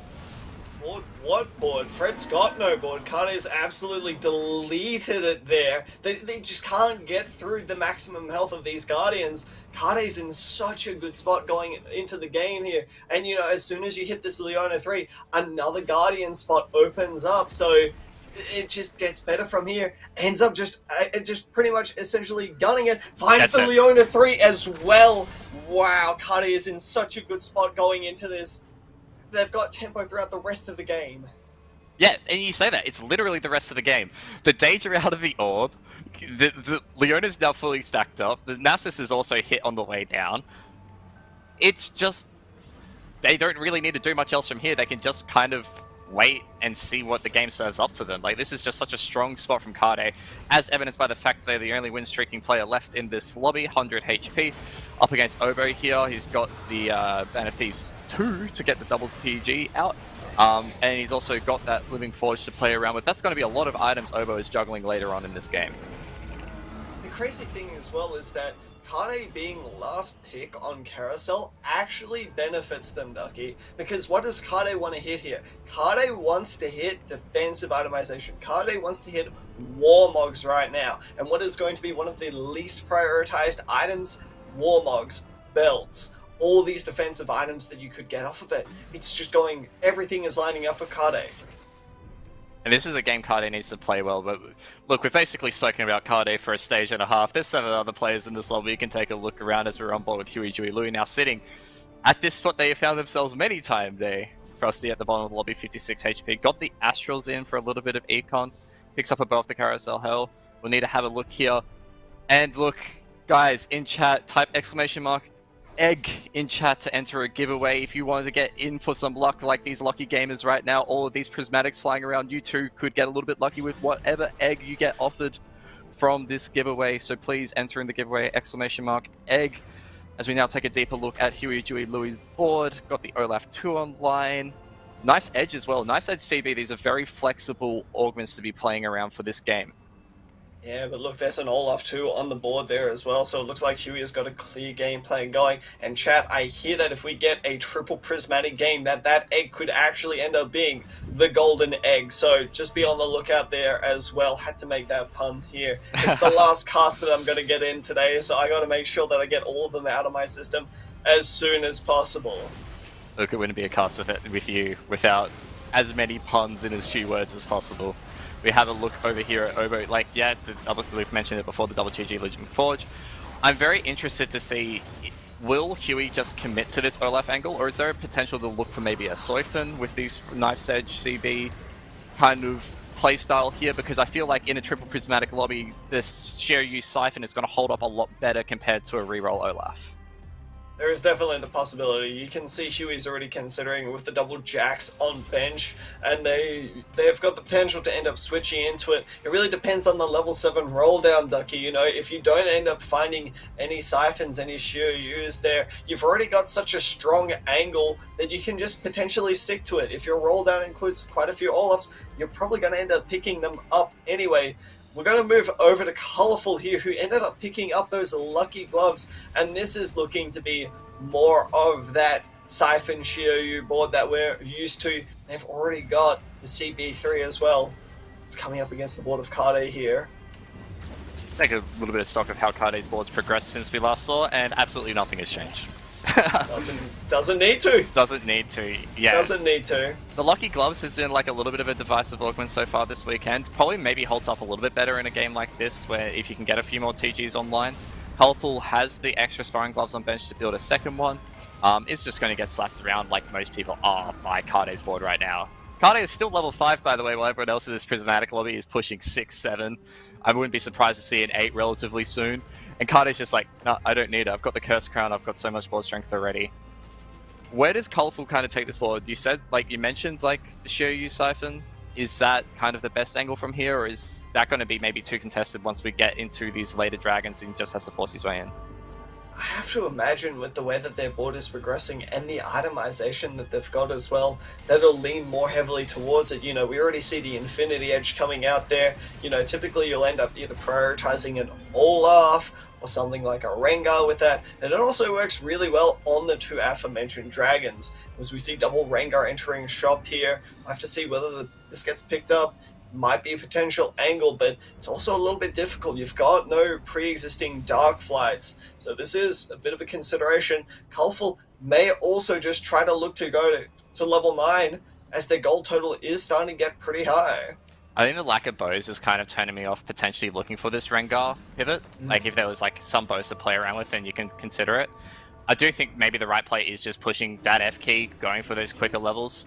If there is a third prismatic offered up here, guys, you know, remains to be seen. Fair enough.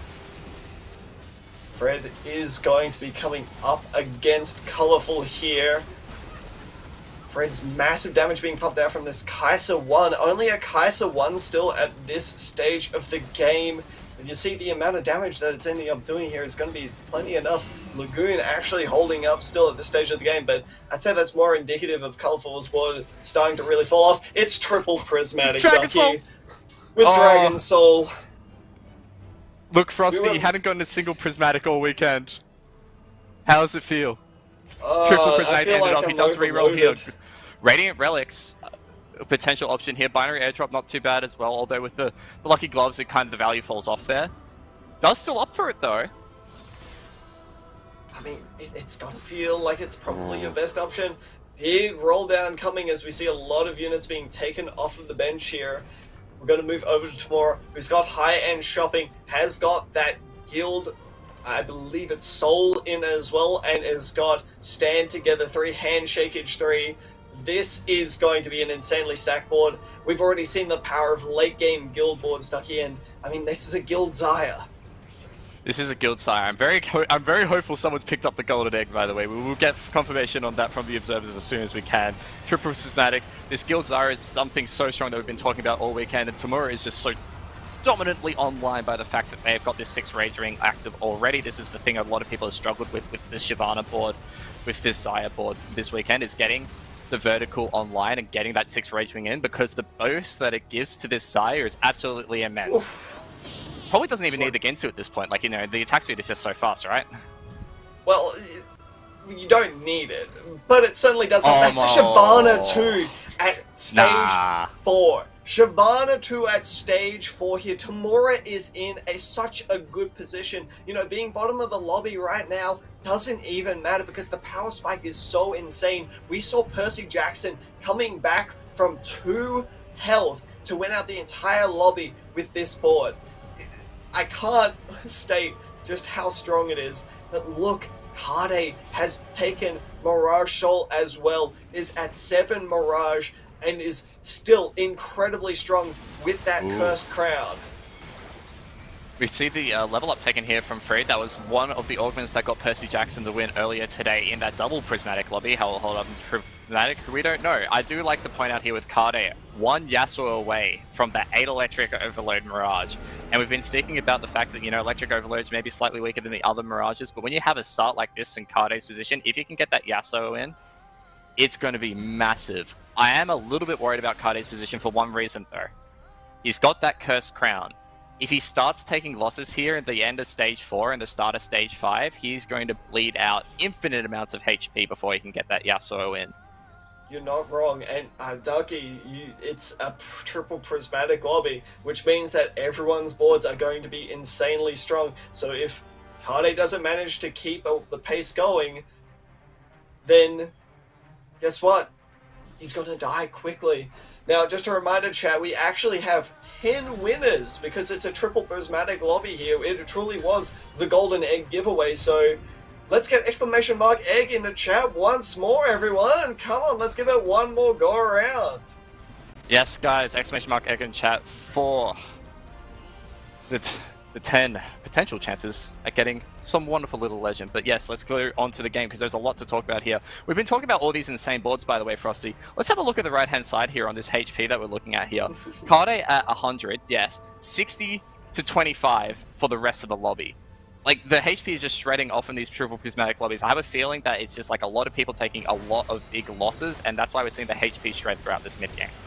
Yeah, no surprise. Kade probably being the big reason. Curse Crown is very much so a high tempo augment. You end up dealing a ton of damage. 2 extra units in means more damage being dealt to the rest of the lobby there. But at the same vein, that ends up getting dealt back to you double. So while this may be the case here, it's only going to be a matter of time before that red ring of doom ends up ending up with a massive X next to it, and you'll see the health totals deplete rapidly from that point. I do want to point out here on Obo's board, Band of Thieves 2 and Lucky Gloves. So a very, very nice combo. It's a combo also held by Percy Jackson in this lobby. They got the double TG and then into the Lucky Gloves as well. There's so many big items being put around, optimal items now with these Lucky Gloves, and the loot tables have been adjusted to really make them optimal. We look at Colourful here though, fighting for their life right now. 13 HP, another one who took the Lucky Gloves, but only has 1 glove to make the most out of it. It really do be like that sometimes, I mean, again, trying to get these big contests on the lobby. Wow, look at the board that is being presented by Huey Dewey Louie here. We kind of commented that they were the Dark Flight player. They've ended up, swapping it out for Olaf this game. That's already a Diana 3 at this stage of the game, And Colourful is 1 loss away. We've seen Jade boards, the Shiou boards with Siphon be so successful. And it's ending up struggling in these lobbies. Both of the players, Obo and Colourful, in 7th and 8th. He doesn't really have much choice here as well. He's only got 10 gold to roll down with, and I think he does take the BT. Yeah. You think he just slams it onto this Siphon to guarantee the optimal items in these combats instead of leaving up to binary airdrop block? It feels bad, but I think that's probably the best way to go about things right now, because where else does it go? You can either choose to put it onto, say, the Jace here, but I mean, just popping off these items probably makes a little bit of sense. Getting the War Mugs on there. So, yeah, I agree with this, but now your glove just has no home. We were speaking about it earlier. Kade has lost that red ring of fire around them, did take their first loss. Only a 14 HP loss with that Cursed Crown, so not the biggest of losses that they could have taken. We'll have to see, what their board is going to be shaping up towards. But for Colourful, in rank 1, heading this game, it has to be stated, by the way, Colourful needs, to be put up a good performances. Doesn't have as much championship points to, maybe make those LCQ slots or that, that second Worlds Direct invite, right? Colourful needs to go 1-2 this weekend to have a very good chance of making Worlds, or at least having a chance at making Worlds. If they fall flat here, it's going to be an uphill battle for Game 6. There's this electric board stuck in their way, and it seems like the boards are just too shocking for Colourful to end up dealing with. Look at the damage being pumped out. The only good news is that there's no anti-healing. The Shiou trying its best to punch its way through everything, but the shields are too much. Colourful, our person in first place, is going to go 8th at the start of game number 5. I think maybe got a bit dizzy with the augment selections there. I don't like the mesh. I mentioned it at 4-2 when they picked it up. I didn't like the mesh of the Lucky Gloves plus the binary airdrop because you're losing a bit of the gloves value. Alas, that's a learning that you have to take into the next game, and hopefully Colourful isn't too tilted off that one more game to go, as we're on board with Huey Dewey Louie, who has hit the Diana 3, has the Warrior emblem on the Diana as well for that extra magic damage. The Olaf, 7 out of 9 Olafs, 2 away from hitting that massive power spike. And we were talking about it. If there is a triple prismatic lobby, can the Olaf hold up? It's holding up so far. It's holding up, and it's holding up surprisingly well. I honestly didn't expect it to be doing as well as it currently is. Obu is in that dire position right about now. Does manage to get this effort onto none of the critical targets, and that's devastating. Coming up against Percy Jackson, there are 3 Shiou Siphon players. Big chomp going down onto the Jade statue. It seems like this combat is looking neck and neck for the time being. Both the Shious punching away, no really critical bites taking place. Both Sorakas are going down, and it seems like, this fight is just neck and neck. That a problem is that there's only one Shiou left, and that is Obu out in 7th.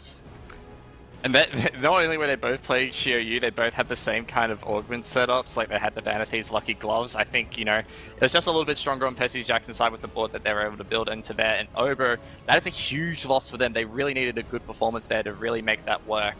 and really set themselves up for a really good Game 6 because they were struggling on the leaderboard. I think heading into that game they were in rank 6, or around rank 5, rank 6. And at 7th there really shoves them down the leaderboard with how close this is right now. We're back on with Huey again. One more Olaf. That is the big win con here for Huey, and I still am a little bit shocked by how well this Olaf is holding up in this lobby. Yeah, absolutely. He's got time, you know. Huey is at 49 health on a 5-win streak right now. Aurora, we haven't really been spectating, has got that Nomsy in right about now, and look at the damage that it's pumping out. But the Diana is no slouch either. Is just dealing tons of damage, and is going to cleave through this backline, doing its best Olaf impression from set 7. But Huey is on a 6-win streak going into stage 5 carousel. No dragon carousels. I was hoping for one. There was the chance. We had a couple yesterday. I think we had 2 in one game even. But a few spatulas on offer here. Fred with that Lagoon board actually does pick up another mage spat, which is very strong for them. With a couple of other spats on offer here. We've got the Shimmer Scale emblem. We've got the Lagoon emblem. This is very... Actually, it's need to be pointed out, that's also on a Zoe for Fred. That's very scary. It's going to pop off. Oh, it is. It is going to pop off, and I mean, the board will also probably pop off for it. You know, getting in 7 mage there is a big spike. You know, going up from that 105 base to, I believe it's a 135 base is definitely a massive upgrade. Huey takes a big level up here, manages to get the assassin in as well. So this Diana, which was already hitting like a truck, is only going to be getting stronger. We can get a look at what Fred's board looks like now. 6 Lagoons, 6 Mage can be upgraded to 7 with the Mage cap on bench, maybe deciding where that goes down onto. Throws it onto the Zyra for good measure, may as well, just make up what your board space has. And this Soam is going to start hitting like a truck. It does need to start targeting this Danger of Karde's though, because if the Danger comes through with a big Wind Blast, it could have taken out the Soam. Alas, that is all hypotheticals, and Karde, this is the Curse Crown effect. That was 34 HP taken. You know, it's not impossible for Karde in the next fight to go from second to dead. No. In fact, we had it happen at Challenger Series when someone took Curse Crown. I think it was TXE, and they went from like 80 HP to dead in 2 rounds. And that is just the nature of Curse Crown. You know, and it looked promising as well. Karde was having such a strong early game, opening up with that Electro Charge, you know, having the extra damage from the Electric Overload. But it's so scary now coming into the later stage of these games. You know, I don't want to say that the Cursed Crown is always a bait, but sometimes it's a little bit scary trying to play it, especially when you can't keep up the tempo with the rest of the lobby, and the Olaf is just outranging all the electric damage. But there's the final boss, the Leona. It's only going to be a 2-unit loss, but Karde is now officially in the danger zone. Don't let the health totals fool you, because Karde, if he takes one more loss, is going to be out of this game. Karde's really hoping that players like Percy Jackson, Aurora, Fred just get melted from here. Yeah. Hoping they take, like, you know, enough of a loss here that if even he takes a loss, like, he can eke out a 3rd or maybe even a 4th from that position. But from this position from here, it does actually look like Huey's lobby to lose, because he's still waiting on that Olaf 3, right? Like, he still hasn't even got all of his power on. He's still at a 4-on-1, which is absolutely crazy. You know, this is just the power, I guess, of, you know, getting that Knife's Edge, that Celestial Blessing. And I mean, in Huey's spot is going to take a bit of a roll down, you know, but is in fact not going to choose to try to roll down anymore. Doesn't need to. Yeah, the Nyla 2 upgrade is actually big enough here for this board that doesn't need to actually sacrifice Econ, can save for a couple more turns to take this Olaf and just roll as needed, right? If you can save your Econ, you can push 9 and really guarantee that first. So I do like this restraint shown by Huey, who's on path for back-to-back firsts, by the way. That would be huge for him, considering he was at 5 points heading into the halftime break. Yeah, the chances are slim of them being able to make it, you know, trying to get that big old win. But, you know, there is still a chance. Nomsy getting absolutely deleted for Aurora, and that is the big carry that they were looking for in these fights. Absolutely decimated by the board of Soam from Fred there, and that is going to be a 6th place, unless Kade takes a massive loss here. And looking for that red X on the side of Kade, up against Percy Jackson in this combat. The ellipsis keeps rotating, keeps fleeting away. Oh, I'm waiting. Oh, Kade lost! Kade is out in 5th as well. An unfortunate, and there's the Olaf 3. Brilliant. Brilliant from Huey. Truly Huey's game to lose from this position. 61 gold, level 8, has pretty much a fully upgraded board. You don't get better than this, and is set. Has the level 9 unit already on bench. Yeah, has the Zoe on bench. Got the Zoe. This is just Huey's game to lose from here. And the rest of the lobby in one-shot territory. We will go to a next combat here, unless we have one of those massively timed out combats and we have a double kill happening. Like, very, very slim chance with how these boards are set up. But we might be able to see that Zoe in action after this. Fred probably ruining the fact that they matched up into Huey here. Although this Olaf hasn't been able to get onto the Soam, it does not matter. The Diana with the shield does manage to take it out with those orbs, and that is Fred out in 4th. Percy Jackson and Tamura, we go have a look at their boards right now. On board with Tamura with that 6 Rage Wing that we spoke about earlier. The Zaya might be dead, but you still got this Jace, you've still got the Shyvana to play around, and that's why this board is so good. It's not just the Zaya threat, it's the double and triple threat. And up against Huey, who has now just pushed level 9, Tamura needs all the threats that he can get to try and carve through this Nyla, this Olaf, this Diana. It's looking so dire, this multi-approach that you've got, especially from the side of Huey Dewey Louie, just ends up working out so well. All it takes is just the Diana to be on the correct side, and you see that Tamura is trying to clump up to try to prevent that. But don't forget, there's also the Olaf as well. I think the big player in this fight will end up being units like the Bard and the Shyvana, getting that important CC, just allowing the time for this Zaya to work. As we see the Diana is immediately going to work in the backline, but immediately gets melted down. Big Zoe Cuss coming through, but it looks to be like there is just not enough for Tamura. Huey Dewey Louie runs it back, first to first, going into the final game of the OCE TFT Regional Championships. What a turnaround from Huey, and we saw it yesterday. Huey, I'm not going to sugarcoat it, griefing the first 3 games, had a very bad start, very slow, finds their footing with Rengar, goes 1-1-1. Today, has a very slow start again, the exact same slow start, and keeps finding these wins after the halftime break. He must be hungry in the first 3 games. That's the only explanation for why he does so well after that little bit of a longer rest period. I am just gobsmacked at the consistency that he's managed to show. You know, it's almost like a switch has been flipped in the back of his head. You know, it's like, oh, I am now on. I will now crush nerds. Well, there was a lot happening in that lobby. Triple Prismatic always makes things very interesting. So we're going to pull back Genome and Makes to really make heads and tails of that game. Makes, we were talking about it yesterday. We were looking for a Triple Prismatic lobby, and we finally got it on the penultimate game of the regional finals.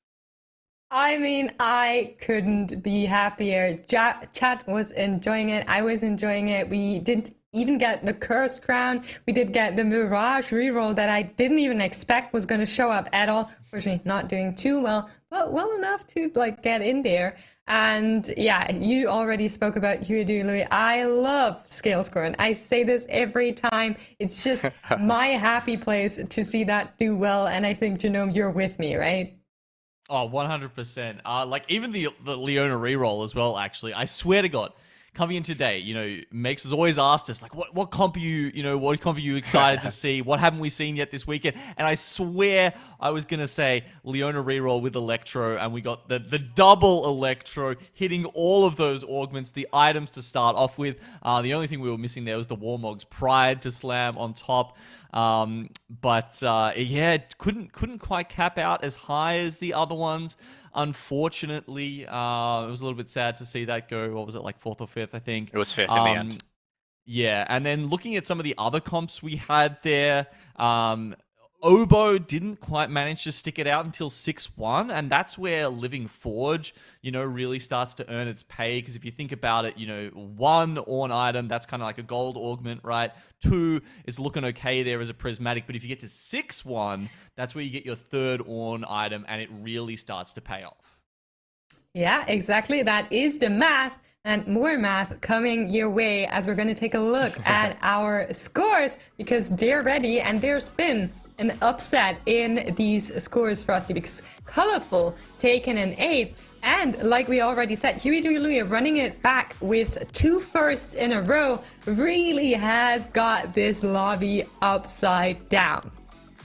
Yeah, it's starting to look a little bit dire. So we know that the bottom 4 players in this lobby can no longer take it home. So Huey, Dewey, Louie, Kade, Obo, and Fred, they can no longer win this tournament. However, for the final game here, everything is up for grabs. Aurora still in the running here. Percy Jackson and Colorful. Tamura's got a bit of a lead. And Tamura, I believe, does not have championship points as well. So they need to take home the W in this final game here to be able to clutch it out. It's not just a W, by the way. It's just a top 4. That's all they need from this position. If they get a top 4, no one can overtake them. And that really changes up how these games are played. And, Huey, Dewey, Louie as well, like another player with championship points. If they get the 2nd here, that's the LCQ slot, or it's potentially, the world slot. Like, there's so much math here. Yeah, and it's not just, that's not the only thing that's up for grabs, that one direct invite to Worlds, right? You remember, there's prize money on the line, so these players are still going to be playing for every single placement they can jump up. That gets them another couple of $100, as well as, of course, those extra invites, via the championship points, or, going through that other pathway to the Eastern LCQ. So, although it's only the top 4 players here that can get the number 1 today and walk away straight into that world slot, everyone else still has something to think about. Exactly. And you guys are not allowed to walk away, because we're going to go into a short break. We'll be right back with the last game of the day, and of course, the crowning of the champion. So see you in a couple of minutes.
Don't ever say it's over if I'm breathing.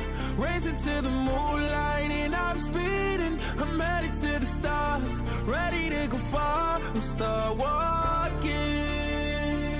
Don't ever say it's over if I'm breathing. Racing to the moonlight and I'm speeding. I'm headed to the stars, ready to go far. I'm start walking. On a mission and get high up, I know that I'ma die. Reaching for a lot that I don't really need at all. Never listen to replies, learn the lesson from the wise. You should never take advice from somebody that ain't tried. They said I wouldn't make it out alive. They told me I would never see the rise. That's why I gotta get them every time. Gotta watch them bleed too. Don't ever say it's over if I'm breathing. Racing to the moonlight and I'm speeding. I'm headed to the stars, ready to go far. I'm start walking. Don't ever say it's over if I'm breathing. Racing to the moonlight and I'm speeding.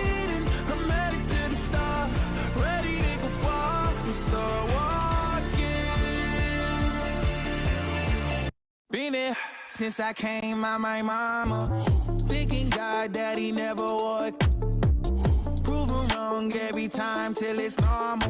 Why worship legends when you know that you can join? These demons don't like me, they don't like me. Likely they wanna fight me. Come on, try it out, try me. They put me down, but I never cried out. Why me? We're from the wise, don't put worth inside somebody that ain't tried. They said I wouldn't make it out alive.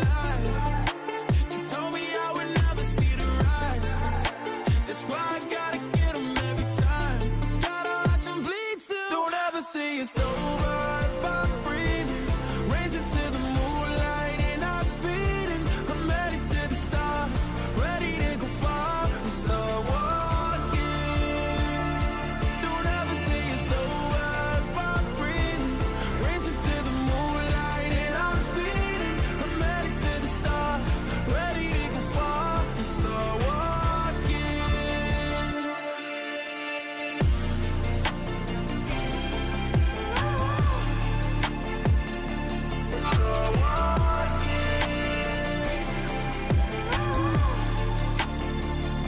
Don't ever say it's over if I'm breathing. Racing to the moonlight and I'm speeding. I'm headed to the stars, ready to go far. I'm start walking.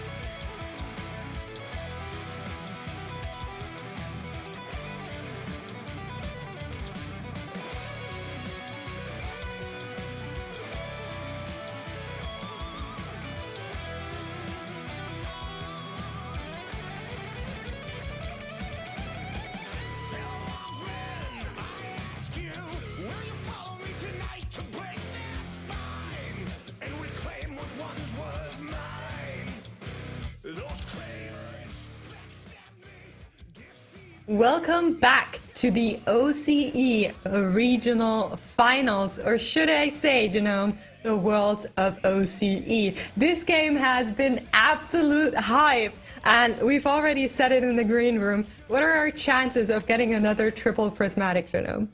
Pretty high, like close to 100% is my guess. That's good. That's good. That's what I wanted to hear. Now, if we are getting triple silver or something along the likes of that, chat, then it's because you didn't believe in us. I'm just putting it out there. It's not our fault then. So I'm really, really excited to go into this final game. Still, everything is up for grabs. Now, while numbers are a little bit limited on who can get that final golden ticket, the championship points are still going to be distributed, and they can really turn things around. We're not only crowning one winner, we're crowning a second winner to go to the World Championships over points, and we're crowning several people going to the LCQ. So that will be so exciting once we finally get there. But first, there is the last game of the day that we have to go through, Genome. And I didn't ask before. I'm going to give you the pleasure of answering now. What is one comp you want to see?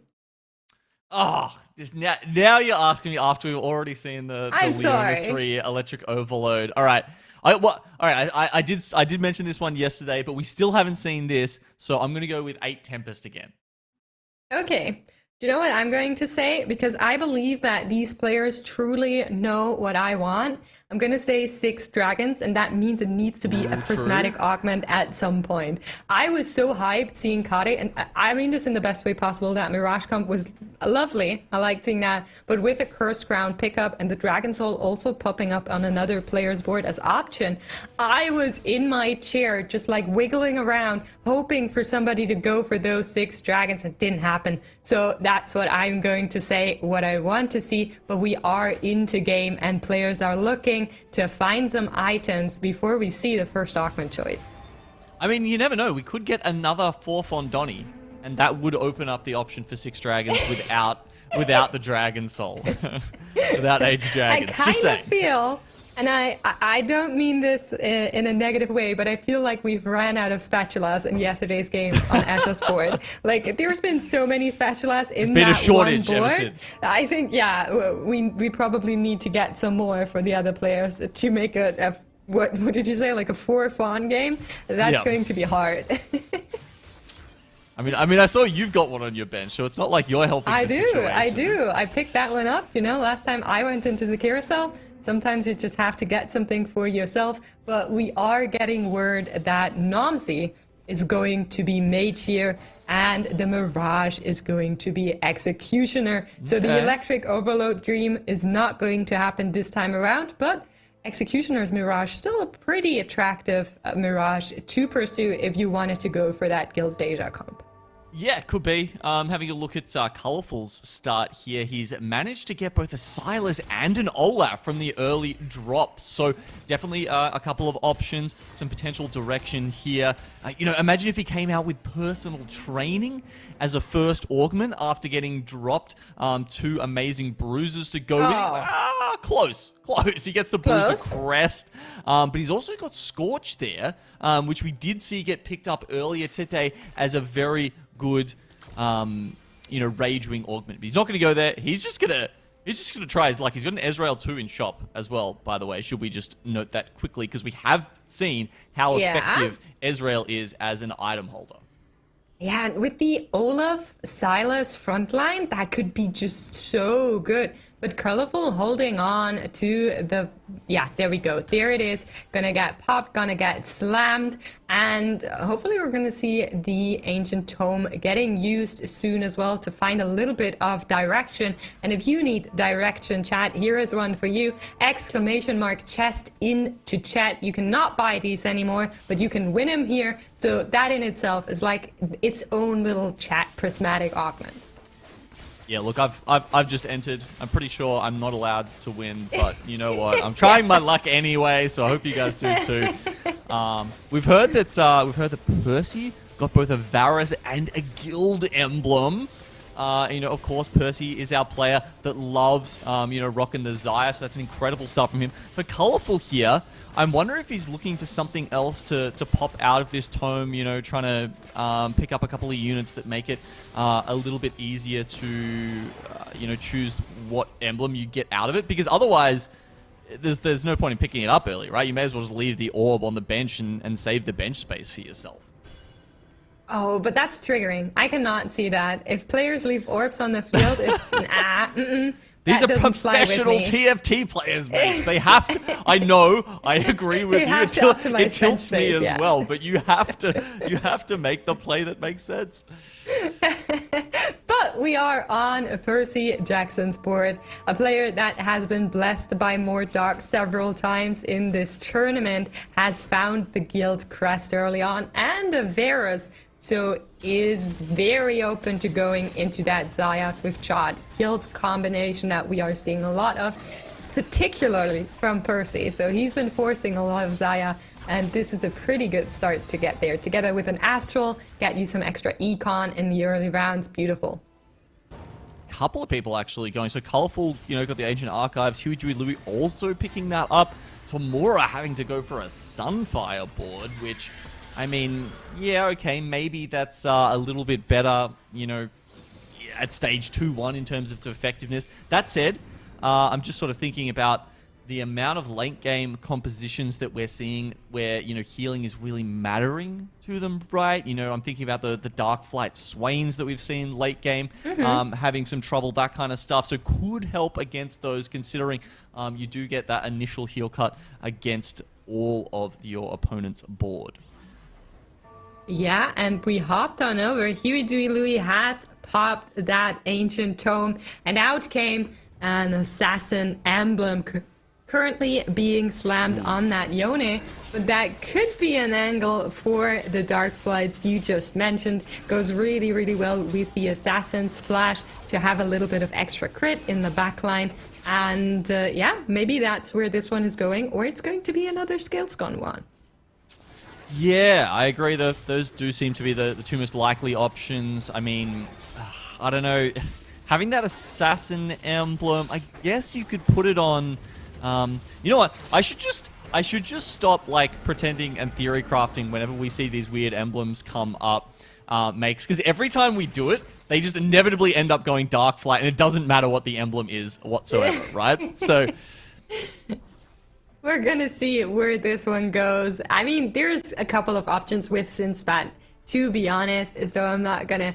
we don't need to lock ourselves in. Could be a Siphon board as well. Siphon does really well with Sins, so we're just gonna wait and see as players are picking up the carousel items here. Crit Glove being left over for Colorful, and Percy going with that cloak back to the board. But here's a player that's going to get a little bit of extra healing and can allow themselves to open forward. So just going on a lost streak early on, generating economy, has found Lagoons early on now as well, and is just going to be healing back up. It's Obu.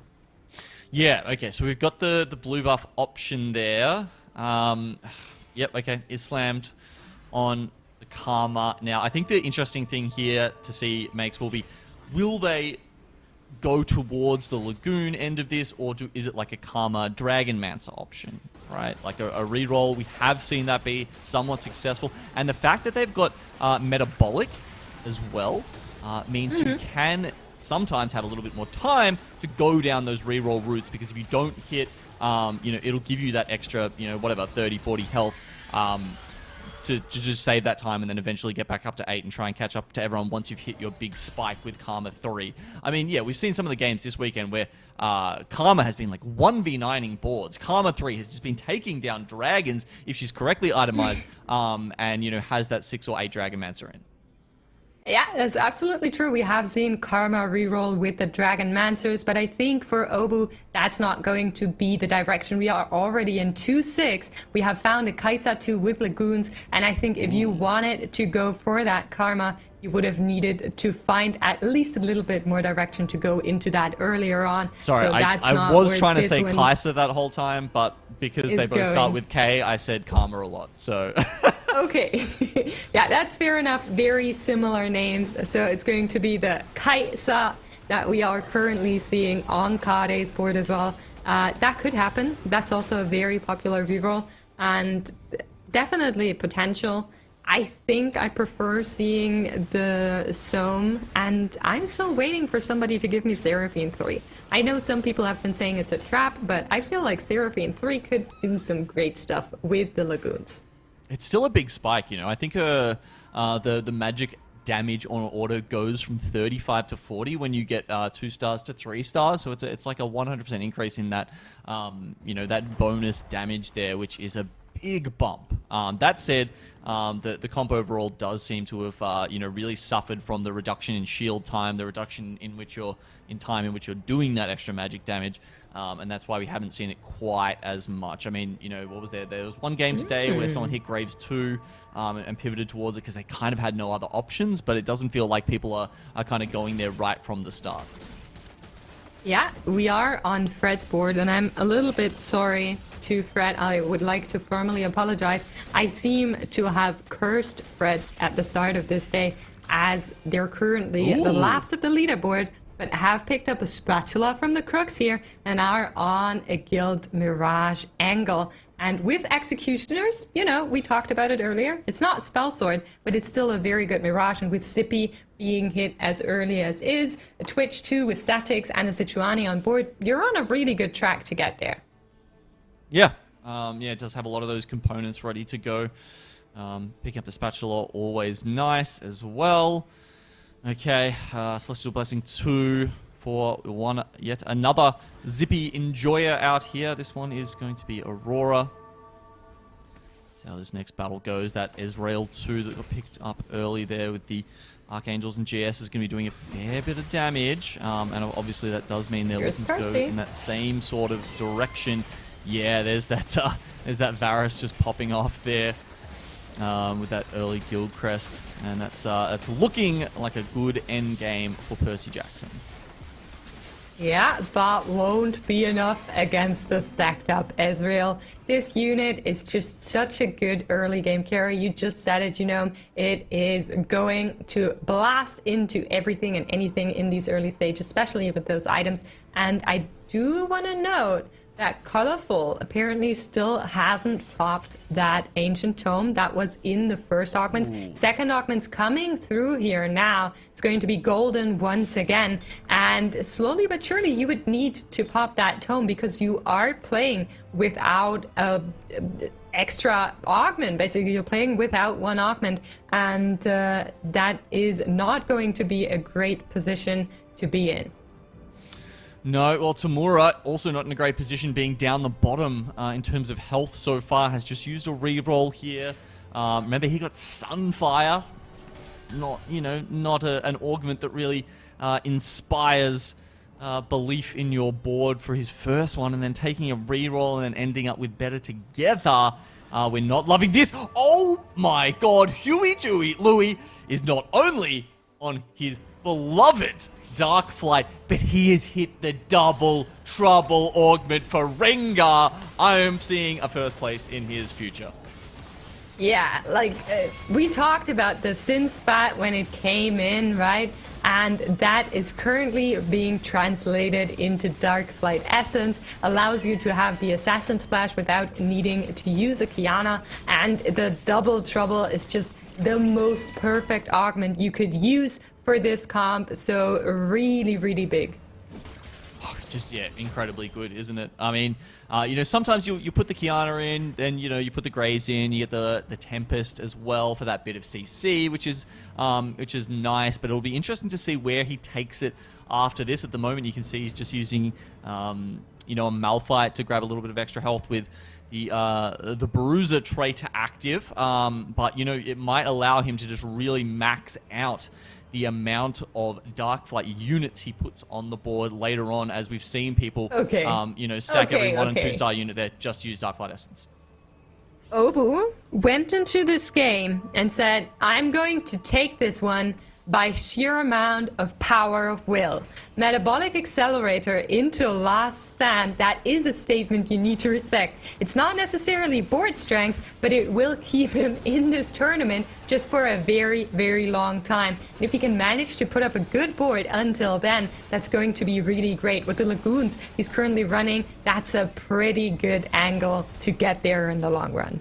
Only problem is, Dark Flight players are around, and Huey Dewey Louie is showing him what those kitty cats can do once they get access to a backline of an AP comp. Yeah, he didn't get the stacks going that early. If I remember, he only started picking them up maybe like at 2-5 or something like that. But as you say, with Metabolic Accelerator and Last Stand, who knows? Maybe there's a 600 stack Fawn in his future. I remember Mordok posting about like those high Lagoon stacks and what you get. I don't remember what the 600 gives you, but in case that happens, we should DM him and ask for our reward. So here is the carousel, and I think we should check in with Tamura once more as the HP totals are starting to diversify a little bit. Kade on 94. We just saw the metabolic from Obo, so we needn't worry about Obo too much, but Colorful and Tamura are both down there with the 66 HP, so they need to do something. Percy Jackson currently going to 7, as are most players. You can see it on the right side of your screen just coming in. Olaf too being hit by Colorful.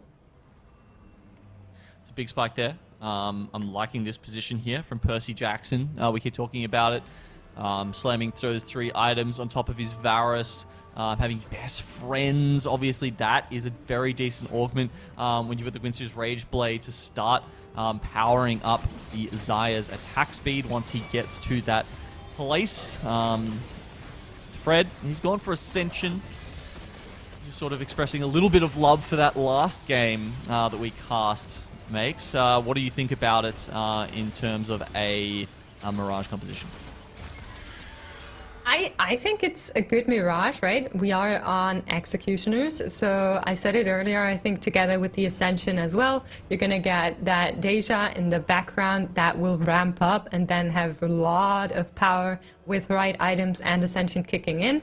Only problem is, similar to the Lagoon comp, with those Rengars jumping around, your backline is super vulnerable, and that could be a potential problem that they're facing. So I need to see how that one goes. There is Huey Dewey Louie on that Dark Flight train. I think he's the only player that's currently running it, but you know, players could always pivot into it. We've seen it before.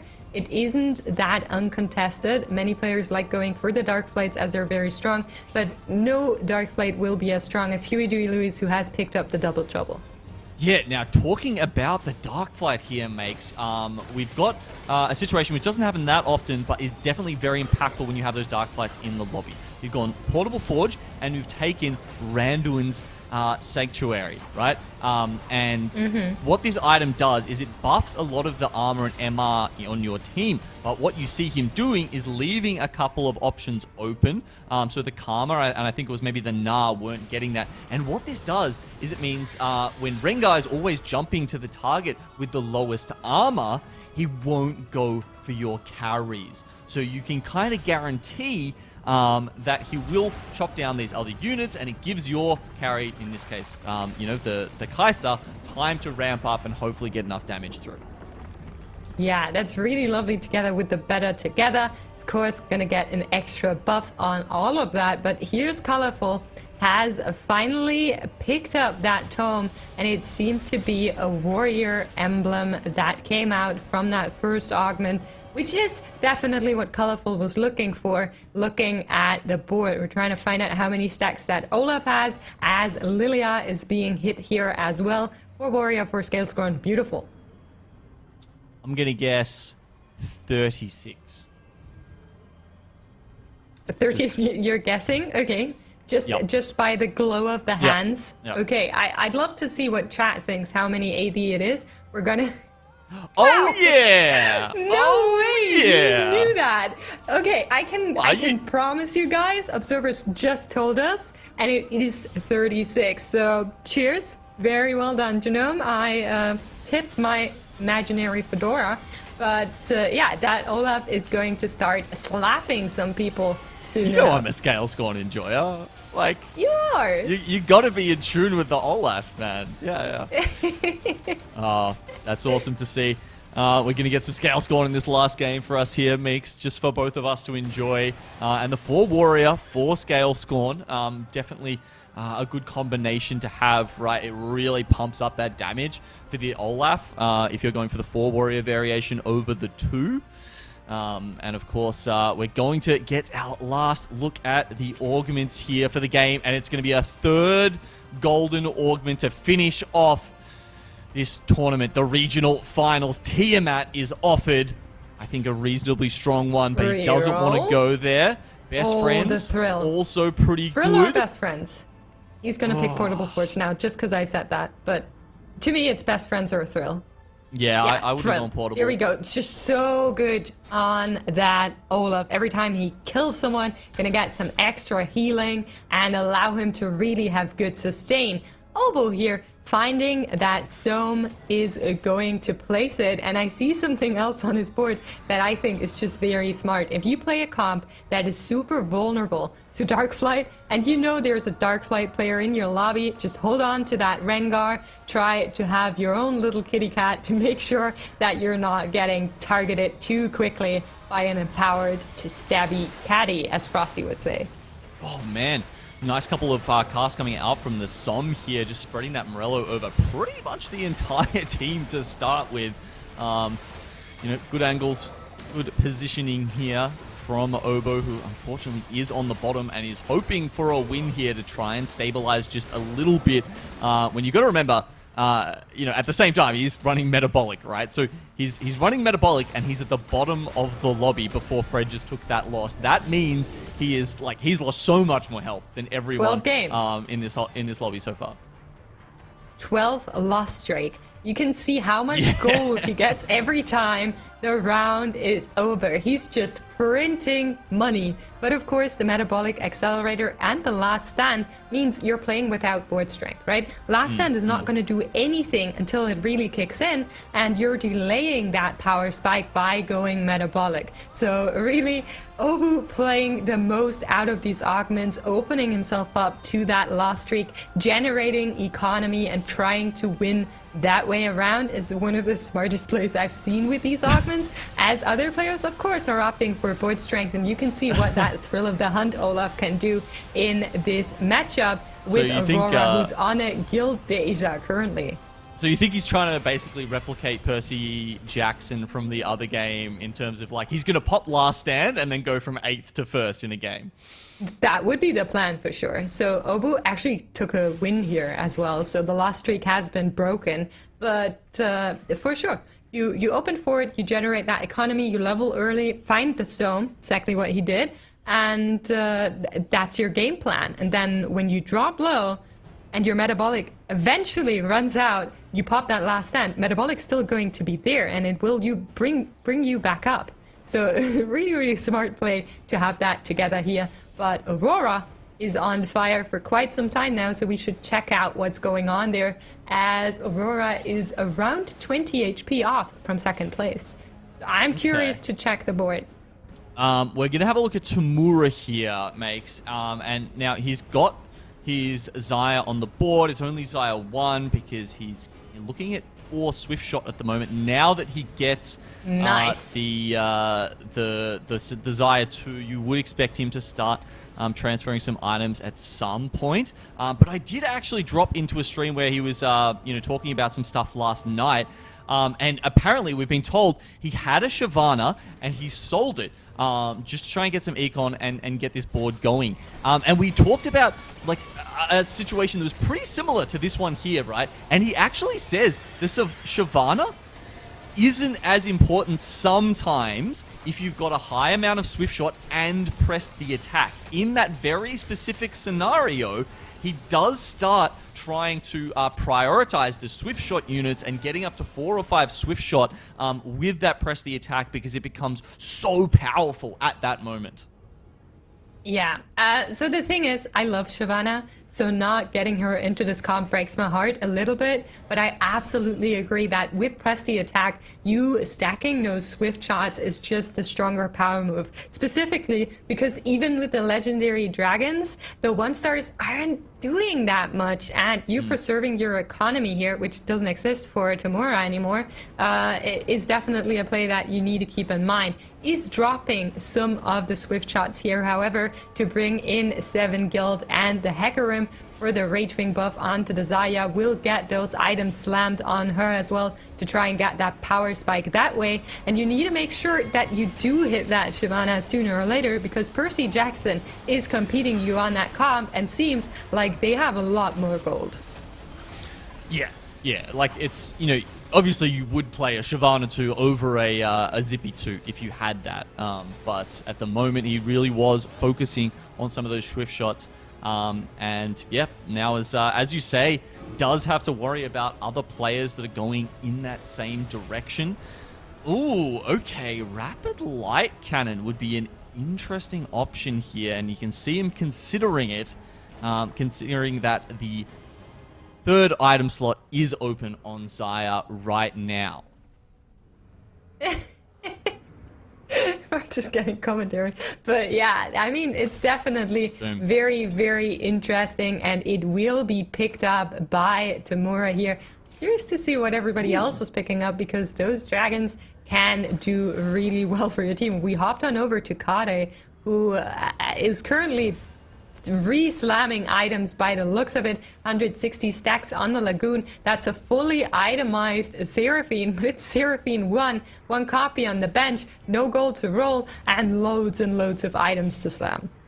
Well, you asked for it, Makes, and I did. Here it is. We're getting a look at it, and I don't know how well it's gonna do, especially with Seraphine 1 and no gold. I mean, Seraphine 1, Graves 1. This comp is looking a bit sus, ladies and gents. I think he's gonna need, something a bit extra. He's gonna need a very good shop or two to come back from this situation. Okay, I actually don't hate the item slams. I think they're decent enough on that Graves.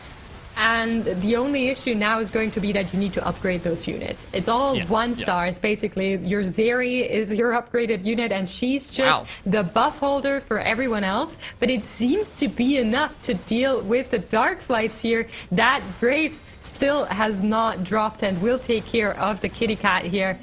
So Kade finds a win, notably no gold anymore. These players are really going all out, just completely dishing out their purses to get what they want. And Kade will get what he wants as the Graves comes in. Seraphine is in shop as well. Beautiful. What else do you want? You have enough HP to sit this one out and just lock the store 48. You can work with that. However, Fred and Colorful, as well as Percy, are starting to get into struggle territory. 13 HP, 21 HP, that's where you need to worry. And we are on that Mirage comp, but the Deja is only 1 star, so that is a big problem. It is a problem. The items are pretty good, and I do also like having the Rascal's gloves on a Jace too. You can see him getting to work, going up against the 2-star Dragon on the other side, but Swain with that Warmogs, that means all of his healing is going to be that much more effective because it's based off that maximum health, and we're losing players in this final lobby. Fred is going to be the first to go down. Yeah, and Colorful is down to 12 HP as well. This is the Scales Going board rolling down to find the final copy of Olaf, but it will not be in the cards today. Doesn't have the goal to roll on further. Could technically sell something off, but that's not really where you want to go. Could potentially just make your board weaker, so we'll hope to survive this 1 round to go into the carousel, Genome. You've got another Rascal's gloves out here. Definitely not rolling exactly what you want with the Hextech Lifeblade and the that one that does the spell burny stuff.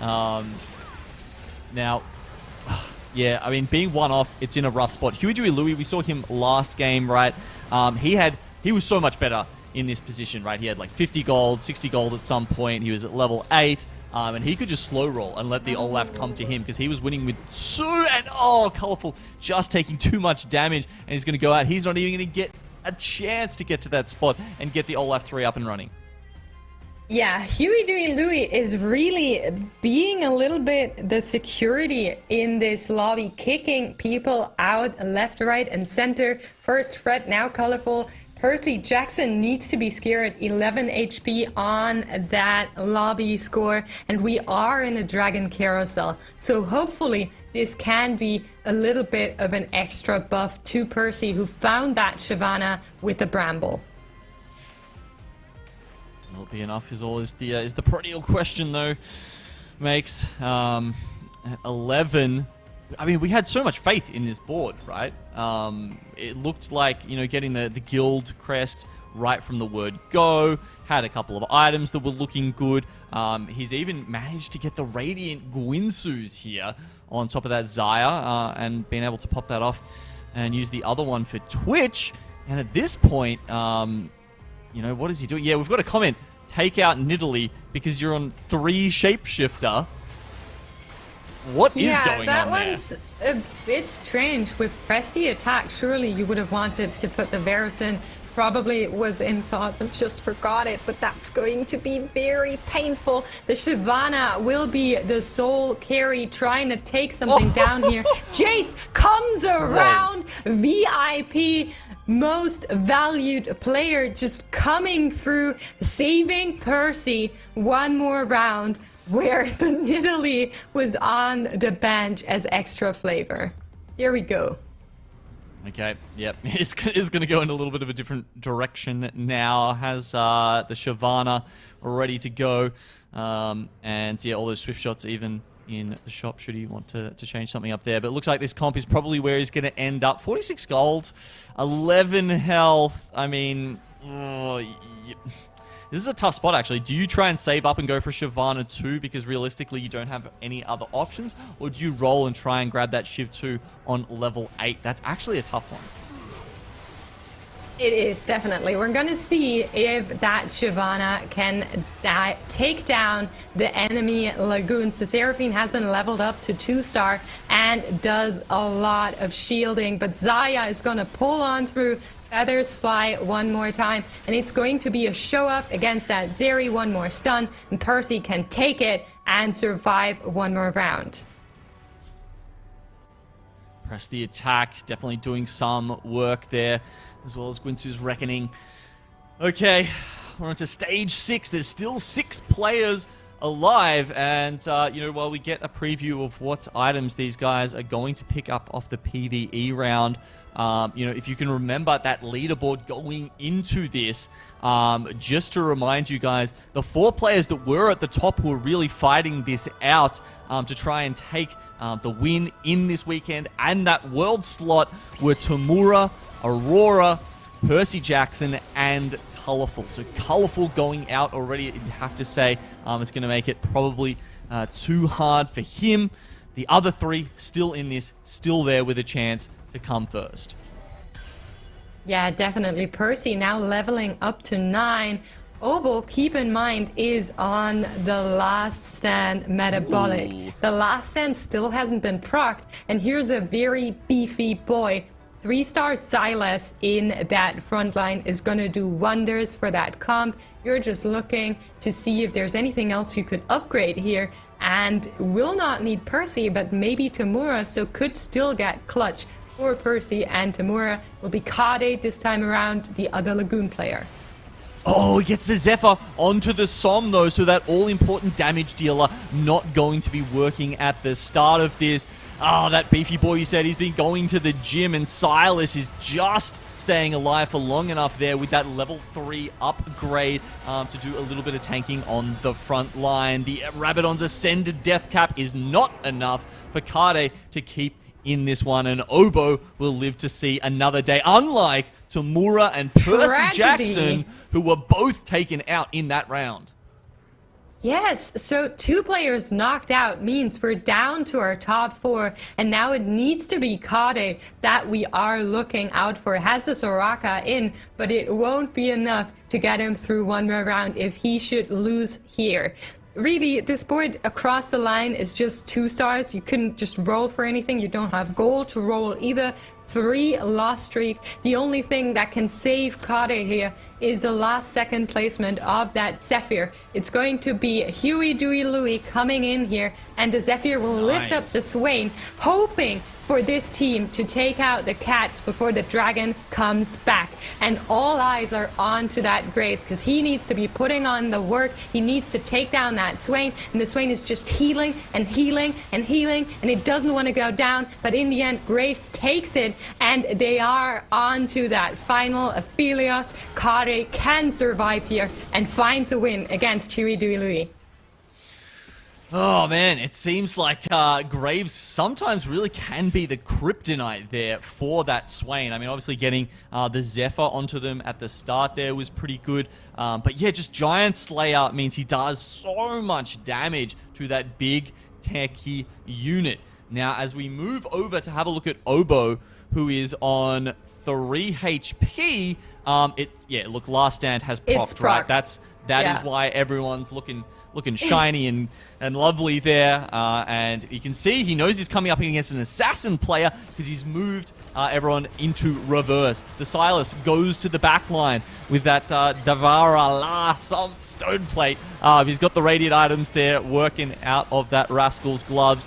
Oh no, Som gets sniped a little bit too early where we got Rengar popping around there everywhere. It's just too hard to dodge that, and now it's kind of up to both Nyla and this Silas here, who's actually doing pretty well in the backline. The Radiant Stone Plate there gives him so much health regeneration that he stayed alive this long, but it's certainly not enough. Obo drops out in 4th, and now we've got Kade, Huey, Dewey, Louie, and Aurora left. Yeah, that was so sad to see. I was here for that narrative where Obo procs Last Stand and then heals all the way back up. Wasn't going to be the case this time around. Nyla just not strong enough to help out Silas. Maybe she should have hit the gym some more. And we will go in with Another player here is Aurora for you guys, 8 guild. Keep in mind it is executioners. There's a statics in play, gadget expert coming through. Ionics also slammed onto that Jace. Just beautiful itemization. Does have so much gold to work with and will look for that level 9 as soon as possible to upgrade to those 4 Mirage, right? Just remember, he was the one who's been playing Gildasia this whole time, Makes, right? So this is his comfort spot, and he's going to do very well with it. Yeah, I am very worried for Huey, Dewey, Louie, and Kade. I don't know what Kade is meeting, but Huey, Dewey, Louie is here with the Dark Flights. 18 HP might just be enough on 6-5 to get him through this if it isn't a big loss. The Deja will take some numbers out, but the Rengar comes along and does its thing. Zippy, however, resisting and will find a win against that Rengar. It seems like Jay smashing one more time onto Rengar's head, and there is a win for Aurora against Huey, Dewey, Louie. Kade, however, survives as well. Both are still in here, top 3 remaining. Next time around, they won't be as lucky.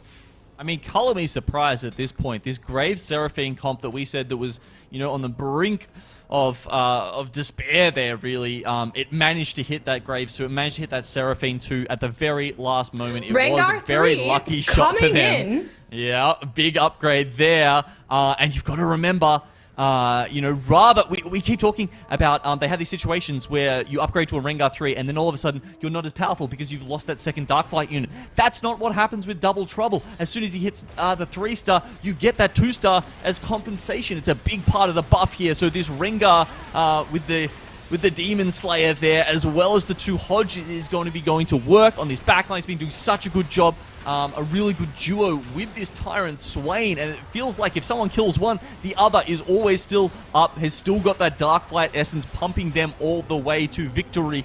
And with 8 health left, has Huey, Dewey, Louie hit the spike he needed to take this game out? That was so crazy. 7k damage from that Rengar, and we go into this little item crab, and it will hold an IE for the Double Trouble Darkflight player. Gonna slam that right away onto the second Rengar. I would assume could also go on the Nyla, and will be really, really big as an upgrade. On the other side, Aurora finding that Zephyr will also allow for a little bit more counterplay, maybe taking out the Swain for a second to deal with the kitty cats first, but it would be difficult to put something against this. Aurora does have so much gold to work with though. It's going to go to 9 here. Huey, Dewey, Louie cannot follow up. 21 will not allow him to catch up all the way to 9, and they need to look out and see where this one goes. I mean, even being able to itemize that second Rengar is pretty big here. Geez, this is going to be a hard one to see which way it ends up, Makes. I mean... The question is, can Huey, Dewey, Louie actually run it back 1-1-1 2 times in a row? Yesterday and today. Keep an eye on the Zephyr. It will hit the Rengar 3. That's a really good hit. You need to take care, hope that the Deja can decimate the power of the army that Huey, Dewey, Louie has built, but the Deja has gotten knocked out. Rengar is still in play, and I don't think they can do anything that will stop a win here. Rengar will reign supreme against Zippy and Ophelos, and Aurora will find another loss. Of course, with 33 HP, that's a big cushion you need to chew through if you're Huey, Dewey, Louie. We are into stage 7 now, though, Makes, and that means player damage. The base damage you take heads up to 15. So I'd say we're likely going to see Aurora drop out in 2-player combats, if that is the case. Yeah, if he loses twice in a row, we're gonna see how this one ends. Once again, looking out for the Zephyr Genome. Take us through that one. Okay, he managed to get there last game. Is he going to do it again? Yes, the 3-star Rengar has been put up. That's the target you want to hit, but it doesn't matter. He's back into the fight before very long. So many damage options coming through from this Dark Flight composition here. This time, are still a couple alive. This Jace, it's stacking up. The Titans is fully worked, and the Archangels is only getting bigger with the Sunfire cape on the side of Zippy. Is that enough to take him down? Aurora, he's changed it up just enough, and Huey, Dewey, Louie can't complete the trifecta. Aurora will take the win. Yeah, and I mean, the dream was nice while it lasted. Huey, Dewey, Louie just proccing that natural ascension throughout the tournament day will not lead to a triple first in day number 3. However, great showing throughout this entire tournament. And man, it wasn't triple prismatic, but it was definitely a very, very impressive game. I hope our in-game casters, our analysts, see, I can't even talk anymore. Our analysts are here to take us through what happened in that last game of the day. Hello, Ducky. Hello, Frosty. Ducky, talk to me. What was going on? Yeah, look, I spent a lot of that game looking on with Tamura's board, obviously. Was rank 1 heading into that game, so I figured why not? Tamura was streaming, have a peek into their game plan. They were, talking things through. They opted for the Zaya board. They were contested by Percy Jackson, of all people, obviously. And they had some really interesting choices. Like, they had, some really big decisions that they made, like re-rolling the Augment at 2-1. They had True 2s offered to them, but they decided to go for the Sunfire board for just that healing cut and a little bit of extra power when they had the Astral Opener. The big play, I think, for them, though, was at 4-2. They had a huge roll around. They had the Press the Attack brought up in the Augment shop, and then they had the level 8 instantly there, and then straight away the Zaya was rolled down for, hit one Zaya, and could build his board from there, and it was stable enough for him to get to that 5th, which, not going to do the math, but we'll see where that lands out on the leaderboard.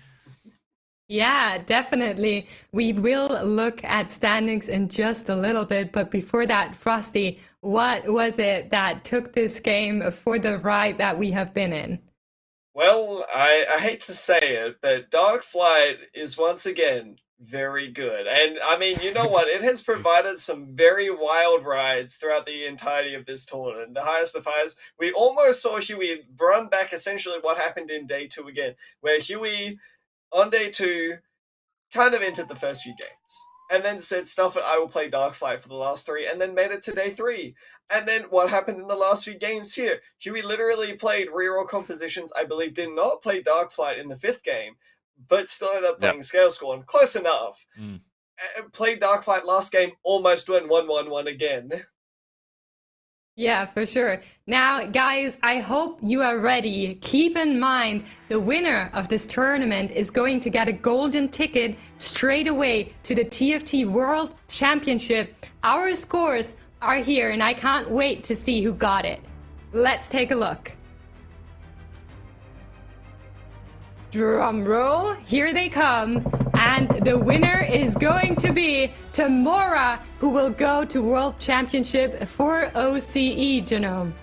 Wow, Tamura comes out on top, and you can see just such a consistent player throughout the day. A lot of seconds and thirds today, enough to net him that. I mean, the lowest he placed there, as you can see, is 5th throughout the day. So, never really dropping the ball. Other players like Aurora, sure, they came in with a couple of wins, but that's the way the scoring system works in TFT. It does reward that consistency throughout the day. A big congratulations to some of our newer players who have showed up here and really proved that they can mix it with the big dogs of OCE. Yeah, and keep in mind, this isn't the finish line yet. Tamura definitely safe for the World Championship, but everybody else is looking for those championship points, Ducky, and they will still be calculated to make sure there are no oopsie daisies in these ones. But I am so ready to see how this one plays out. You were looking a little bit at Tamura's POV during this game. What was your impression of Tamura's run in this tournament? I mean, just been a super consistent player, like the entire tournament. Been probably our most flexible player of the tournament, which is very nice to see a flex player really seeing some success. Like, yeah, it did favor like the Shiryu Siphon boards, and that was like something they crushed on. I think they played it in 7 games. But outside of that, they were playing a lot of 80 flex boards, similar kind of tempo and playstyle throughout, and they were just playing what they were hitting. I really liked some adaptations today. They favored Zaya quite a lot in the games today. And it shows that consistency really pays off in these tournaments. You don't need a first sometimes to make it up there. 2, 3, 5, those placements were really good. And I was in his Twitch chat. I was keeping an eye on his game, keeping an eye on his POV. Once, like, you know, the game wrapped up and he was starting to celebrate a little bit, I asked him for a quick quote. And you know what he said? Thank you, Mort Dog. That's all he had to say. And look, honestly, that is what we have to say. All right, guys. I mean, we're just about... we just seen who's going to go in our very first spot for taking out the weekend. But there's just one thing more I want to know, Makes, and that is who has been our most consistent player across the tournament, who got the most championship points throughout the entire set, and is going to make their way to Worlds. Is it Angora? Is it one of the other players we've had here in our last day coming up and being one of the final 8 players? Here it comes. Oh. Let's see. Huey, Louie! Oh, Let's go! Frosty! He did it! Huey Louie makes it to Worlds, and notably as well, not only does that mean that Huey Louie makes it towards, but Obu and Angora. Angora and Obu will be heading to the last chance qualifier as OCE's 2 and 3 seeds, alongside Aurora for getting a 2nd place in this tournament. So congratulations to all the players. There's the potential for 4 OCE representatives in Worlds, and what strong representatives they are. Yeah, Like, I have to say, it's not just potential for 4 championship players in Worlds. That's what's going to happen, right? You have to speak it in existence, Ducky. Yeah, look, you do have to kind of speak it into existence. And it's really good to see, like, a player that has been, you know, consistent across this weekend, getting rewarded. So hats off to Tamura, very strong player across the weekend. But it's so good to see a player like Huey, who Chaos and I were mentioning on broadcast yesterday, hasn't been amazing in previous sets, has always floated in and around the top 20 players, right? Top 16, top 12. This has been Huey's set. And so for Huey to get that placement at Worlds off the back of some really great gameplay today, Huey, I don't know what you do between Game 3 and Game 4, but you should keep doing that once you go to the World Championship, because that's going to be really good. And I'm just ascension. Yeah, it basically is. If we're going to take it like that, then yeah. But Huey has really shown it up in this set, and very much will do the region proud at Worlds. So very proud of them. Yeah, so let's have a look at your 2 champions that OCE is going to send to Worlds. Chat, I want to see a lot of love for these 2 players. I hope you got that one. And Tamura and Huey Louie, just fantastic showing of skill throughout the tournament. I love that so much, Genome. It's so great to have these 2 guys representing us. I think, we've seen fantastic gameplay throughout them for the weekend, and they totally deserve to be there. That said, we might not just be getting 2 makes. I think there's it's going to be 4 for sure. You got to believe it. A good to high chance even, I would say, that we'll see up to 4 representatives for OCE going throughout this tournament. Of course, we do have the Eastern LCQ to look forward to as well, where we'll be playing off against China, Japan, and Korea as well. A couple of other regions which, look, deserve our respect. But we'll see. We'll see, guys. We'll see who comes out on top. Yeah. We will see. So keep in mind, Worlds are on the 18th to 20th of November. Mark your calendars. That's when the action is going to be going on. Of course, the last chance qualifier will happen before that. We don't have that date just yet. Make sure you follow the OCE TFT Twitter channel to be informed of all things, dates, and tournaments. And I'm just so happy we had such a lovely tournament. I want to thank, of course, each and every one of our casters. Chaos, of course, who isn't here with us today. Genome, Ducky, Frosty, it's been my absolute pleasure to cast with you guys. Our observers, our production, of course, chat when you're not currently being cringe. I still love you. And with that, I'm just gonna send it up to each one of you. Genome, last words for this tournament. It's been a really fun set. It's great that we can still be here. We can still be putting on these casts for OCE. You know, I feel like we just keep rising. You know, we started off with no slots. As we said, we got 1, we get 2. Now we're up to almost roughly 4 slots and OCE domination from here on out. What about you, Ducky? Give us some words of inspiration. I've only got one word, and it's gonna sound slightly sad, but I'm so happy for Angora. Like, I know Angora didn't play well this weekend, but I can't go a TFT broadcast without having Angora's name in my mouth, because this man is so good. He has been probably the most consistent OCE TFT player of all time. I'm so glad the championship points format allows him to go over to the Eastern LCQ along with, you know, some really great players alongside him. Like Aurora is really good. Obo has got that World Championship experience that could come clutch in the LCQ. But Angora, please you can make it shine on the world stage. So if there's one player that I'm rooting for over the next month or so, it's Angora. Aw, that was really, really lovely. Frosty, last words go to you. I would like to say a huge thanks for everyone for watching today, and thank you for supporting OCE TFT. It's been a rough set 7 here for us, but I'd like to thank every one of you. I'd like to thank my wonderful co-casters as well. I'm looking the wrong way. My wonderful co-casters here as well for putting on such a wonderful show. And I'd like to extend a huge congratulations to the winners, Tamura and Huey Louie. They've put on an amazing show. You know, we've had them around for a few sets. I'm so glad that they've been able to, you know, be able to clutch it out, be able to take it home, and I'm losing my voice now, so that's probably going to be all from me.